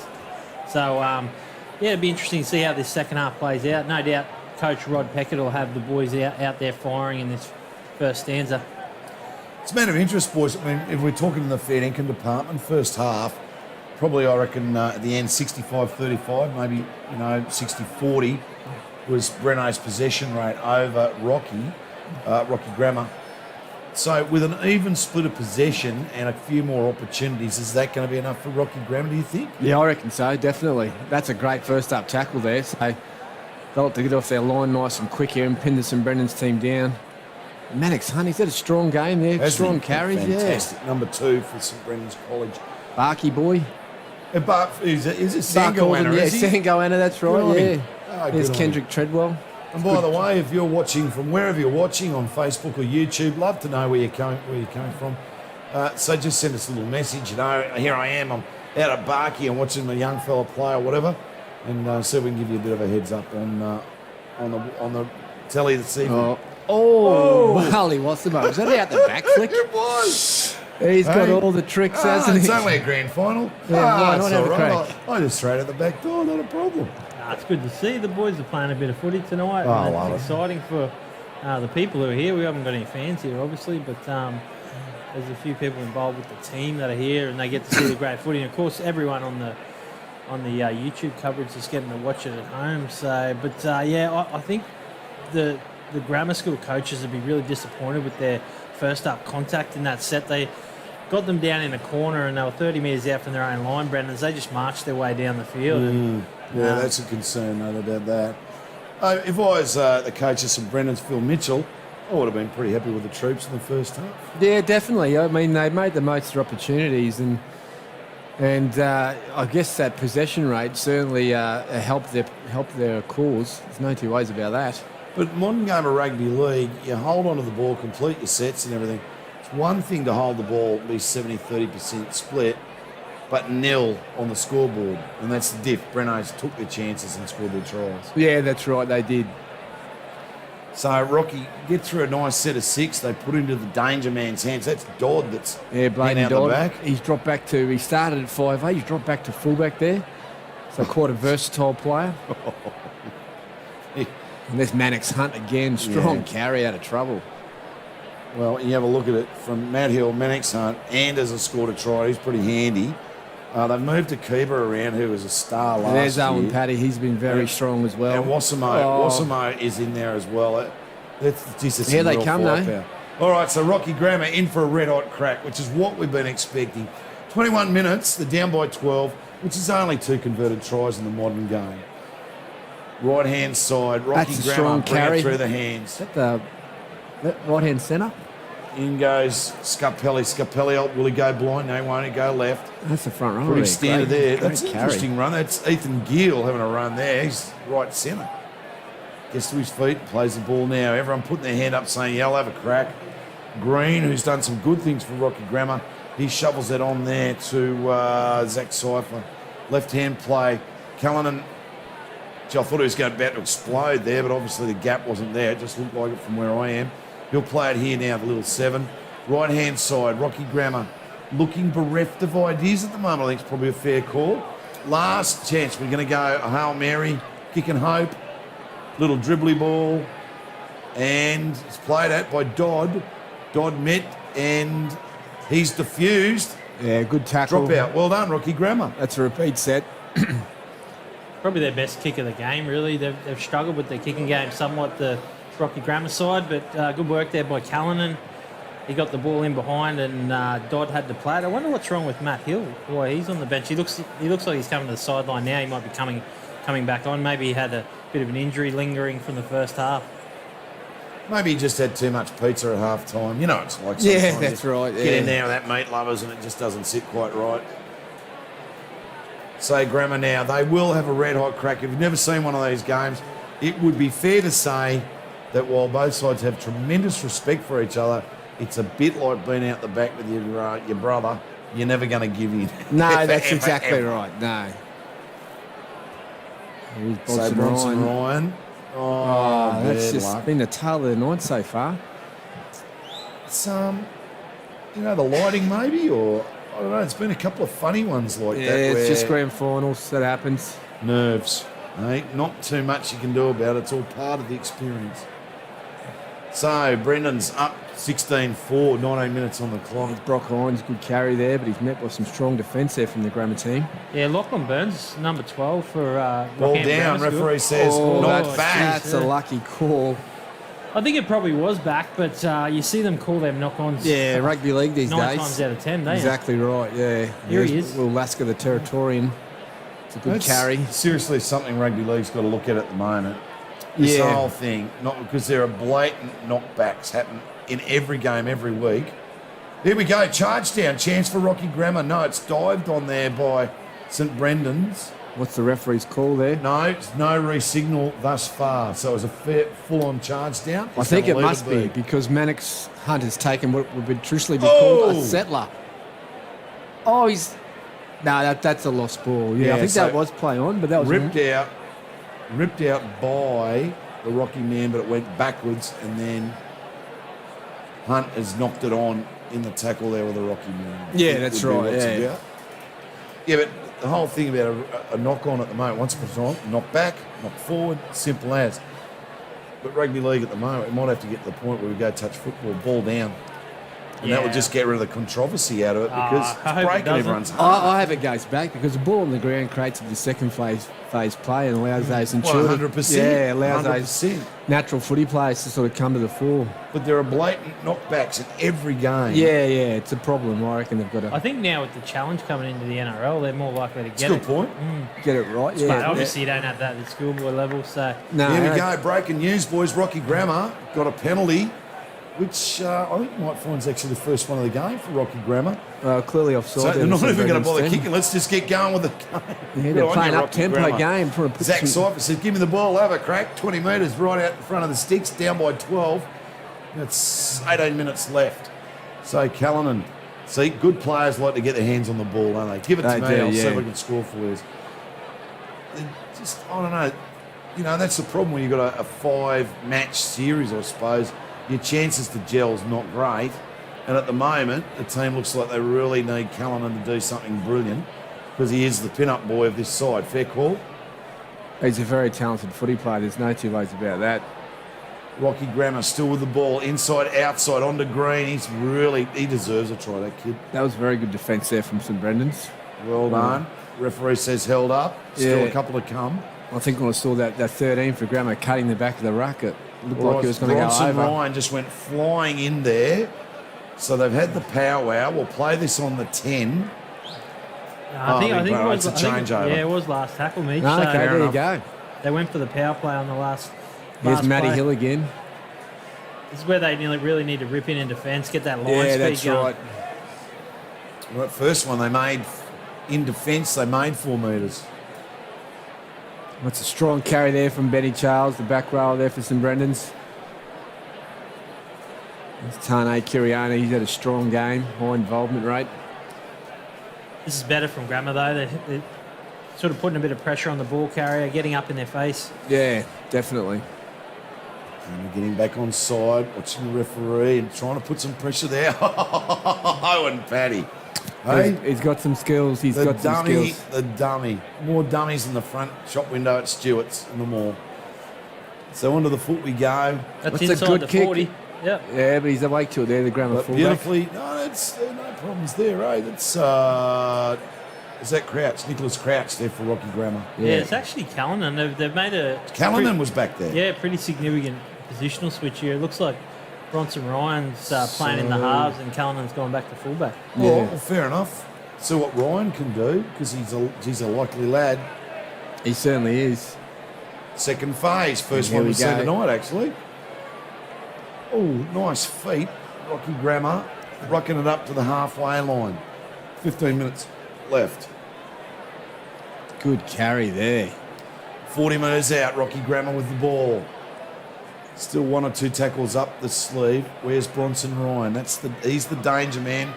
Callanan's the other one. Brian making a call out there. So he's about 3 or 4 wide on the left. Yeah, he's held on for too long there, young Watsamo. That's a very, very crucial penalty there for the grammar school. Oh, okay. Gee, Phil Mitchell just aged by 6 years then. So, Rocky Grammar down by 12, 14 on the clock. Got the ball, fresh set of 6, 21 out. Look at this, Green has another go. He reminds me of the number 13 for Parramatta Eels, Brown. Yeah. Just give it to me. I'll just run as hard as I can. Just a good, tough middle forward. Absolutely. Nash Beak has a crack. We're going left-hand side. There's Brian. Callanan sees it, but no gap for him. Brian was the next man. He's calling for the ball now. He's gone back to that left-hand 1, 2, side. has There a go. He's only a metre out. Is he over? No. Referee says no try there. Okay. Rocky Grammar really having a go here because they know they need some points. Wouldn't that set this game up beautifully with 13 minutes or 14 minutes left? That's the fifth and last 16-4. there. Last one. Right hand. Oh, they've Inside cut ball the rack down. again. Yeah, Man, Rick's that's gonna a say knock knock on. on. That was good defence there from Brendan's. Just couldn't quite execute that pep play. They've got Wally where they cut the back of the ruck. Yeah, it seems to be their go-to play with young Griffin Keating and Jaden Green there, but not to be. They held up the first time and then knocked it on the second time, so might put that one in the back pocket and try and shift it next time. And there's some Brendan's cane of trouble. I think that's Tyne and Donovan, is it? The number 12. It's great tackle. It really is ferocious defence there. Brennan's. Oh, is that Dempsey Davey? Good carry. Whiz. I'll tell you what, some willing defence as well. Rocky Grammar having a red hot crack here at the moment. There's Brock Hines. Comes off the back fence there. Good carry. It was a brilliant carry. Okay, Matt Hill lurking Can around they the do ruck. it again? 4 in a row. No, they're not coming up quite as quick this time. Oh, No, there's Blake danger. Anders. Out the They're right-hand away side. down. That's Mannix Hunt. The Beats Sandgoanna. one. Beats 2, comes to the fullback. That was Cullen. That's gone Knocks him back. over, ball down. We're going out. Oh, Intercepted. End-to-end rugby league. This magnificent. Hey, there it was, a Friday night. I was just having a quiet night at home and turned on YouTube and watched this incredible game. Some That's Brennan's a penalty. College You've got to Rocky stay Grammar. on side. It's been a frantic last few 5 minutes of footy. And seriously, boys, you've got to love schoolboys. Yeah, that's right. You know, it's the end of the year. You get one crack generally at grand finals. So you're not going to go down without asking every question you know. No, great footy too. Rocky Grammar, St Brennan's College, 16-4 to Brenno's. The boys from Yeppoon smiling at the moment, 12 minutes and down by 12 for Rocky Grammar, but they will not stop till the referee says we are done and dusted. Okay, good tackle. It's a good carry as well from the Grammar forward. Yeah, Jackson Cheeseman there. Green, again. Seriously, what are they doing? They're paying this kid tuition by his carries? It's incredible. Loose ball, but anything can happen. Oh, gee, the winger was open there. Just that little pop pass could have been done. Rocky Grammar with a handful up the sleeve. We're going to play on. Referee says, yes, we are. Brendan's got 2 defenders down the line. Chalis has a go. Will they stop the game Rocky here? Grammar. No, do they have to? They cut out Green. They go here. It's real speed going. Callanan sees a hole. He's through. Ball down. 6 more. Rocky Grammar from the scrum. I think you're fine, boys. That's a huge effort by Brendan. It's like Yeah. they had 2 players back down in the backfield. They had them shot for numbers there. It was a really important knockdown. I didn't see who did it. I think it might have been Dodd on that right-hand side. Knocked the ball down, Coops, and it was just a 2-on-1. Yeah, that's right. I think it's young Owen Paddy too. I think he's down there in the background, is it? That's not good for St No, Brendan's. that's not good at all, actually. Yeah, So because the orange shirt's on the field, the clock stops. Yeah, that's right, yeah. So it is stopped at, I think that's 11:21. Well, from here, with my eyes, it says L1.21. Take that as you will. But there's movement at the station because the word has passed around. It certainly is. I'll tell you what, a try puts Rocky Grammar back in the hunt here. That's young Shaver, wasn't it, Matt? Young Staver. Stover. Yeah, Quinn Staver. Pretty good little golfer too, Quinn. So I'll scrum this one down. It's going to be a Rocky Grammar ball. 6 more, about 10 metres out. They line it out. The danger man. Oh, here we go. Callanan talking to Bronson. So that Bronson Ryan. They've got something cooking here. And they go at the back. Bang. Okay, they hit There's that a lead hitter. runner there. Good tackle there from Layden Dodd. They've got numbers here. Here he is. He's hard to Pace handle. Ryan. I'll do it myself. Oh. Call me crazy. Call me crazy, boys. Oh, he's knocked it the way on. that Bronson Ryan runs. Reese Wesser. Reece Wesser, yeah. Yeah, he does. He looks like he yeah, goes Reece Runs Wesser. exactly like Reese Wesser. He does. Nah, yeah, you're right there, Mitch. He's got a lot of similarities, the way he sort of bounces around the field, and he's a similar physique to Reece Wesser as well. So Really dangerous a player. bit unlucky there. He skipped to the outside and probably just thought he could get there. He had the winger unmarked and young Johansson out there on the wing, but decided not to give it to him and went for it himself and got put in the touch or knocked it on, one or the other. Yeah. So, Breno's feed, 10 minutes left on the clock, and they're up by 12. There's Matty Hill again, beating a few. So, at the moment, 10 minutes to go. This is all for Breno's to win. Oh, but grand finals are funny old things. They've interfered with the ruck there. There's a 50-50 call. Yeah, they've gone the way of St Brendan's tonight. Joined the team there, number 15, Blake Conway for St Brendan's. That's a great kick there from Owen Paddy. He's so relieving kick, you'd say. Look, Mossimo and Hill have been unbelievable. But from an organisational point of view, Owen Paddy's my pin-up boy for Breno's at the moment. Oh, yeah, definitely. He's been everything, this kid. And the thing I love about this young bloke, he understands space. Yeah. And his job is to create space. And hats off to young Owen Paddy. All right, well, Breno's, they're racking it out here at the moment. That's Will Larson, the number 18. Will Larson? He actually had a pretty serious ankle injury a few years ago, yeah. He's not from Miriamvale by any chances? No, I think he hails from Billawheeler. Right. Oh, he's a Yeppoon boy now, though.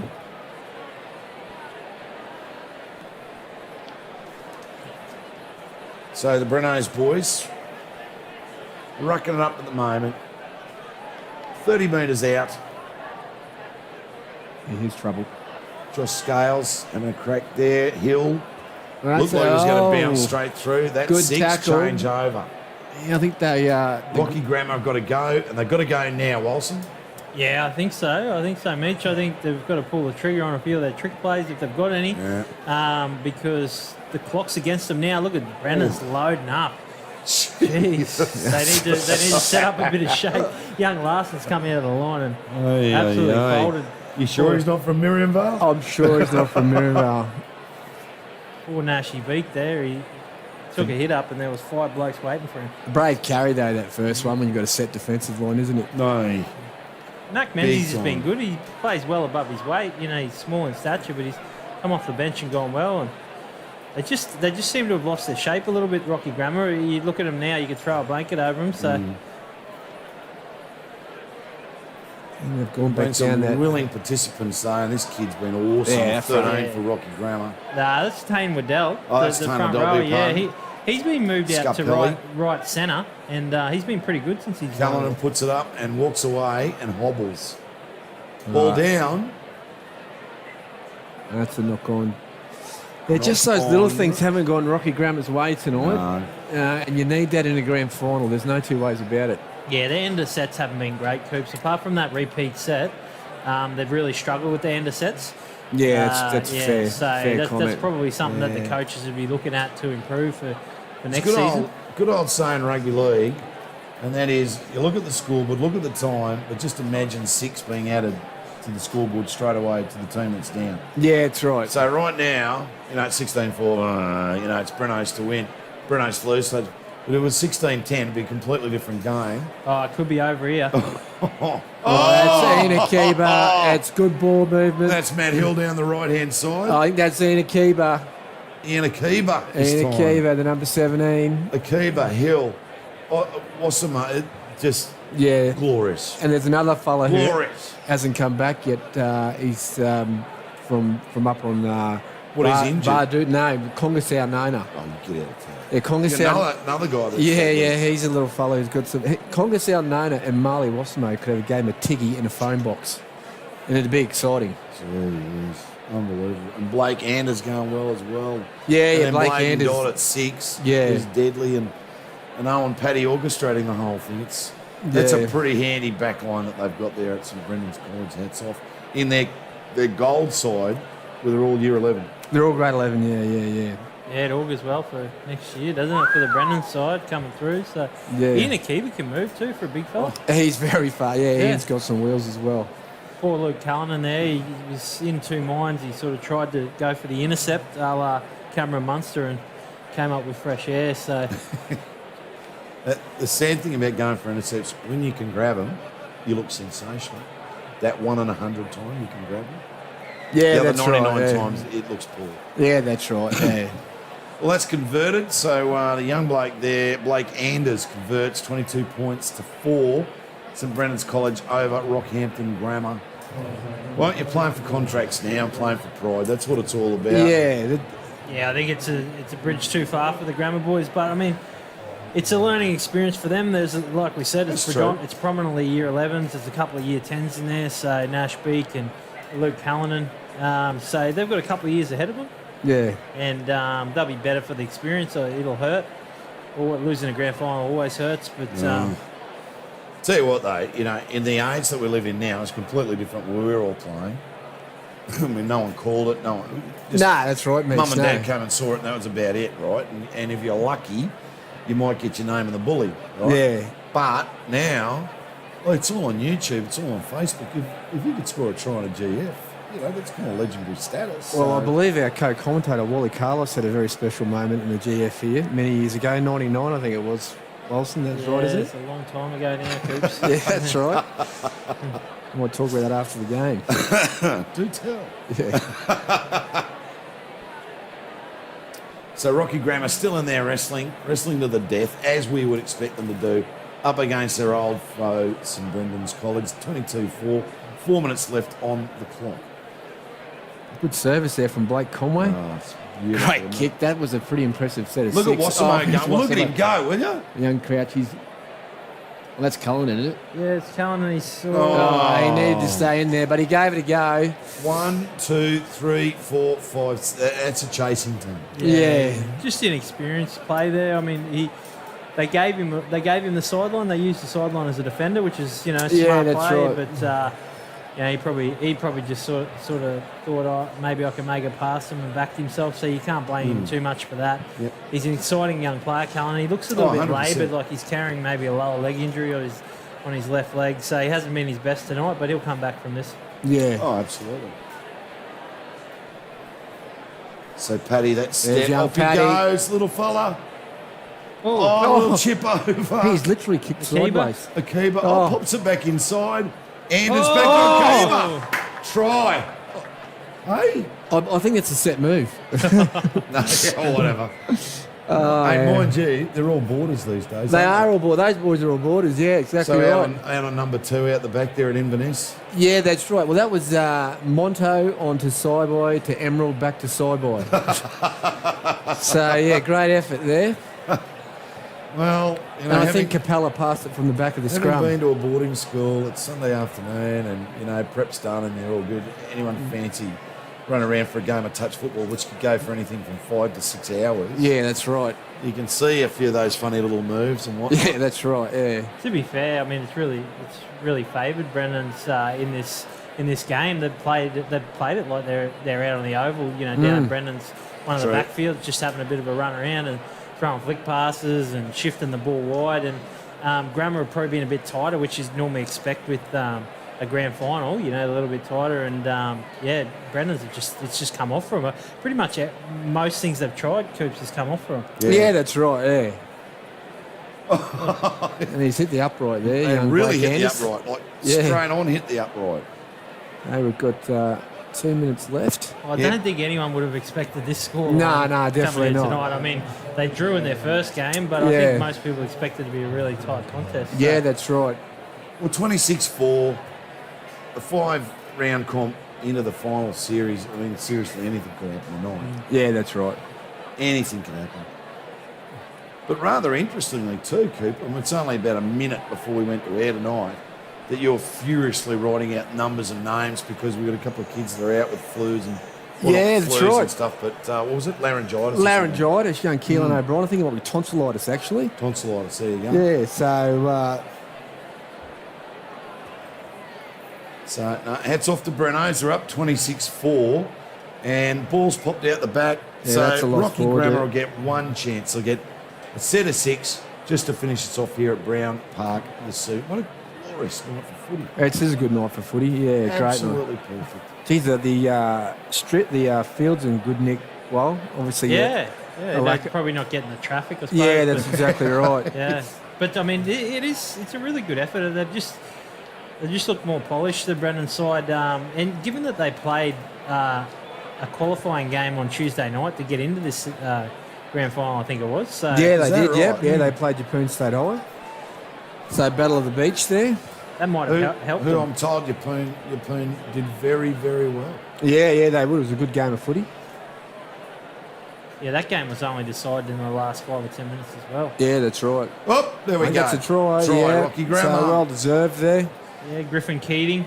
Griffin Keating, in he goes for Rocky Grammar Yep. for their second try this evening. And that, you'll hear the woo, woo, woo in a second, but we'll have a kick at goal.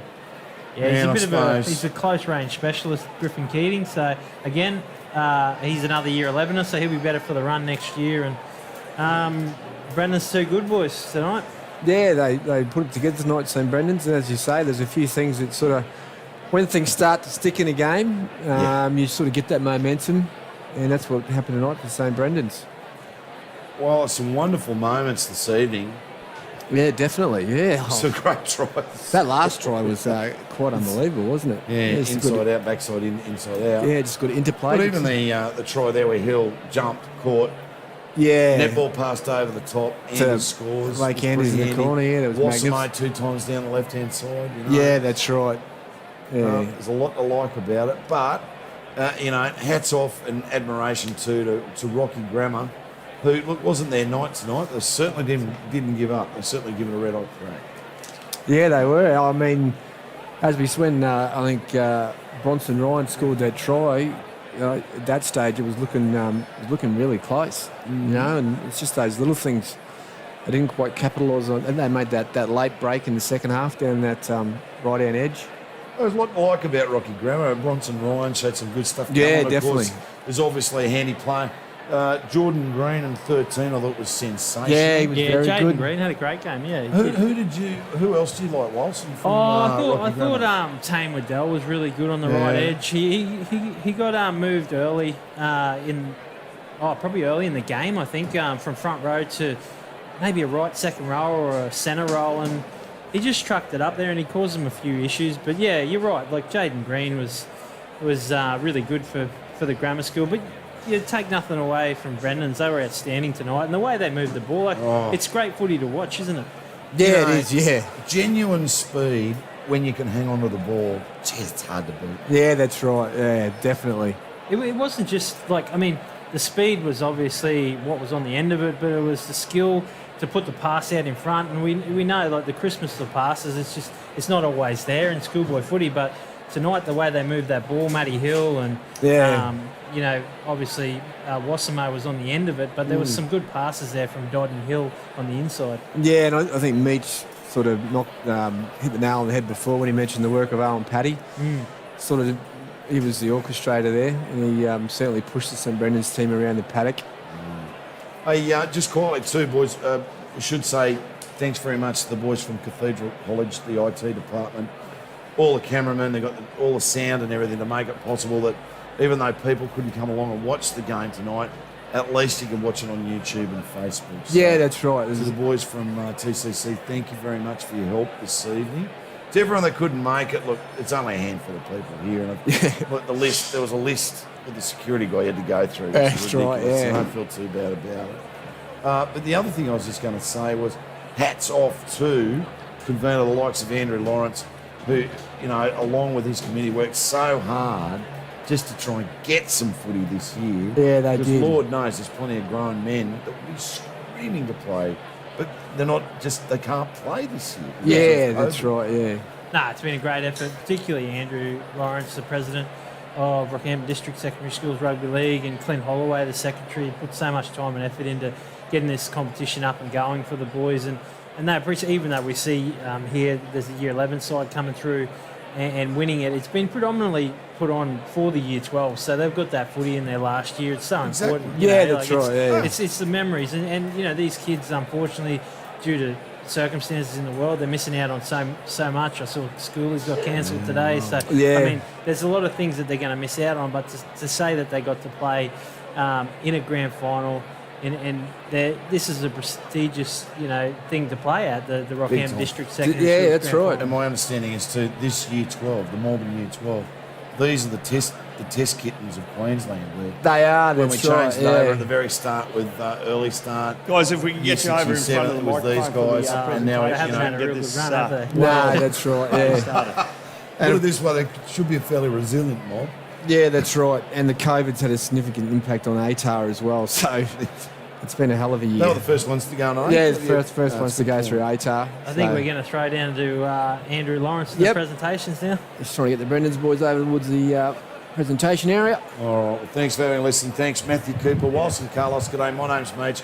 Down onto Brown Park, that is Andrew Lawrence at the microphone, the Secretary of... Guys, thanks a lot for a very entertaining game of football tonight. Congratulations to Rocky Grammar and to St Brendan's for a great effort during the season. Boys, if we can get you over just in front so when captains give the chat, they don't have to turn around to see you. We've got to thank our sponsors, Rocky Leagues Club, for their support this year in a tough year that it's been. We've got to thank also the Cowboys, the Broncos and the CQ Capras for their Man of the Match awards. Got to thank the referees for their efforts tonight and over the last 5 weeks. To the guys that did the live stream tonight, TCC and all the commentators, thanks a lot for giving your time up. To our First Aid Officer, Ronnie Poncho, for his effort. Finally, I've got to thank the parents, even though they're not here. Some are in spirit over in the Rocky Leagues Club, but it's unfortunate that we couldn't have you here tonight. And I really hope that you enjoyed the live stream. To help award the Man of the Match awards, we've got Scott, who's the Vice Chair of the Rocky Leagues Club Board. And from Rocky Grammar, Tane Waddell, come forward.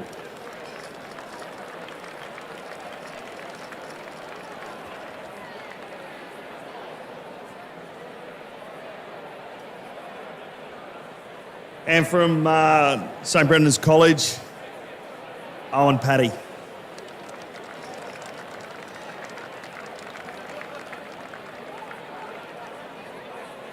Well done. We'll get the captain of St Brendan's to come forward and receive the medallions from Mr. Graham Crowe, the chairman of the Rocky Leagues Club.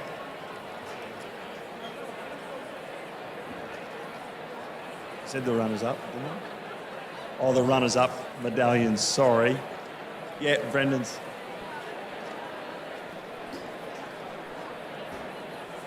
Oh, I'm with it tonight. Grammar, come forward and receive the runner-up medallions, thanks. The captain. Who's captain? Come and say a few words.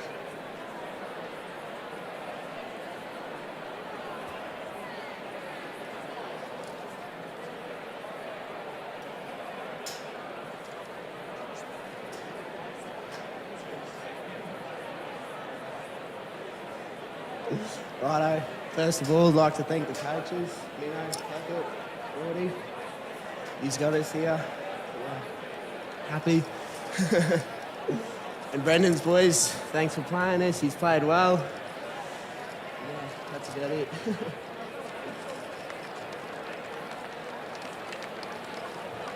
The Open A trophy is named after Mr. Stephen Pyle, who's one of our life members as well. He's currently working for the Broncos in development and recruitment. We've got his son here, Justin, to present the Stephen Pyle Shield to the captains of St Brendan's, if they could come forward, please.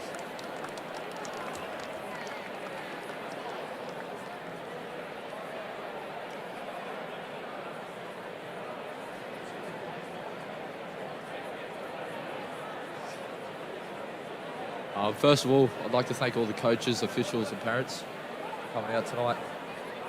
All season. Yeah, I just want to thank Grammar as well for coming out tonight and all season. You know, you're unlucky to be in that Aaron Payne side because it's a very, very strong side. And lastly, I just want to thank the boys. Also, full credit to you. Also, to everyone, all the boys on the stream and parents, you know, coming in, ripping in. Also, the first boys who are unlucky. This one's for you.